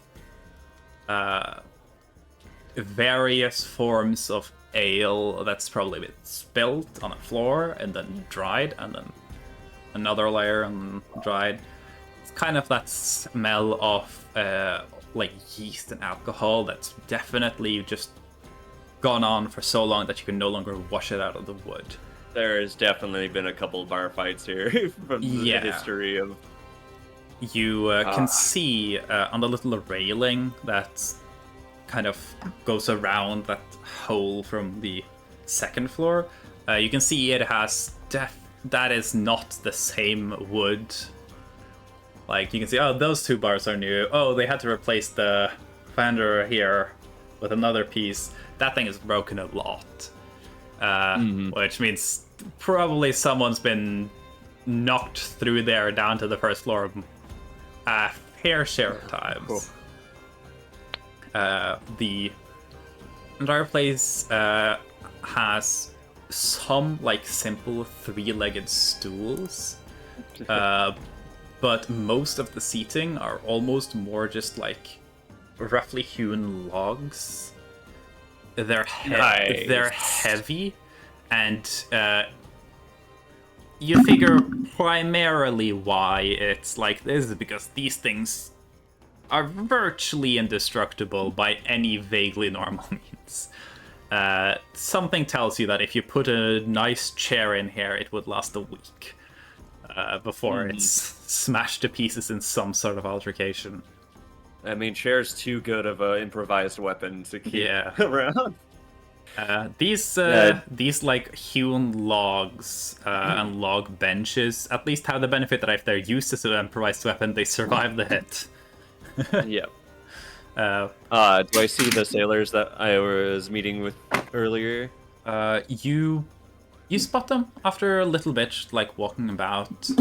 As you enter, you're immediately like people at the bar section just look at you, give you a nod, kind of immediately ignore you.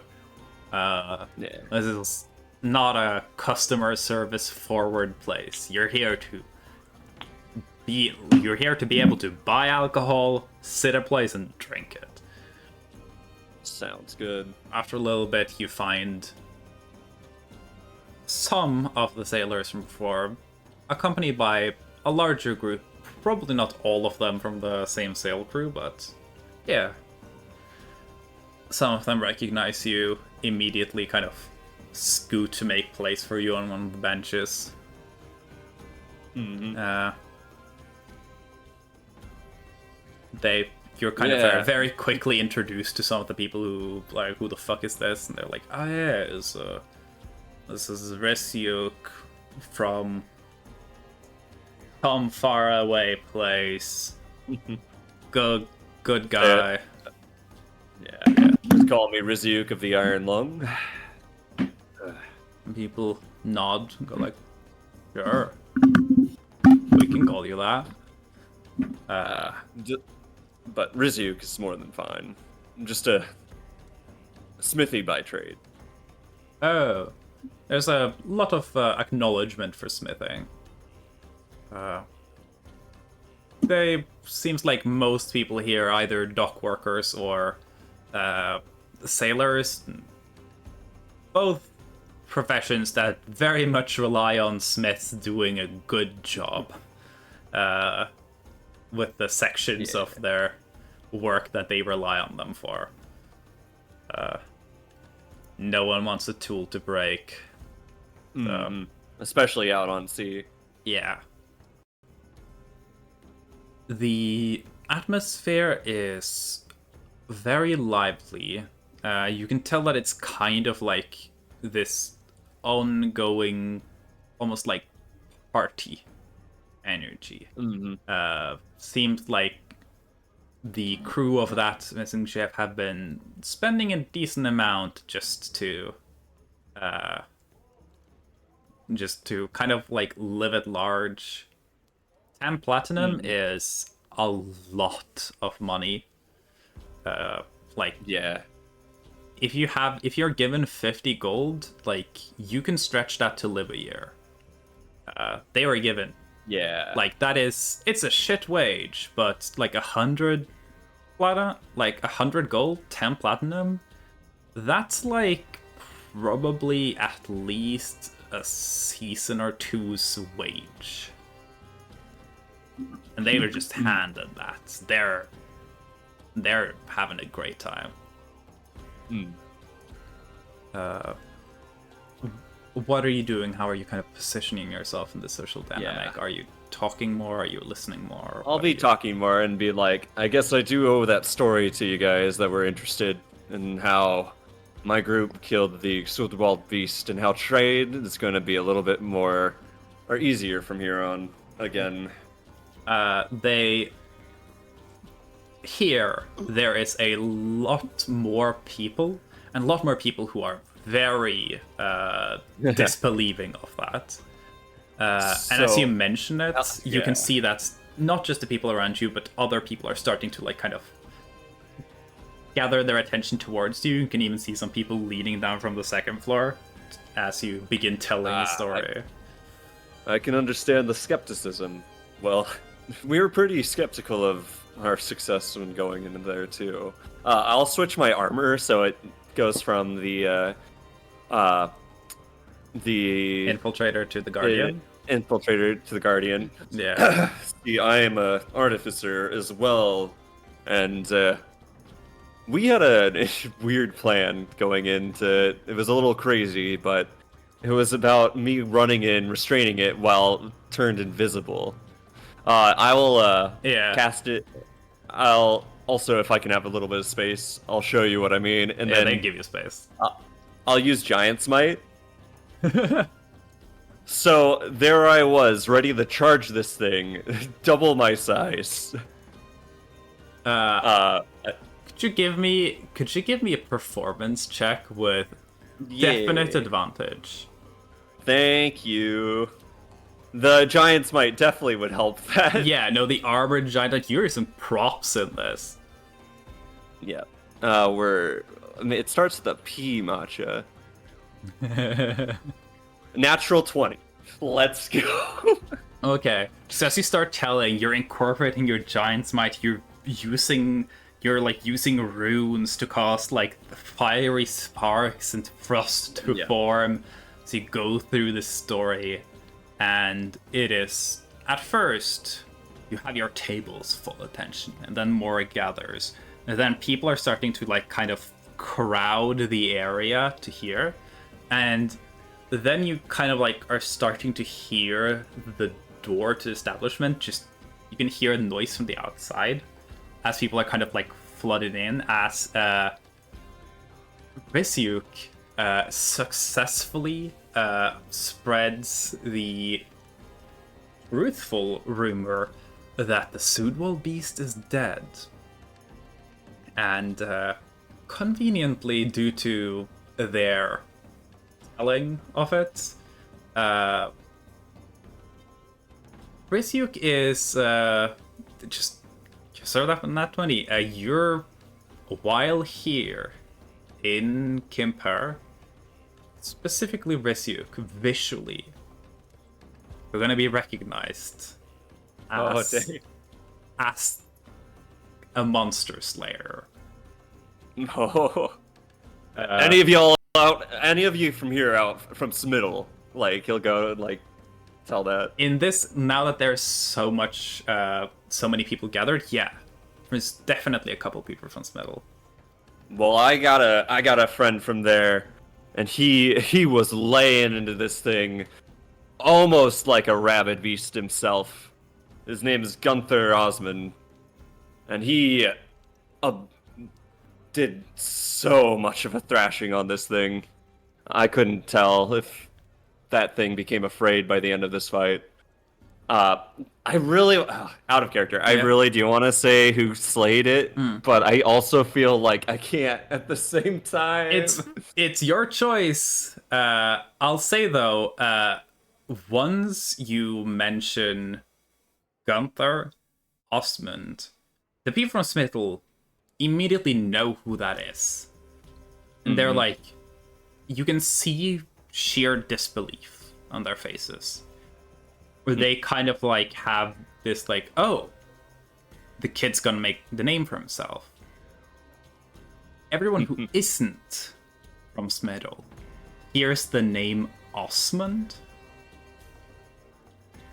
and that Osmond was part of slaying the Sudwal beast, and you can feel like a building energy as somehow, while playing a melee punch artificer, you are now spinning the bardic tale of essentially the group as household name, but also you can hear mumbling as you are, in a way, reincarnating the almost mythical hero status that Eustace Osmond had in the form of his son, who has now shown up and slain a beast that has plagued the valley for hundreds of years. Yeah. Do you think I could get a good read of the vibe, like, of the whole tavern? See if mentioning Sorath Belrose would be, like, give me an insight check. Tolerated. Okay. Thank you, runes, because I really want to give credit where credit is due fully. So that's a dirty 20 plus 21 again. Okay.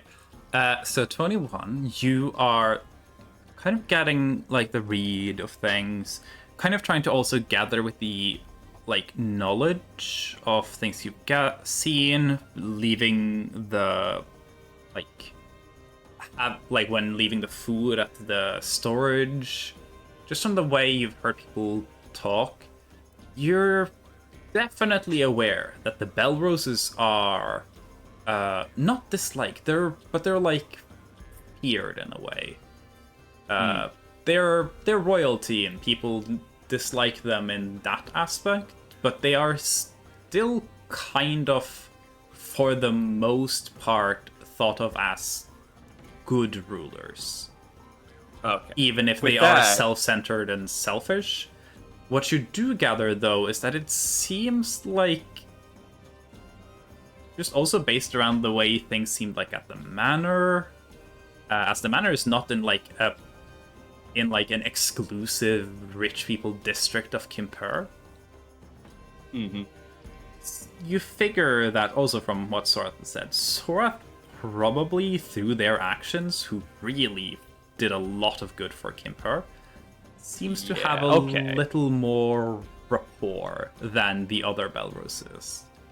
Okay, well this will let me be able to be a true friend, because I'm gonna also be like, so during the fight, believe this, we are an interesting group, because this fight would not have gone its way without a cleric of Gonds helping us out with this. There is magic murmurings.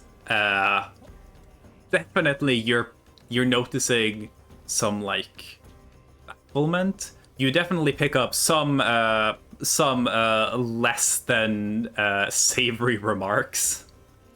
The friendliest guy I've though. Especially in what you pick up are more southern accents. And you can tell, like, yeah, there are some wounds there where people don't really trust Orst.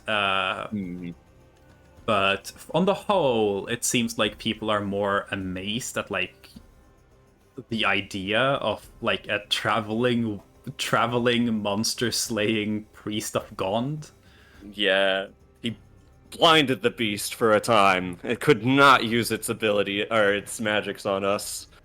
And from a similar area, we have a fighter that could throw like as far as the eye could see, and then appear there. I have to riz up Gin as well. And yeah. And we have a rogue from the White Waste, almost as unseen as that throw as you're trying to. Yeah. You kind of like, it's not your natural habitat to just be like grandstanding speeches, but it's working. It's working, and it's in a way, the fact that it isn't like a perfectly rehearsed speech, and you're kind of like grasping for words, adds like another layer of authenticity that kind of pulls the crowd more with you. As like when you're looking for the words, they're like waiting with anticipation for you to find them so you can deliver it to them. Yeah. When you mention that they're from the White Waste, it faces a like kind of incredulous bafflement, because the White Wastes are primarily known for being barren and inhospitable. So you've kind of just gone like, yeah, we have someone from the North Pole. And you're like, yeah. People live there? Wow. Yeah. And then, I don't know if any of you have been out to the circus while it's been out here. Flinken didn't get to do anything, but could we say that he had a hand in it, right? Flinken did. Well, Flinken was technically there for a part of it, and he did deal with Falcons and did cast the distracting spell on the beast. He was there. Yeah. Okay. What was the spell again? I don't remember which spell, but he essentially used like he used a mix of mind control and illusion magic to deal with the vultures and to like essentially just be a distraction. So, yeah. He kept the beast's eyes and the beast's winged friends from being able to prey on us when we were fending off the real prize. And he's, like, what are his connections that I know with the circus? What you know very little about their connection with the circus. Nah. All you know is that the circus seemingly came to Flinken's aid in a time of need. And the circus, as far as you can tell, the circus is just kind of like, as people see it, it's this entertainment thing. But there is something spooky and sinister about it that seems to kind of be part of the appeal. But the Veil Wizard Circus isn't like super known like everywhere as this like weird mystical thing. But it's more people of high authority that have like this, where it's like this spreading thing. Like, have you heard this news about something called the Whale Whisper Circus? It seems like they tend to show up a lot of places where chaos happens. Huh. Well, So, I'll spin it to be like, from the Shulin Monastery, a man that I wish was here right now to be able to tell the story. He could tell it better than anyone. And finally, the one who struck the killing blow. Some of you may be surprised on who the surname falls, but a Belrose has been rumored to be here. The daughter, Sorath Belrose, strikes with the ferocity of what you could expect. there is Cleaning the beast's head from its body. There is a tension in the air as you start telling about Sora, and you can tell that if you hadn't built the entire crowd up like this, if you hadn't gotten them along, if you hadn't built that faith, it would have fizzled here. But you kind of put the tension, and at first it is the sailors who kind of cheer in jubilation over it.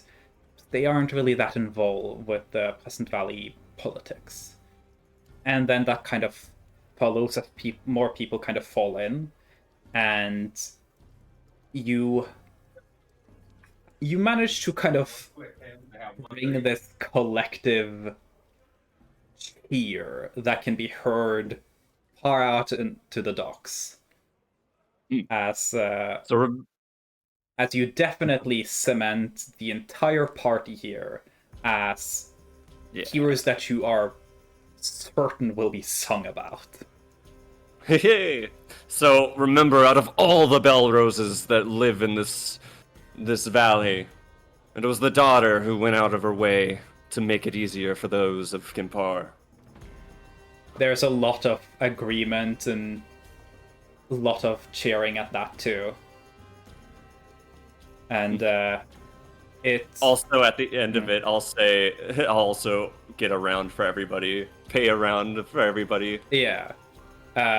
I'll say you are if you're willing, you can at this point do something like, I feel like if you were to give them like 10 platinum, you could probably buy up, like, essentially be like, just keep the alcohol flowing until it's dry. Yeah, I'll do that. Yeah. I have 100 platinum on me, so yeah.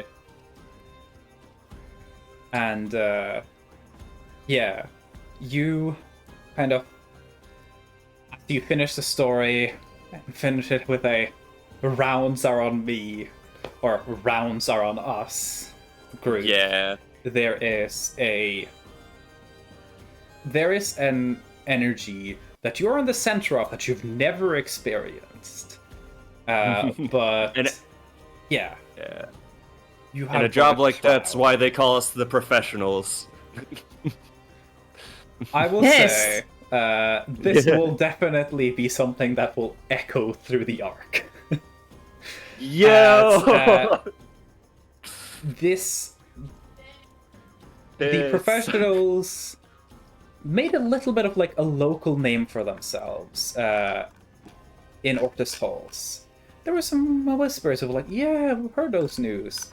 I can say firmly it is in Pleasant Valley, in this tavern, where the legend is born. Ooh. Congratulations, Matcha. This went way better than you thought it would go. Yeah. Rizyuk got definitely in the moment of it, feeling like I am around my people, the laborers. And yeah, it's kind of devolves into this massive celebration that extends out into the nearby piers, and essentially the southern harbor is kind of just alight with festivity. And a lot of alcohol. And one thing is for sure, the Ripkeel has never gotten this good promotion ever. So yeah, congratulations, Masha. What? I just said the professionals. I have a feeling your name would have definitely come up at some point before. We're in serious shit. Like, yeah. But yeah, throughout the night, and then there's a point I do want to talk to, like, Omora? Yeah. And see if I can get more information from him. Yeah. Yeah.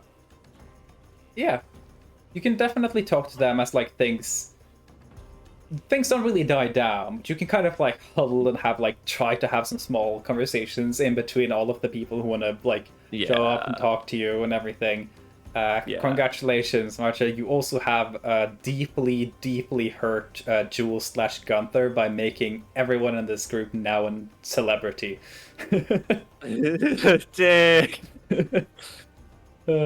Gunther's just staying at the manor, just being like, it's kind of nice to just relax a little after the travel. And then next day, everyone's going to kind of like...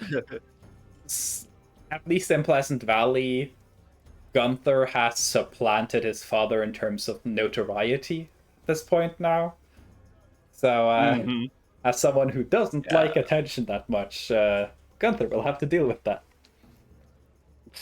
Rizyuk was overthinking it and just thinking like, oh, these guys are like sailors. I wonder if any of them in the Smiddle. Yeah. And Rizyuk's like, I'm giving Gunther what he deserves. Because he put his all in that fight.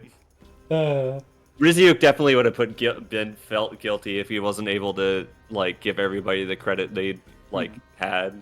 He even probably glazed up Crystal's thing by not letting it known that they fell.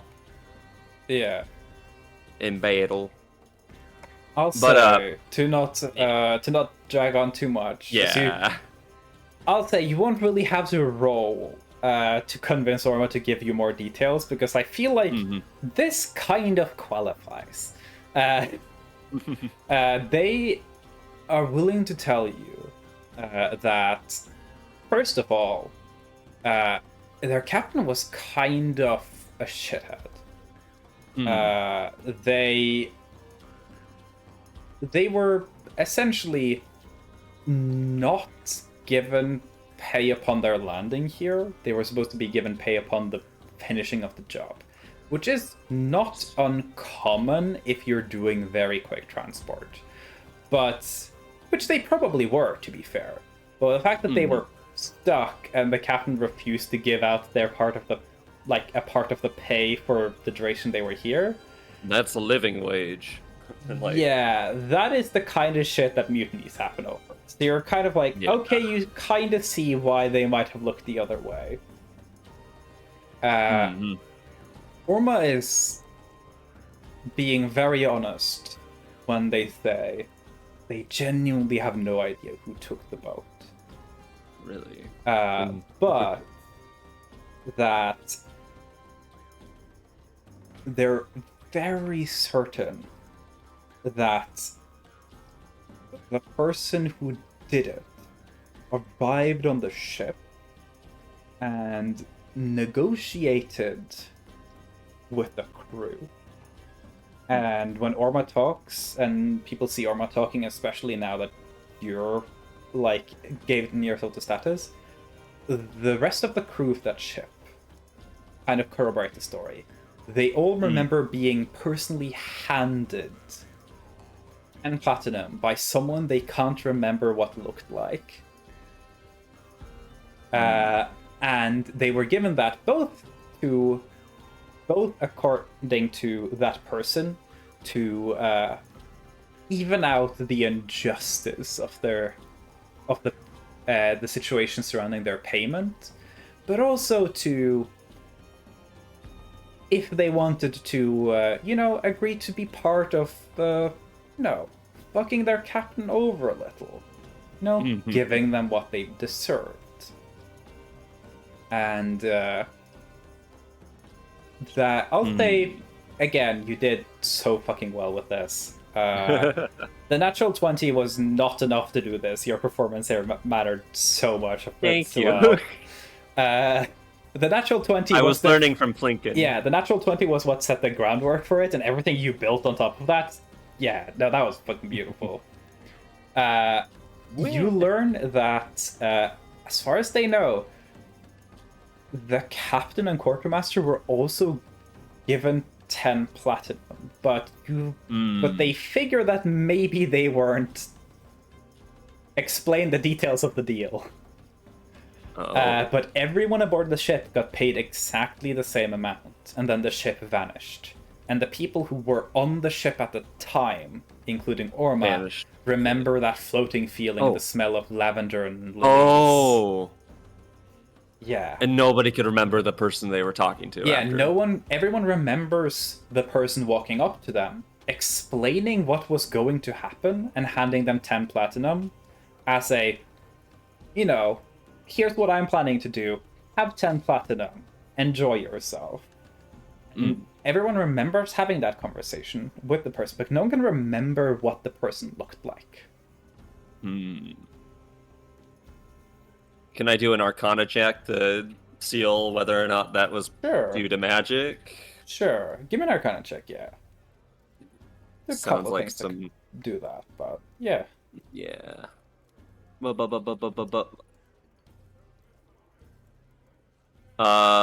22.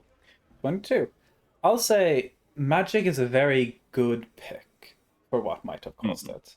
What you would guess is the most likely is that there's a skilled illusionist. There are other options. It could be something like psionics to mess literally with people's cognitive processes. That could do it. But psionics is a very, very rare thing that Risyuk only really knows about it due to the adjacency with what Risyuk has going on. Psionics is very unexplained, and specifically is not magic, but it's not really understood. And I'll say Risyuk, due to their knowledge surrounding it, you would probably know that as far as the rumors go, the scholar librarians haven't figured out how it works or how to reproduce it. So it is a very mysterious thing. So that could be it. But that is something that is only kind of whispered about, this theory, in very academic circles. What you would guess is a very skilled illusionist. Or perhaps an enchanter. Most likely both. So, got it. Yeah. Wow, that's some information right there. Yeah. There's one last thing I do want to say. Yeah. As a last rouse. Y'all fellas. Oh, my fellas. You know the sea of booze at Ripkeel. You know what it is? Every night is a red sky. And you know what they say about red skies at night? And then everybody, sailor's delight. Yeah. You can see, like, behind the bar, there's the person who's like, the barkeeps and stuff are desperately trying to keep up with just filling tankards and tankards and tankards and tankards. But you can see someone who was not working there, like, actively working originally, but has come out, is an old lady. Probably in her, like, late 70s. Looks like she's lived a working life. And you can see as you say that, she kind of, like, start watching a little. Oh. You can tell this place has probably been around. This is her legacy. And she's, like, witnessing and understanding that she's part of this. Aww. And she's... How many workers are there? Of the people, like, pouring. You aren't sure exactly how many of them usually work, but there's currently about 12 people behind that bar pouring, and that's mainly because you can't really fit more than 12 people there. And it seems like there are more people walking to replace barrels.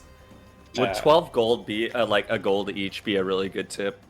It's about a week's, like, that's enough to get you, like, a week's worth of, like, food and lodging. It's pretty good. I'll definitely set out, like, 12 gold, so by the end of the night I've given one to each of the workers. They very much graciously accept. Mm-hmm. So, yeah. You've given them a lot of business. Lot of money. This is not a place that is, like, built to have an endless amount of booze, and they're gonna empty what they have, and then probably use all the money that they spent here to try and, like, buy whatever boost they can from anywhere else to try and, like, be able to supply what's going to be an incredible amount of new customers. Mm-hmm. Yeah. Congratulations. Screw it. I'll put 12 platinum aside to give platinum to each of them. Oh, okay. Nice. Yeah.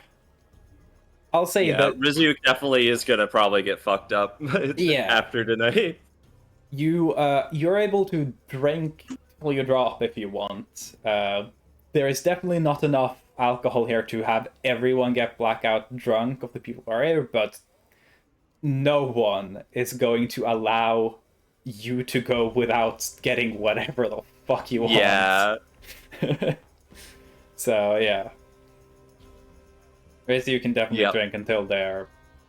And then we got banned from Label. Like, just kind of like really drunk, just going through the entire story. There was an aboleth. It turned two of our friends into, like, creatures, and we had to heal them. It was crazy. Yeah. There was porn being projected into one of their minds.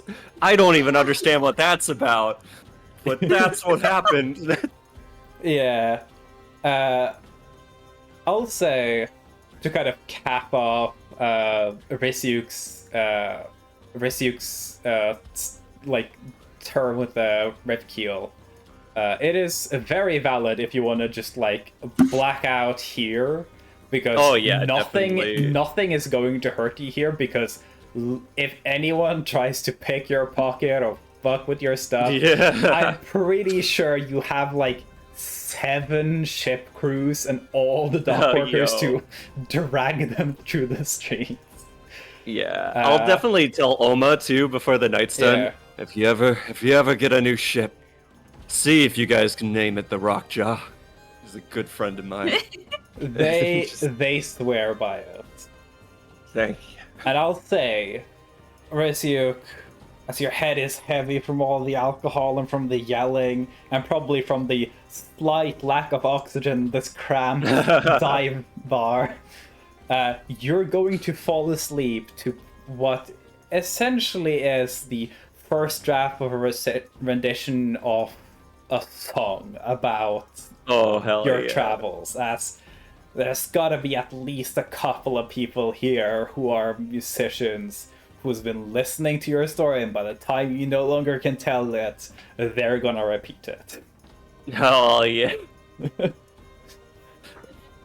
Like, this is the funniest, like, turnaround for how Rizyuk was towards everybody earlier today, and I think this is part of the reason he wanted to give everybody a good shot. Yeah. Yeah, and especially given, like, the crowd, the idea of, like, just straight up calling the group piss as kind of like an ironic twist on the hero. Get pissed stuff. while cheering for piss. Yeah, because like the other famous like Monster Hunter groups and stuff like that, a lot of them are so cool. Like you have Anselm's group, which is probably the most famous in this region, with the Duskbreakers, which are. What if it naturally happens where it's like we're professionals and we always find ourselves in serious shit? Yeah. And then that's how the name becomes Piss? Well, you already did establish that the name was Piss in Ortis Hall specifically. True. It was put on banners, but nice.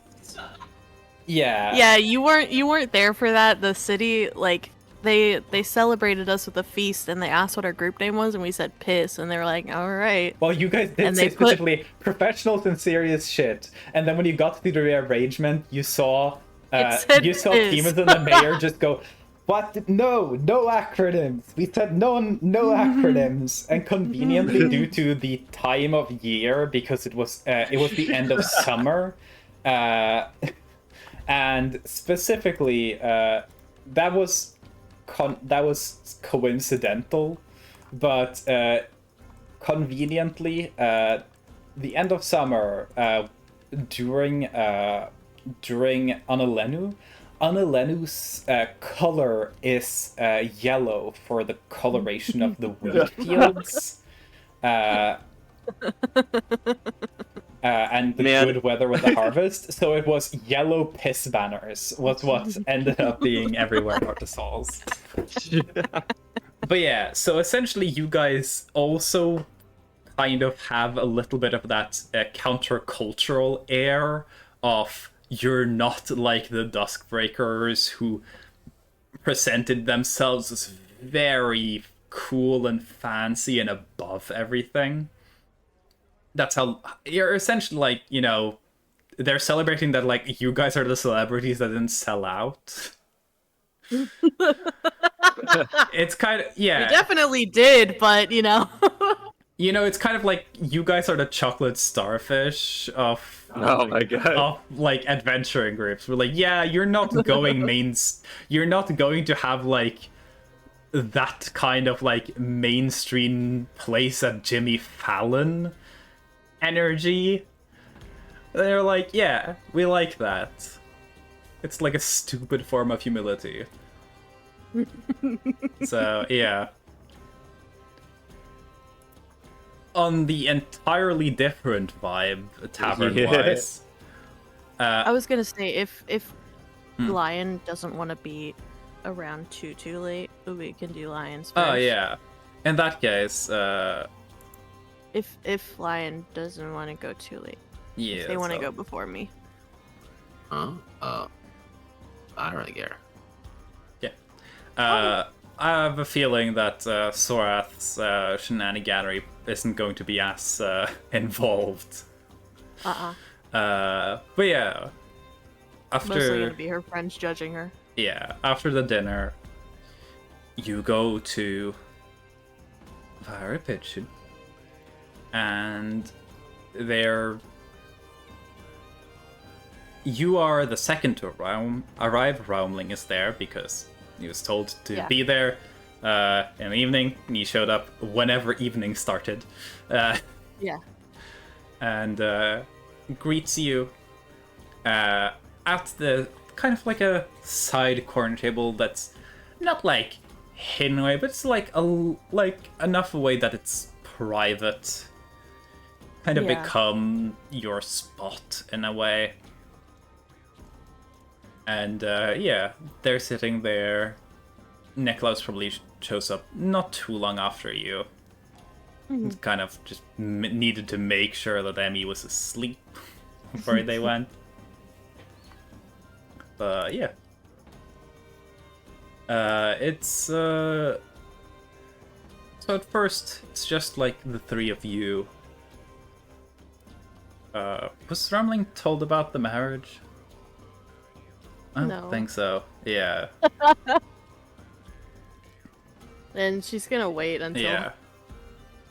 Sorath is definitely gonna like get a shot or like get a strong drink to start Yeah. off, but she's probably gonna take a shot when Goldie's there Yeah. as well. Definitely able to get some strong drink. Yeah. Also, If anything, not she really might needing just to get- worry about paying anything right here and now, mainly Yeah. because the household just has a tab. Yeah. So She'll probably get like a larger glass of like heartroot mead and Yeah. just like kind of drink that quickly. Mhm. Niklaus informs you that Lloyd should be there, but they'll arrive late. But, you know, that's fine. You know? Yeah. They'll be she there, doesn't mind. like, close. They'll be there at night. Essentially, Lloyd being like, fuck it, I'm gonna travel the last bit in the dark. Who cares? So, yeah.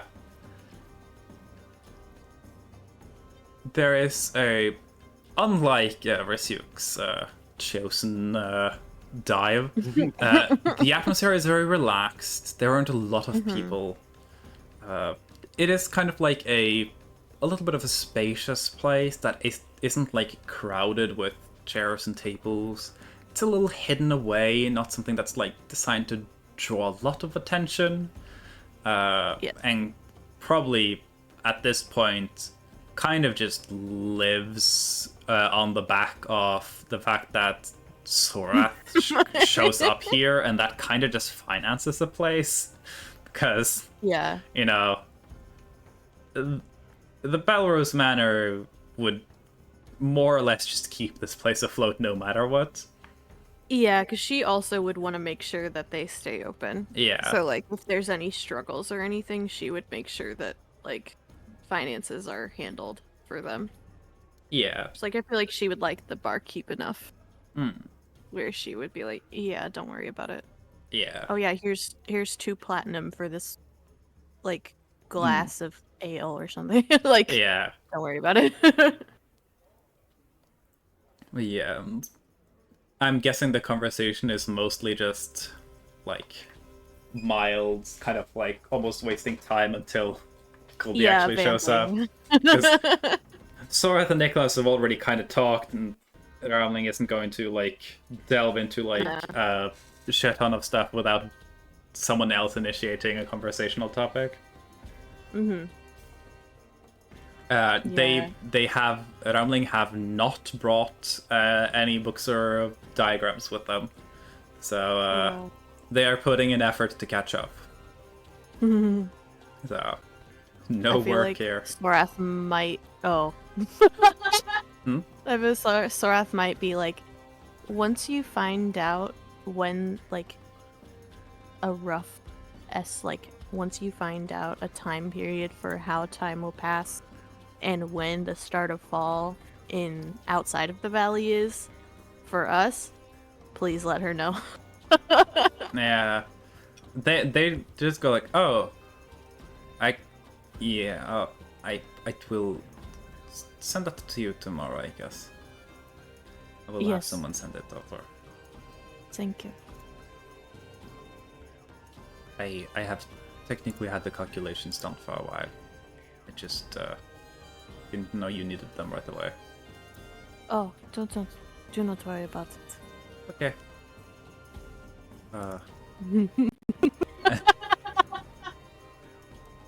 And Nicholas kind of chuckling at it. They're definitely enjoying, like, Sorath being back. Sorath is a little bit of, like, the glue.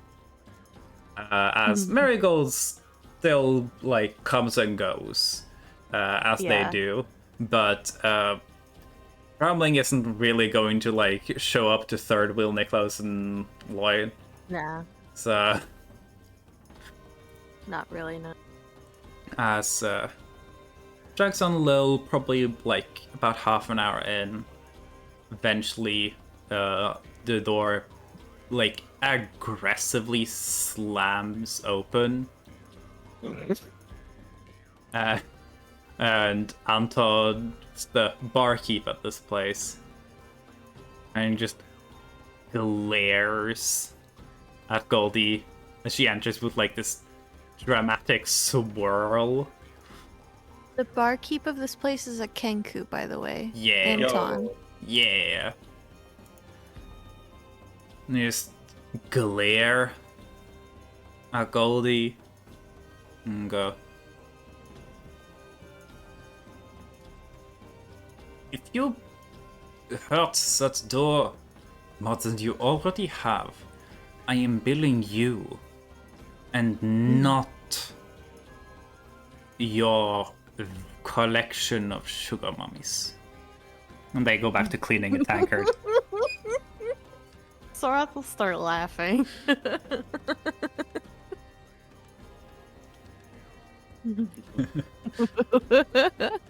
Goldie true. Goldie is wearing very different clothes from when you last saw her. It hasn't been like a crazy amount of time that she and her definitely not partner yet. No, what the fuck do you mean? It's casual, dude. They haven't been like quote unquote fully committed to it for super long in terms of like seasonal. And you're realizing that with the increased money and the fashion sense, Goldie is kind of falling into like fashion trends. Mm-hmm. And you realize that whoever is their tailor, Goldie's partner is about to enable so much money to be spent there. Yeah. Interestingly enough, Goldie is wearing kind of wintry colors. It is a very kind of layered frilly with kind of loose ribbons that kind of flow and create this almost like cascading pattern of just cloth that drifts and almost jingles as she moves, which Thora hasn't really seen much before, and you figure that it's probably some sort of like haute couture fashion from likely the Violus, some like momentary fad. But it's worn entirely in winter colors. You wouldn't expect. So you figure that it's Goldie probably knows vaguely what's going on about like the timescale outside, and she's probably messing with you. Goldie is a fire genasi. Yes. Ooh. I picture her with very long red hair. Yeah. Kind of curly, wavy, more. They short. Yeah. They kind of twirl, showing off their outfit, which Nicola seems to enjoy, and only just kind of stares blankly at. And just kind of like lock eyes with Sora. And there's this like energy to her And Surith has experienced this before when they've been back stuck in Kursum for long periods of time. And realizing that Sorath is the main friend that Goldie, like, just shovels all her unspent energy into.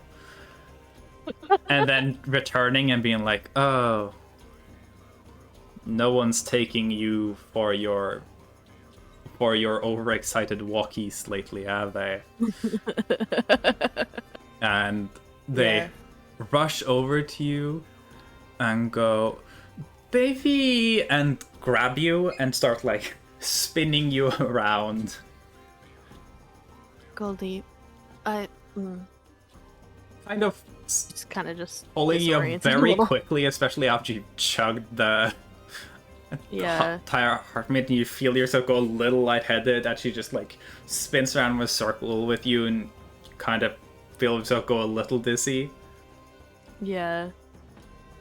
And she very skillfully kind of just throws you back into your seat. Surprisingly comfortably. She is a dancer after all. And knows kind of what she's doing. And she sits down across from you, looks at you, seems like she's about to say something, and then immediately just grabs your hand. A little hard, hurts a little, just pulls it, looks at the rings, and goes, okay, we are talking about that first. What's going on? I need a shot first. And Please. Goldie just leans back, kind of tipping their chair backward, and just yells, Anton! And Anton, who's like, maybe like 20 feet away, just goes, yeah. Schnapps? Goes, as you wish. Like, gets out a couple of shot glasses. Sorath will holler a thank you. Yeah, Anton would very immediately shift and be like nod appreciatively. They are anyone else would probably after a little bit pick up that Goldie and Anton's relationship is mostly humorous. They play it up a little. But also Goldie probably is annoying in the long run. They definitely are the type of person you encounter at a bar. Like they walk into the bar, they say two things and you realize, oh, when you start drinking, you're going to be very loud, aren't you? That's the type of person Goldie is. Yeah. So there are you're There's presented a with feeling some when you see a sorority girl pull out like a fucking bottle of Fireball, and you're like, oh, yeah. God. Most likely, let's Anyways. say it's something like cherry schnapps put in front of you. Decently strong alcohol, especially the way they make it here. Probably something like 80-90 proof. Yeah. Toss back a that's shot. going down immediately. Yeah. And Goldie toss back their shots without like any facial expression change. Puts it back down and goes, okay, talk about the ring. And Nicholas is sitting there just kind of like slightly like fidgeting a little because they know kind of what's going on.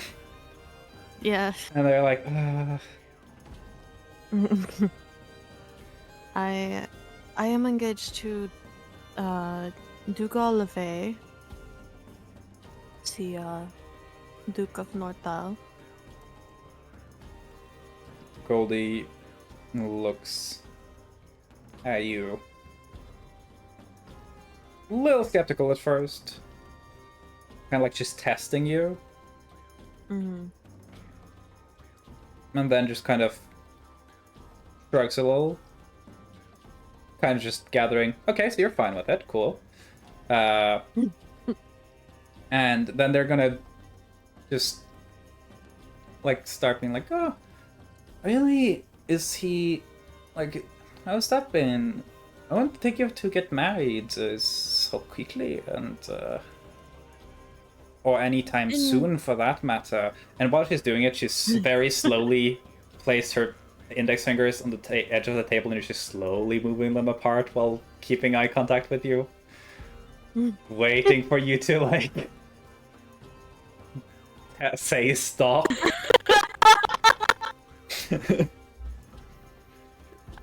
She's sitting next to Nicholas, who is looking at Sorath, who doesn't notice, and Rattling is kind of just looking at Goldie and being like, I don't fucking know what's happening here.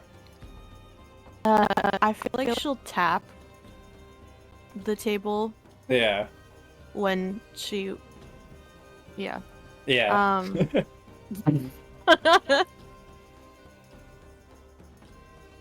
It is wonderful. I was not planning on finding anyone on budget. Very dangerous past few months. And yeah, he is very interesting. Very caring, for me at least. I'm happy to hear that. Kind of looks through, like she's recounting your previous suitors. Like, yeah, no, personally, even if he wasn't all that nice, I think I would take a butcher over most of those guys. So, yes. You know, so he is by far the oldest. I mean, they can't all be perfect.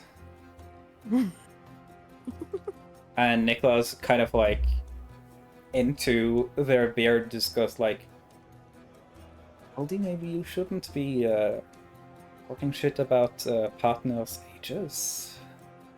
And she like elbows him and just half the beer ends up in Nicholas's face. And just laughing at it. And Ramlin sitting there like, I mean, she isn't as old as Duke of Notal would be. And Nicholas just like, that wasn't entirely my point. Ramlin kind of returns with, well, does your point matter? Yes, I'm not sure exactly how old he is, so I believe it is over 260 years. I know that he was young when my mother was young.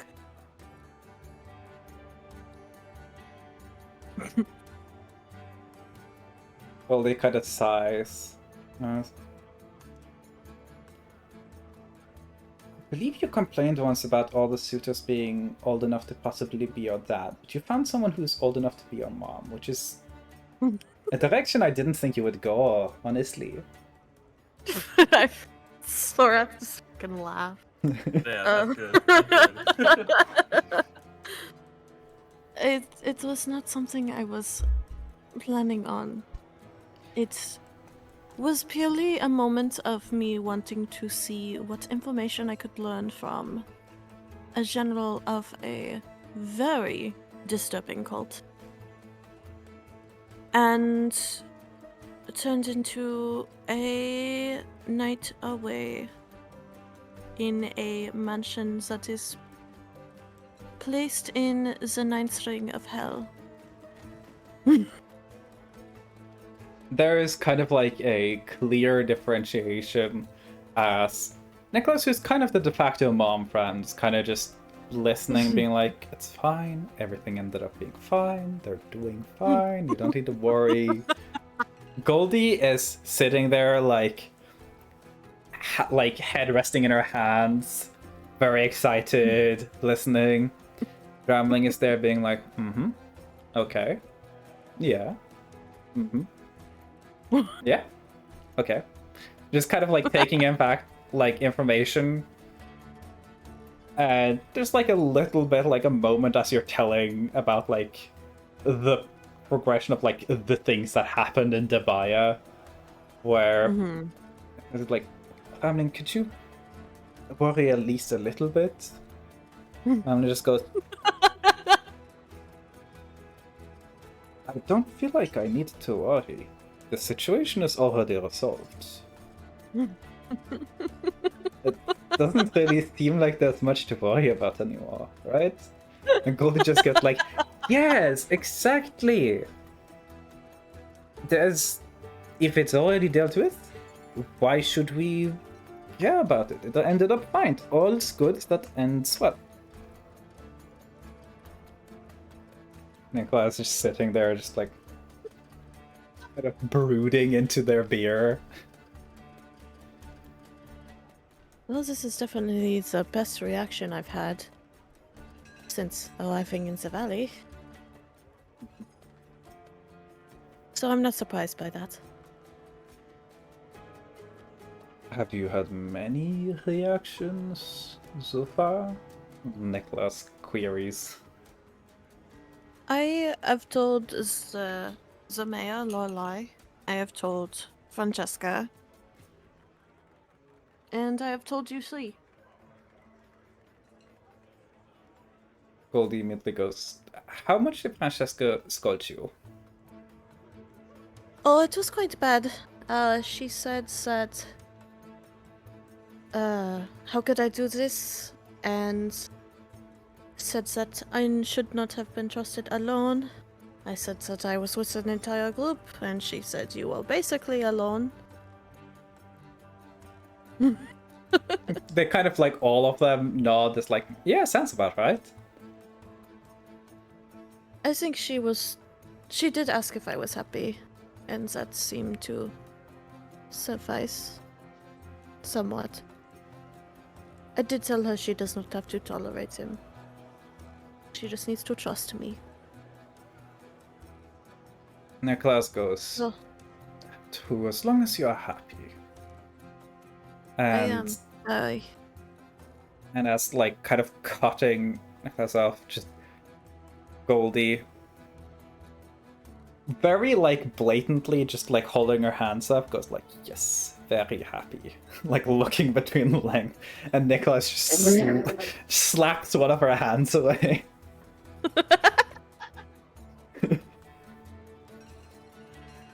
My ribs did get broken one night, but so far it's been relatively interesting.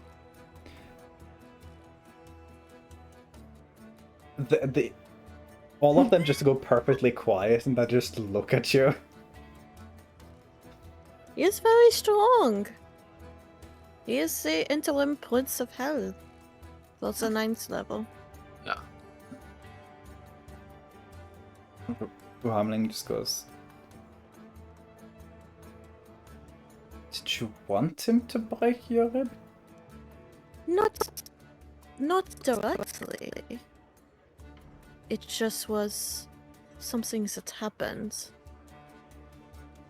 It can happen if the other is quite strong.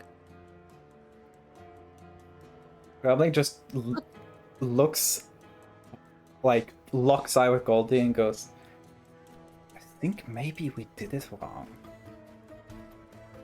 And Goldie just nods very like thoughtfully, like they're philosophizing together.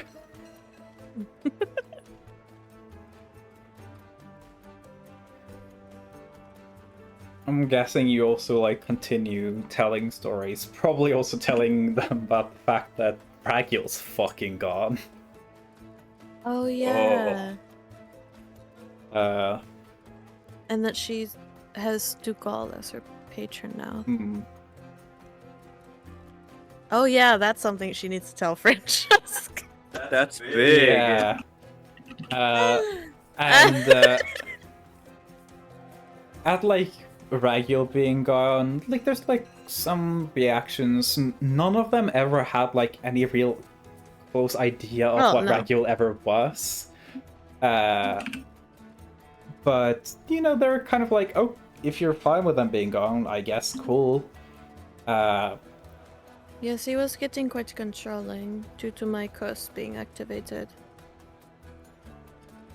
And once you mentioned like Dugal being the new Sorcerer Pact, Ragul just not Ragul, but Raumling just immediately goes, so this would be a very problematic divorce if it were to happen then. Quite. We need backup plans. I am prepared. It only depends on breaking the curse of the valley, and I am quite happy to do so. And fleeing the devil. Could try and find other powerful beings for you to sleep with if you need more power. I will keep my options open.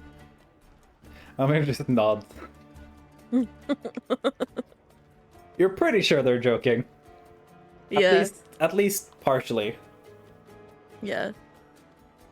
You know, they're definitely intending for it to be a joke, but you know, at some part of their brain is going like, what options would there be though? What other powerful beings could he set Sora up with if they need a new like magical sugar daddy? I did die on my travels. Oof. I did get banished from Les Belles for killing someone on accident. I also did get banished from Wencash, though they do not know that I am a Belrose, so that was good.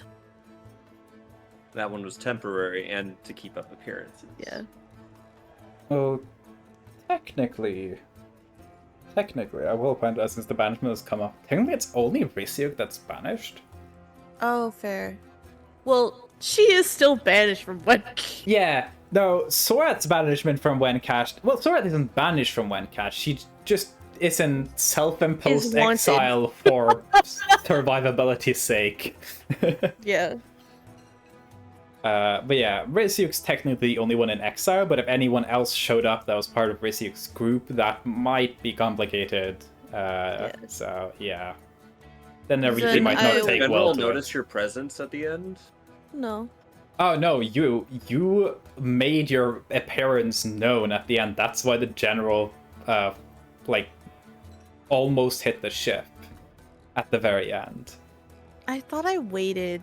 You waited until you got towards the end, till you were outside of their waters, and That's then why you the big punch happened. then you revealed yourself. The general was Yeah. like, "Fuck!" and did like one desperate swing to see if they could hit you, but you were too far away. That could have Yeah. ended the campaign. Gotcha. Yeah, if you'd done that Yeah. earlier, the ship would have just sunk, and it would have essentially No, I been know, because I remember you Yeah. asking me, and I was like, wait. Yeah, because you were like, once I'm on I the was like, ship, I'm I'm taking gonna... it off immediately. And I was like, are you doing it while you're still in the Wencashed Harbor? You gotta wait I a was like, while. Wait. Yeah. Okay, so amending what Sora said to be like, well, I also went to Wencashed and was not found out until I had already left to the town's borders. You did So get found I'm- out? Like at the end? Yes, I did not want to wear the disgusting outfit anymore. I was wearing a sundress, Niklaus. Because genuinely fucking flabbergasted that you almost hair risked was your dyed- death in a political crisis over a sundress, and Goldie's like fully taking her side and being like, Nicholas, you wouldn't understand. Sundresses My- are horrible, but like you can't match those My- sundresses with the classes, and like My hair was dyed black. gross. I was not able to wear my my glasses. I had to wear bone glasses. Ew. Disaster. I had to be all bubbly and friendly. It was dreadful. Oh, you lived like me. Going. Yes, and I do not understand how you do it. This is so exhausting. It's an acquired skill. And I'm glad that you have it. I do not want it.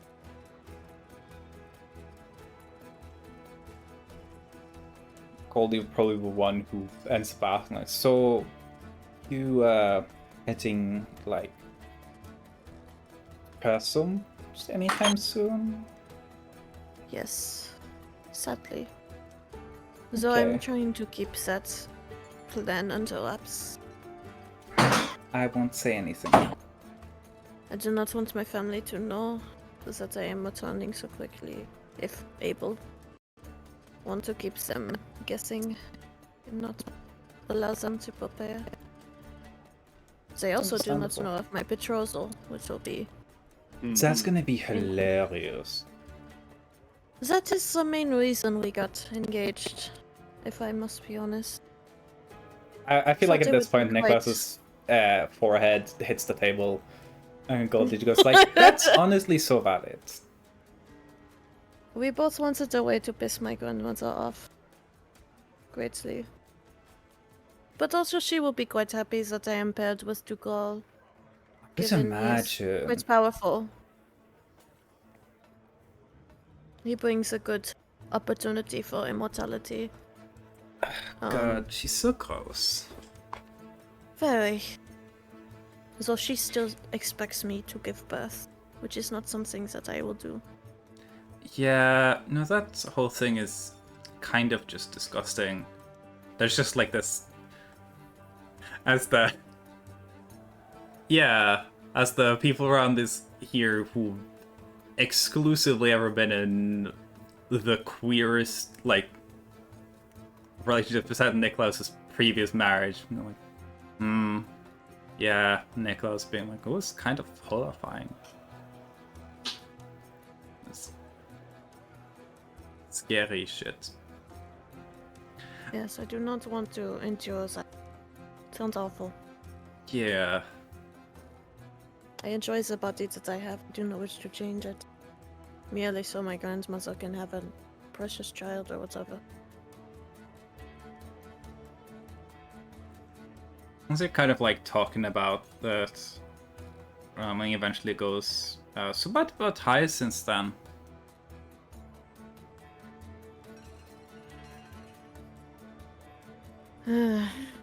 Hold on.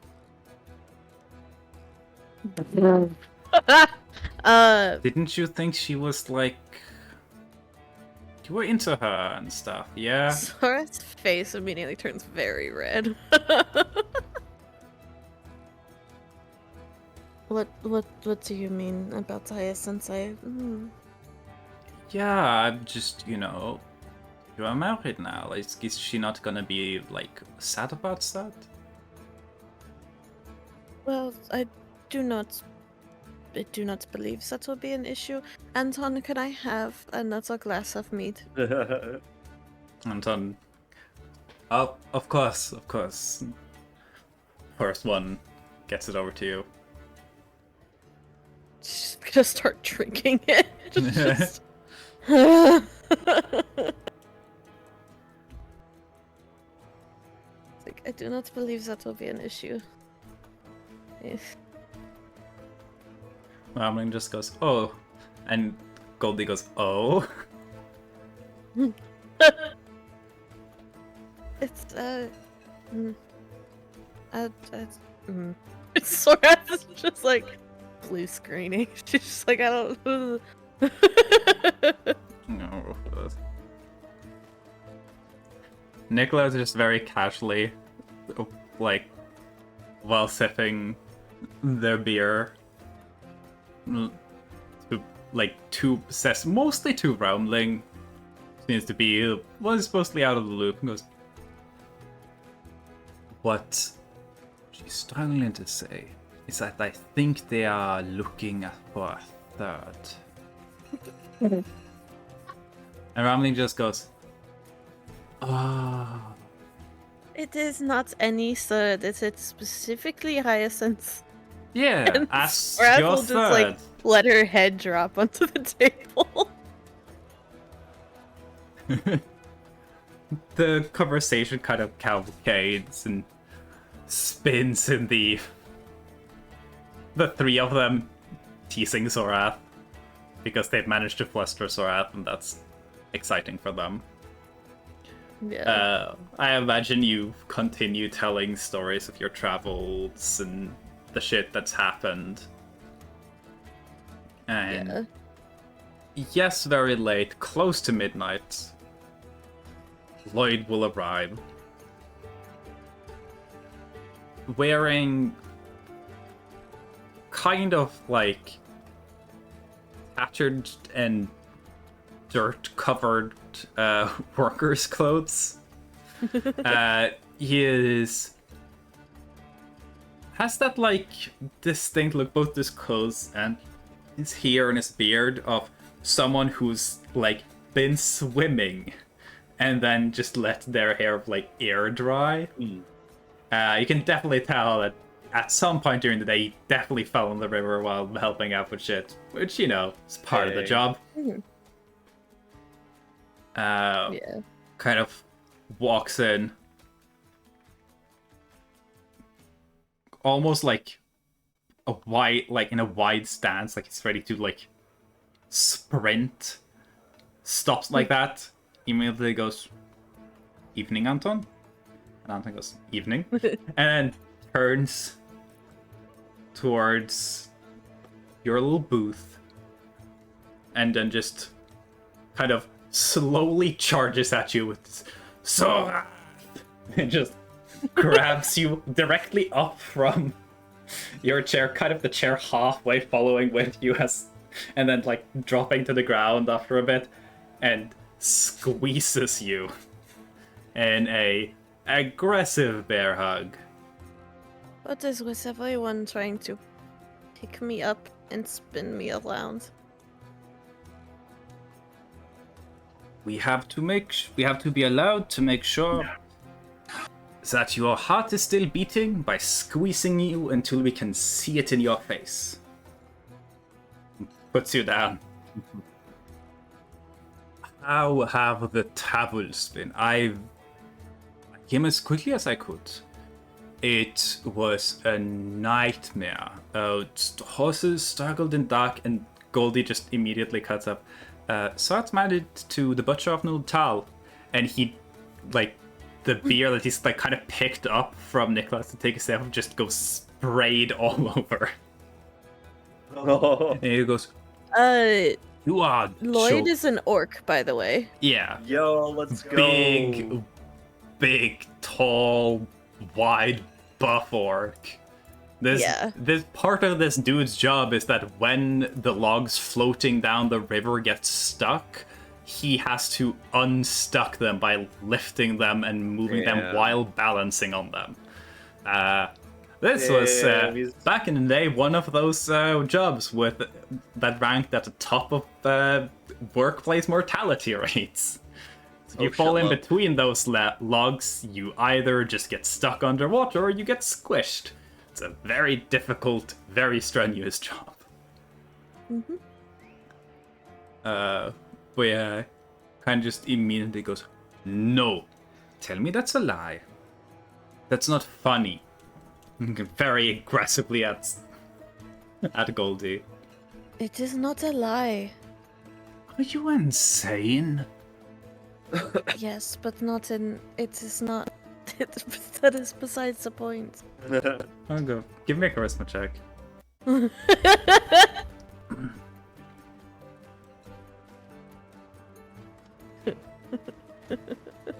19.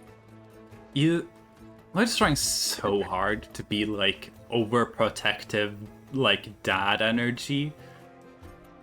And then he just kind of cracks up laughing at it. It's not like a loud laugh, it's like a laugh that starts like a...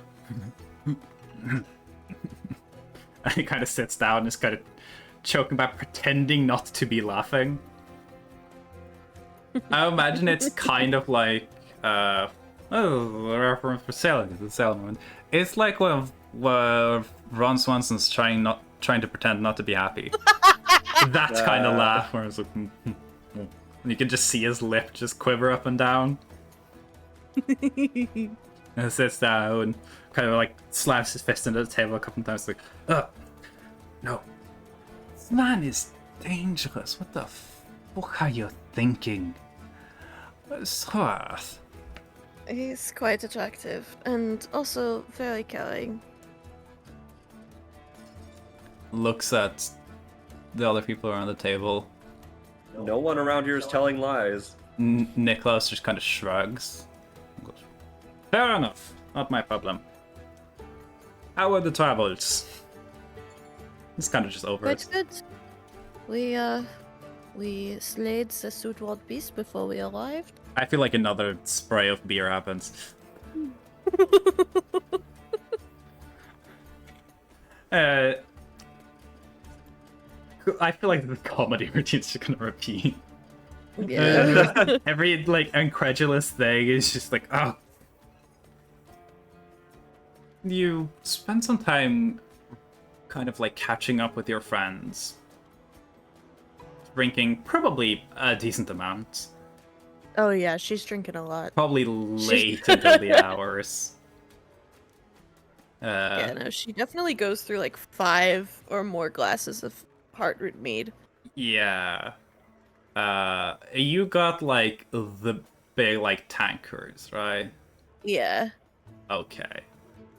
So Sorat's probably being carried home. Yes. That's a lot of alcohol. That's essentially like drinking like, for context, for people who aren't familiar with the alcohol contents of heartroot mead, it is essentially like drinking like 4 or 5 pints of like 40 proof. It is a lot of alcohol in there. But to be fair, it is over the night. It's not like chugging it all at once, but you are definitely getting shit-faced. Oh yeah, that was her goal. She's Yeah. like, I'm so unbelievably stressed about everything happening right now. I mean, Sorath did learn the beautiful coping mechanism of alcoholism along the way, so... Oh yeah, she's like, yeah, my curse is activated, so now I need to drink blood, or I get super unruly and I might attack someone. But alcohol is really helpful sometimes. Yeah, I feel like both Nicholas and Lloyd are very like, oh, God, we shouldn't have let her leave. But Dougal has been helping. His blood is very satisfying to me, given the power that he has. Wow, So, Baumling just ad-libs kinky. Yes, I did technically kill him the first time we spent a night together. Goldie kind of like slowly inches closest towards you. Close enough that she's able to whisper to you. Not quite enough that the others won't hear, but quite enough that it's awkward. And just whispers. Girl, did you come him to death?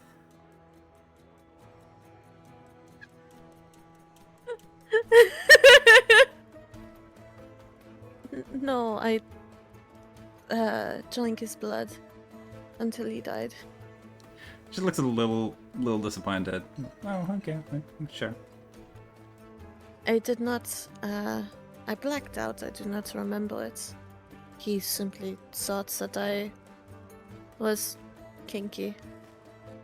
She sits back in the chair. So there's a chance. But as it continues, you guys drink late night. Probably also like by the time Sora's like really drunk.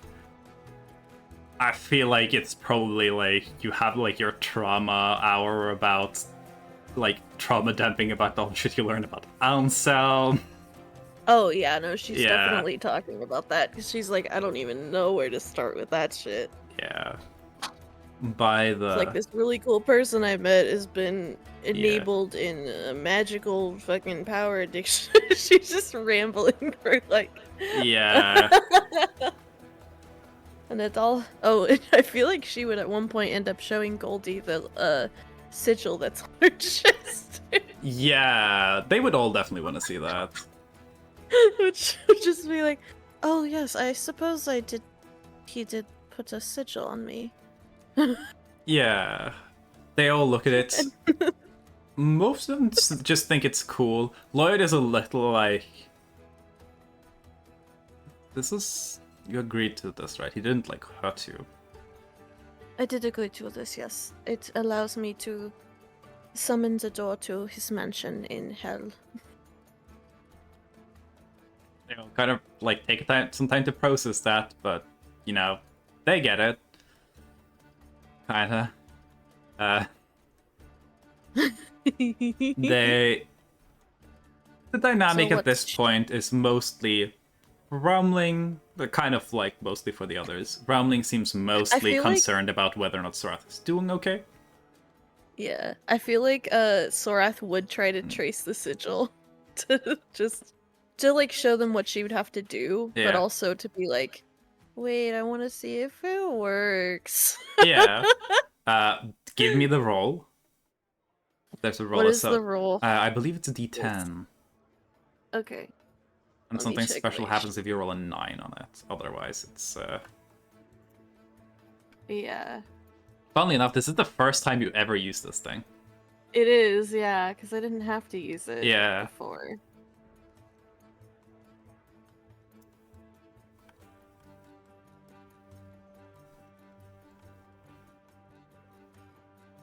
Yeah, it's a D10. Yeah. 1D10. Yeah. 4. Okay. So you attempt to open the door. And I'll say the effect fails. Though, as far as you can tell, you aren't 100% sure if it failed because of the, like, just the area, like, the fact that Pleasant Valley is inaccessible. You figure it would not work here, given the fact that Aspiel can't go back. If Aspiel can't go back, you figure you can't just casually open a portal to the Nine Owls. But also, we'll probably take this to the side based on the fact that, like, Sora is probably kind of wasted at this point. As you're doing it, you kind of realize, like, oh, true, I have to visualize the mansion in, like, a big open space. And you just, like, look around the tavern. Like, oh, it doesn't fit. Damn. I wonder if she would try to stumble. Hold on. You'll probably have to go a little bit away from this area too, but Yeah. you might stumble I wonder outside. if she might try it on the way home. Or really, she might try to do it, and then she's just like, wait. I have to... It's up to you. I have to does have she? a big open Does Sora space. actually do the incantation in the tavern, or does No. she change her mind? She's gonna change. She's gonna like start. Yeah. She's gonna like start to try to trace it and then be like, wait, I need an I need an open space. Way bigger than this. It's a big space.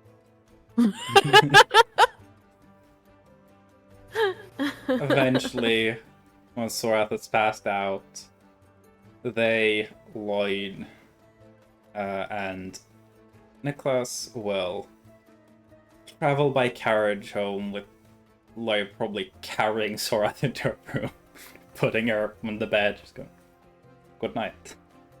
Sorath just black out. Yeah. Drink a lot of alcohol. You do get through a lot more of it than they would expect, which probably also, again, worries Niklaus. You're like, oh god, you've been drinking while you've been you away. did not used to drink like this. Yeah.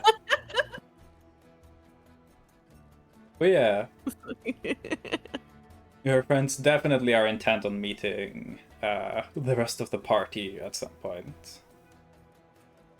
I feel like at some point Sorath would mention that they're going to the circus. Yeah. So we can join for that. Yeah. Yeah. So, as Sorath has carried off, let's finish up with the result of Gin's natural 20 investigation of the map.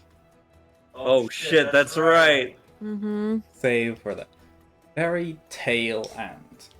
Lion's body's on fuck shit. So, Yeah, okay, I'm here. Gin is just pacing around the mansion, just like looking around like, huh, what's in here? What's in here? And you're going through different rooms, you see all the bedrooms. You get to sneak your way and see Sorath's bedroom, which is significantly larger and more decadent than the other ones. Which y'all's rooms are already kind of disgustingly large. As you're kind of going through, you see most of what you would expect in such like a manner. But you kind of like, you know, you're a little, you know, it's a very weird place, and there's kind of hard to believe that there's not something weird here. So you're a bit more persistent than maybe you would be otherwise. Mm-hmm. And so you're going through, looking at walls, there's an ungodly amount of portraits, and paintings, families, some of them of little baby Sora.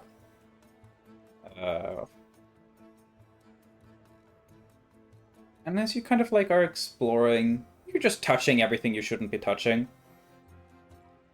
Yeah, no fingerprints everywhere. You Running are around. kind of in a very like inconspicuous section of a like kind of a hallway that has portraits along it that leads from the entryway off to a far ballroom for private events. And you're kind of like just looking at all these pictures, and there's a family picture, a nice painting that has Sorath in it as a tiny little baby. What you figure is Sorath's parents, Anselm and Emrys, and grandmother, Ambrosia. You're kind of fiddling with it, and you're kind of like looking at it, moving it. Kind of shift the picture frame, and it says click. And a section of the floor and the wall rotates. Oh. Oh. I'm not supposed to be here. Yeah. And as it rotates, you go from a kind of decently lit hallway into a pitch black space behind the wall. It's narrow. Maybe like at most like 3 foot wide. Give me a perception check. Perception? Yeah, perception. 17. And you're getting so grounded. You can smell here. The air is stagnant, but it's kind of cold. And like there's a lot of moisture in the air here. Kind of like in the way you would expect like a cave.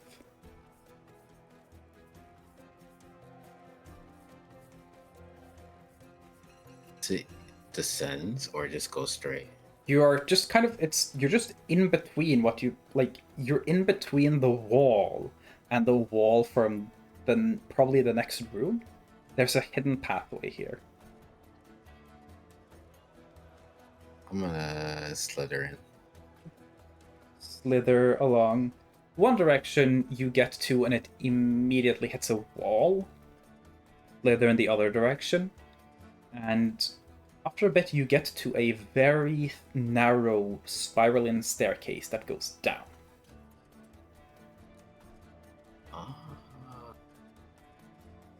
I wanna slither down.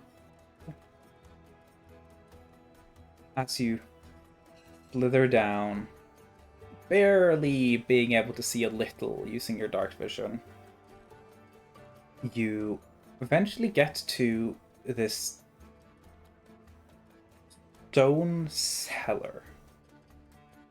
There's a tiny bit of water kind of pooled in one of the corners, probably leaking in from the earth surrounding it.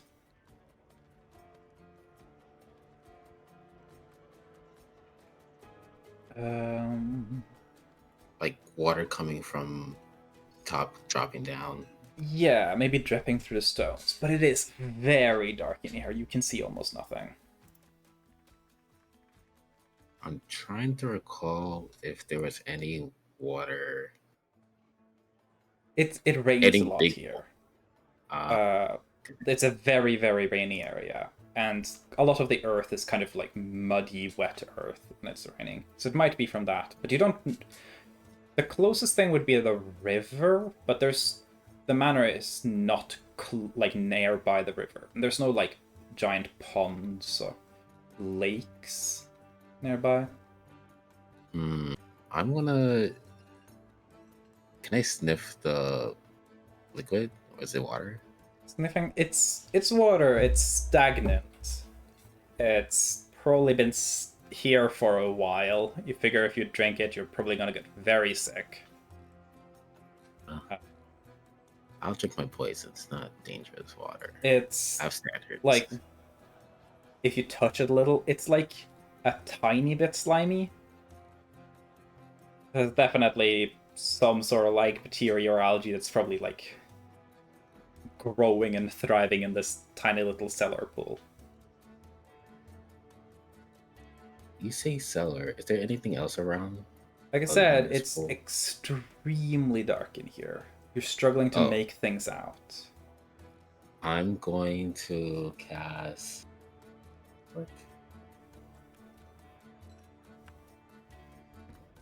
Oh, that won't work.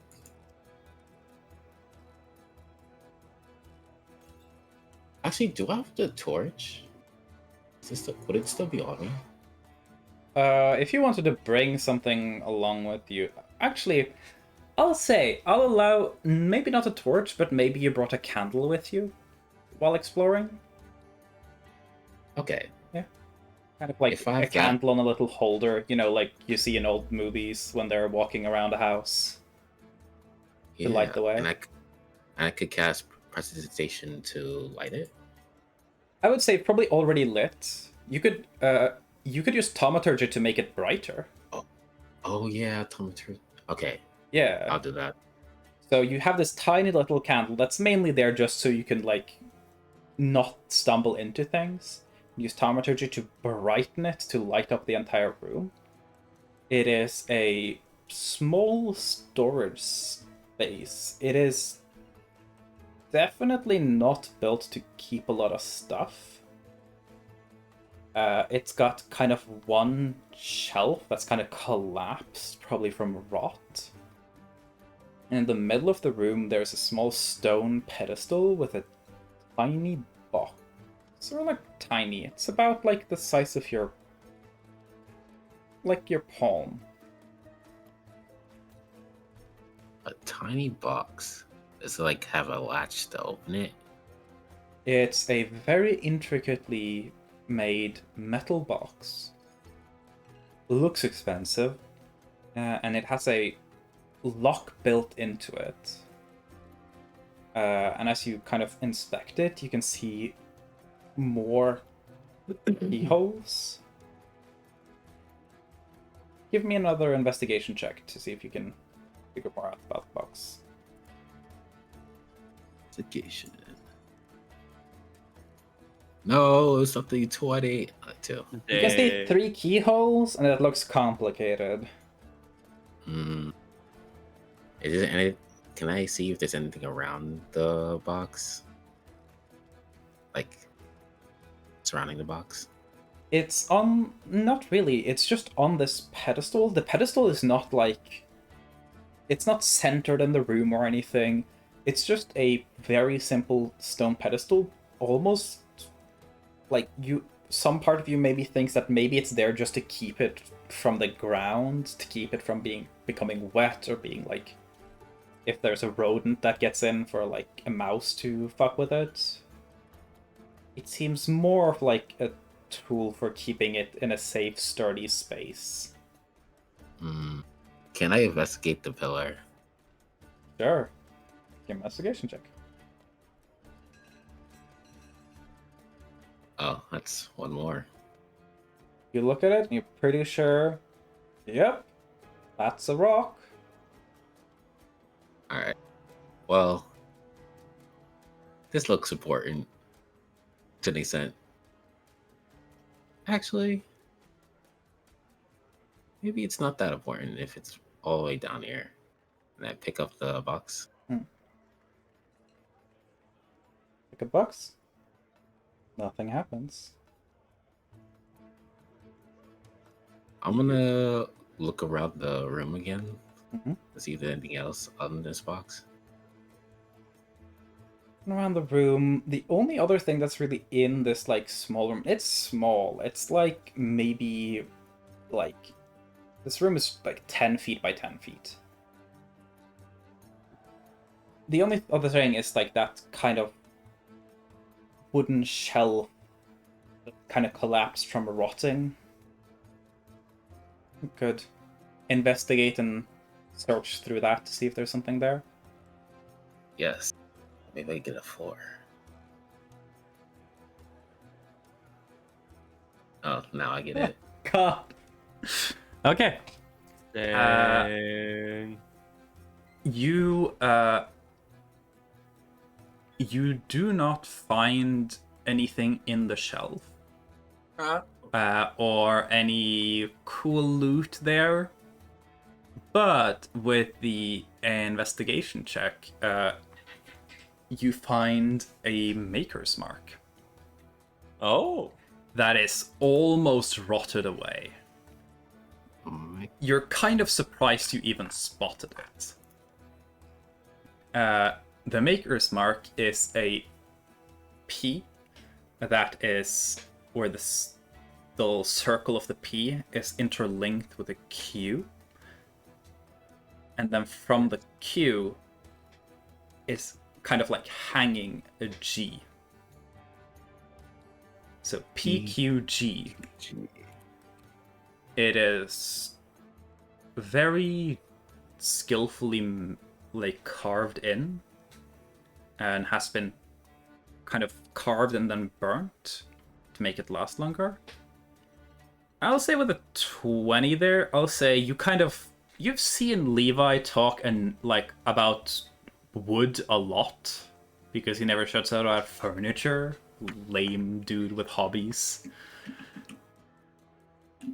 And you kind of like go, yeah, that seems like something that Levi would say is expensive, this shelf. It probably was a very fancily made shelf back in the day.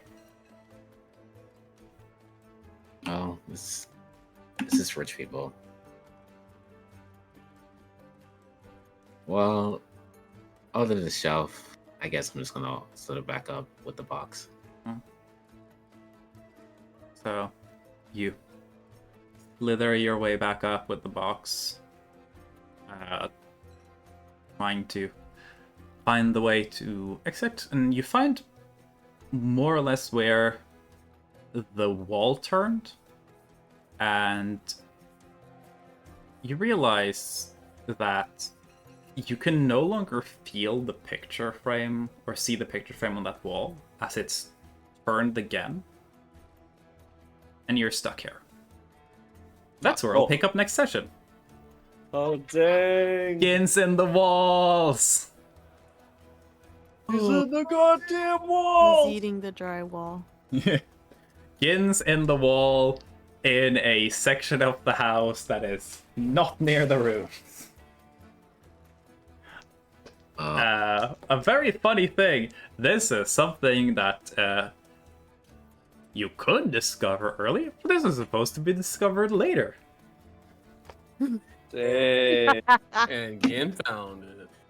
This is, my DM tips to all the aspiring DMs.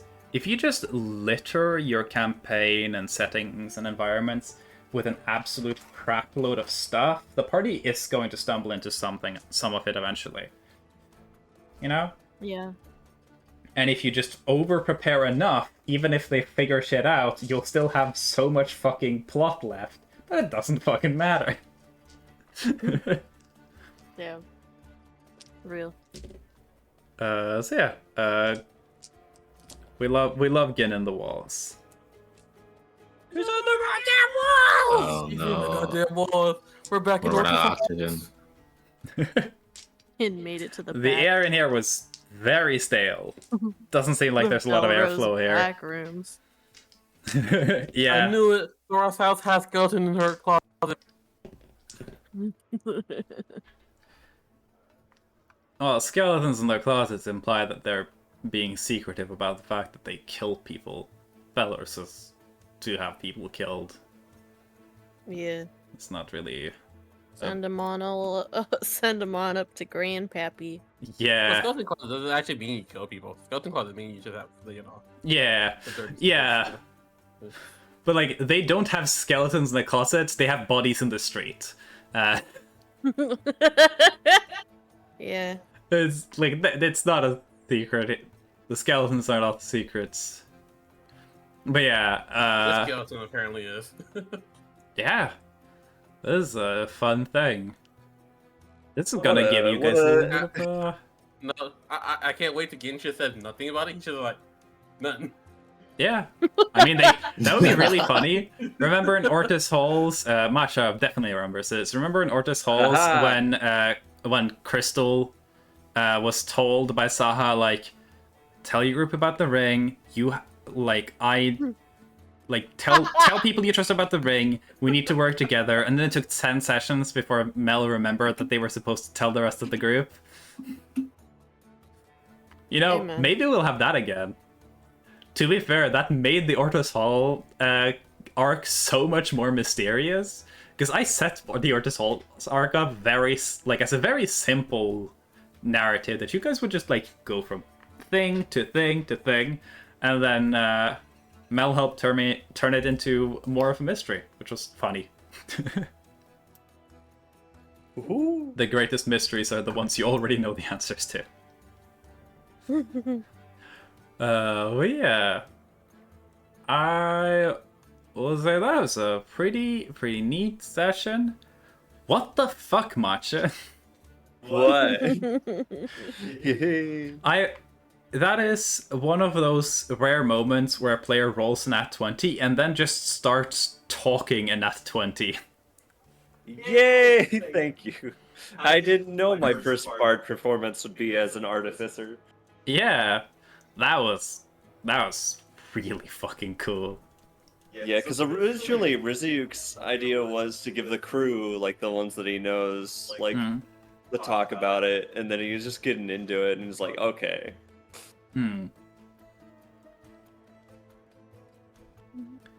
Yeah. I'm about to make a name for ourselves. God damn it. You would be the one that this. Yeah, Sora's trying to keep it down that she's here. Well, And then Sora is not able to keep it down that she's here. That is definitely known. I know. that Sorath has arrived is 100% known. But Sorath being married to Dugal and Sorath going to travel to Kasumft, that's not necessarily known. The story is going to be more that Sorath's here and killed the Sudwald beast. Mm-hmm. So yeah, especially because even though Bushang and Kasumft are not like the furthest apart because of the way the geography works, the only real way to get there is to go to Qimper first. So in a way, Bushant is the furthest away from Kasumft you can get. So I'll be rolling some behind the scenes and see if Francesca can spread the rumors that Sorath is arriving and just going as far away from their family as possible. Which would honestly make sense. Especially because she's got Lloyd in Bushang, so that could be like another reason to go there. So, yeah. Good session, y'all. That he's definitely not going to try to figure out. There are some nice little breakthroughs today, you know, and I'm really excited to see how y'all are gonna deal with Kin being in the walls. Dang, has to be a way to get out from this side. Yeah. Right. Yeah. Totally.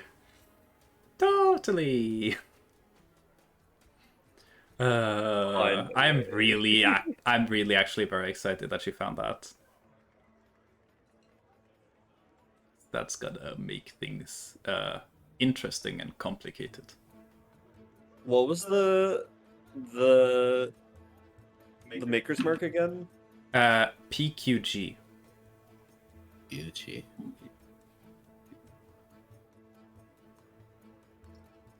Dang, that's crazy. Just getting like, I'm gonna look around. Yeah. That's why I was like, that's a nat 20. I know what's going to happen here. Because there's no fucking way that Lion is going to have the door turn, walk in there, and wait by the door for like a full minute, just wait there. So you were kind of the perfect person to discover it. I was thinking like, oh my god, if I hold a box, like, will this thing just like explode on me or something like that? So I was like, oh, let me pull up, let me check the pillar. Yeah. I got 3. I was like, oh, it doesn't matter anymore. That was gonna be fun. So we have stuff to tell Flinken and Gunther when they get back. Yeah. But yeah, I will find someone to raid because I feel like that's a good idea to do now. Yeah. Sorath's friends are very fun. Yeah. It's gonna be fun to have people, everyone else also interact with them. I just imagine Levi at the kitchen, and because he told those stories, the kids just following him now. He just became a babysitter at the mansion now. Yeah, that might be something you can do on the sessions here. It's an option. Anyway, oh my god, I wouldn't go out of the way streaming? to interact with the kid though. Oh my god, I'm streaming, guys. He's streaming? What? Yeah. Imagine. I'm gonna go bother Lasso, maybe? I feel like bothering Lasso. It's been a little while, I think. Yeah. Sounds good. Yeah. Yeah. They are on BRB, but that's fine. We should be all good to be streaming next week, I believe, to continue this. Yeah. And Yeah. yeah. I'm guys gonna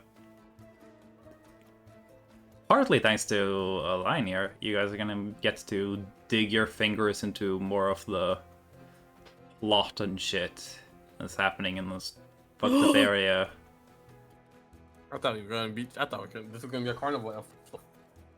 There were a couple of ways Qimper could like work like this day here, where it could like be very casual at first and slowly build to something. It could be really explosive, or some of y'all stumble into some of the mystery stuff.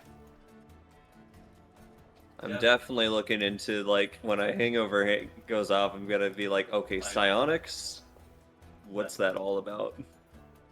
Get me out of here! Yeah. Psionics are mainly understood as some form of thing that seems like it replicates magic, but seemingly doesn't actually interact directly with ether.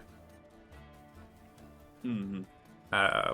And it's unsure if if it works on like a higher plane or like a lower plane than just ether interaction, or if it's a form of ether interaction that current arcane methods don't have the ability to like measure or detect.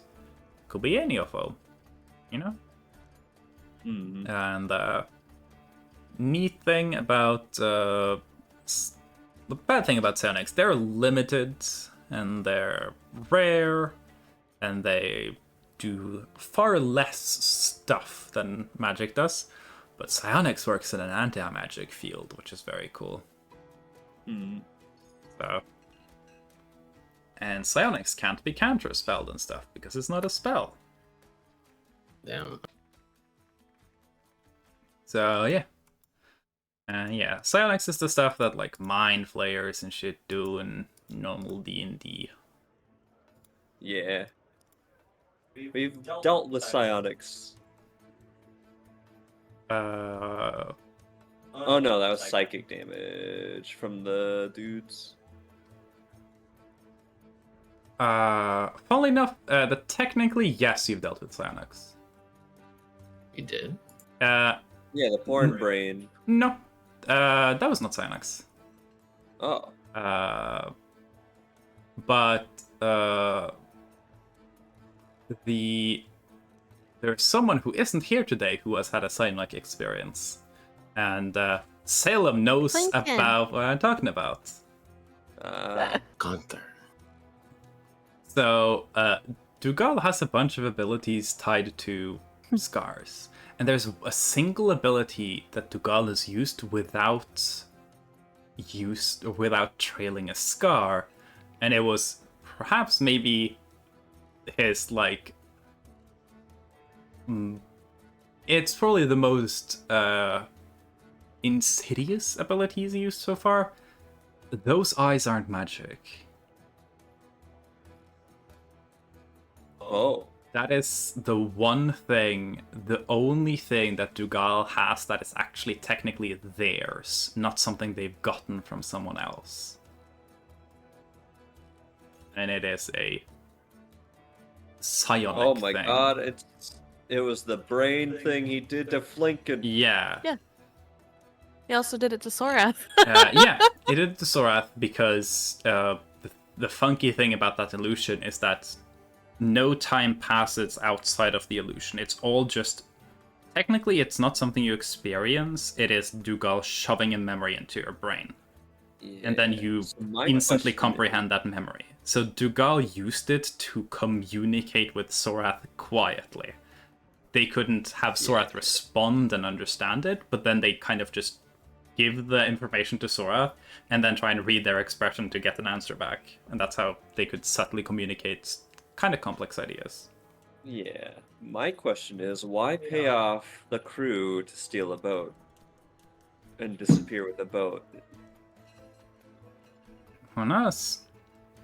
I'll tell you that there is some important hints as to who and why I've been doing that shit. Mm-hmm. In that bit of like payment and person and everything. as they were told that they were being paid to even out the injustice caused by their lack of pay. Yeah. And to even the scales, so everyone in the crew, including the captain and quartermaster, who were the two people who were kind of causing the issue, everyone got the same amount of money. It was socialist. And if this is a thing that isn't like crazy important, but I feel like so you could probably put it together relatively quickly. If you like, since Ryuk is like with them, the crew, if you take the amount of crew that ship had, and you consider that it was 10 platinum each, that is kind of close to maybe a lowball price for the ship itself. Yeah, that's what I was feeling. Yeah. Oh, maybe the ship was not stolen, but transmuted in a way. Yeah, the value of that ship was spread evenly around its crew, and then it disappeared. It seems like all of the crew are doing great with that development, and that the captain and the quartermaster are not doing so great with that development. No. Hey. Some fuckery is happening, you know? Not a big or deep mystery at all, but it's funny. Anyway, let's God, I hate that I almost clicked the knock button. I don't want that. Dang. Knock, knock. Open up! The door.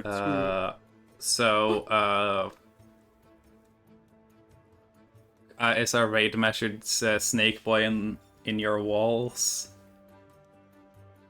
Is that Yeah. Hold on. That sounds like it could be a good one. Give time to Selm's cooking something up. And give you the time to do that.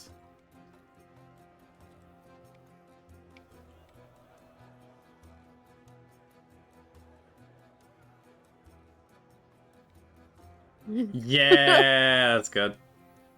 I'm gonna say hi to Lasso. There was a snake boy on your walls. Yeah. Lasso just got raided by someone in their raid message, which imagine the knees, but with babies in them. Oh, I'm happy that I think we're matching the the energy. energy. Yeah, we're keeping up the energy. That's good. Yeah. Well, I said to Lasso, they're playing. I'm on observation duty, and Lasso's really cool. If you like gaming, Lasso's stream is a game. You can literally play a game in there. Shouts to Astro for making all the PNGs. You're awesome. Yeah. Check the VODs for all the shit you missed. See y'all next week. Yeah. In the next episode of How Do We Get the Snake Out of Our Walls? With a big stick. Bye-bye.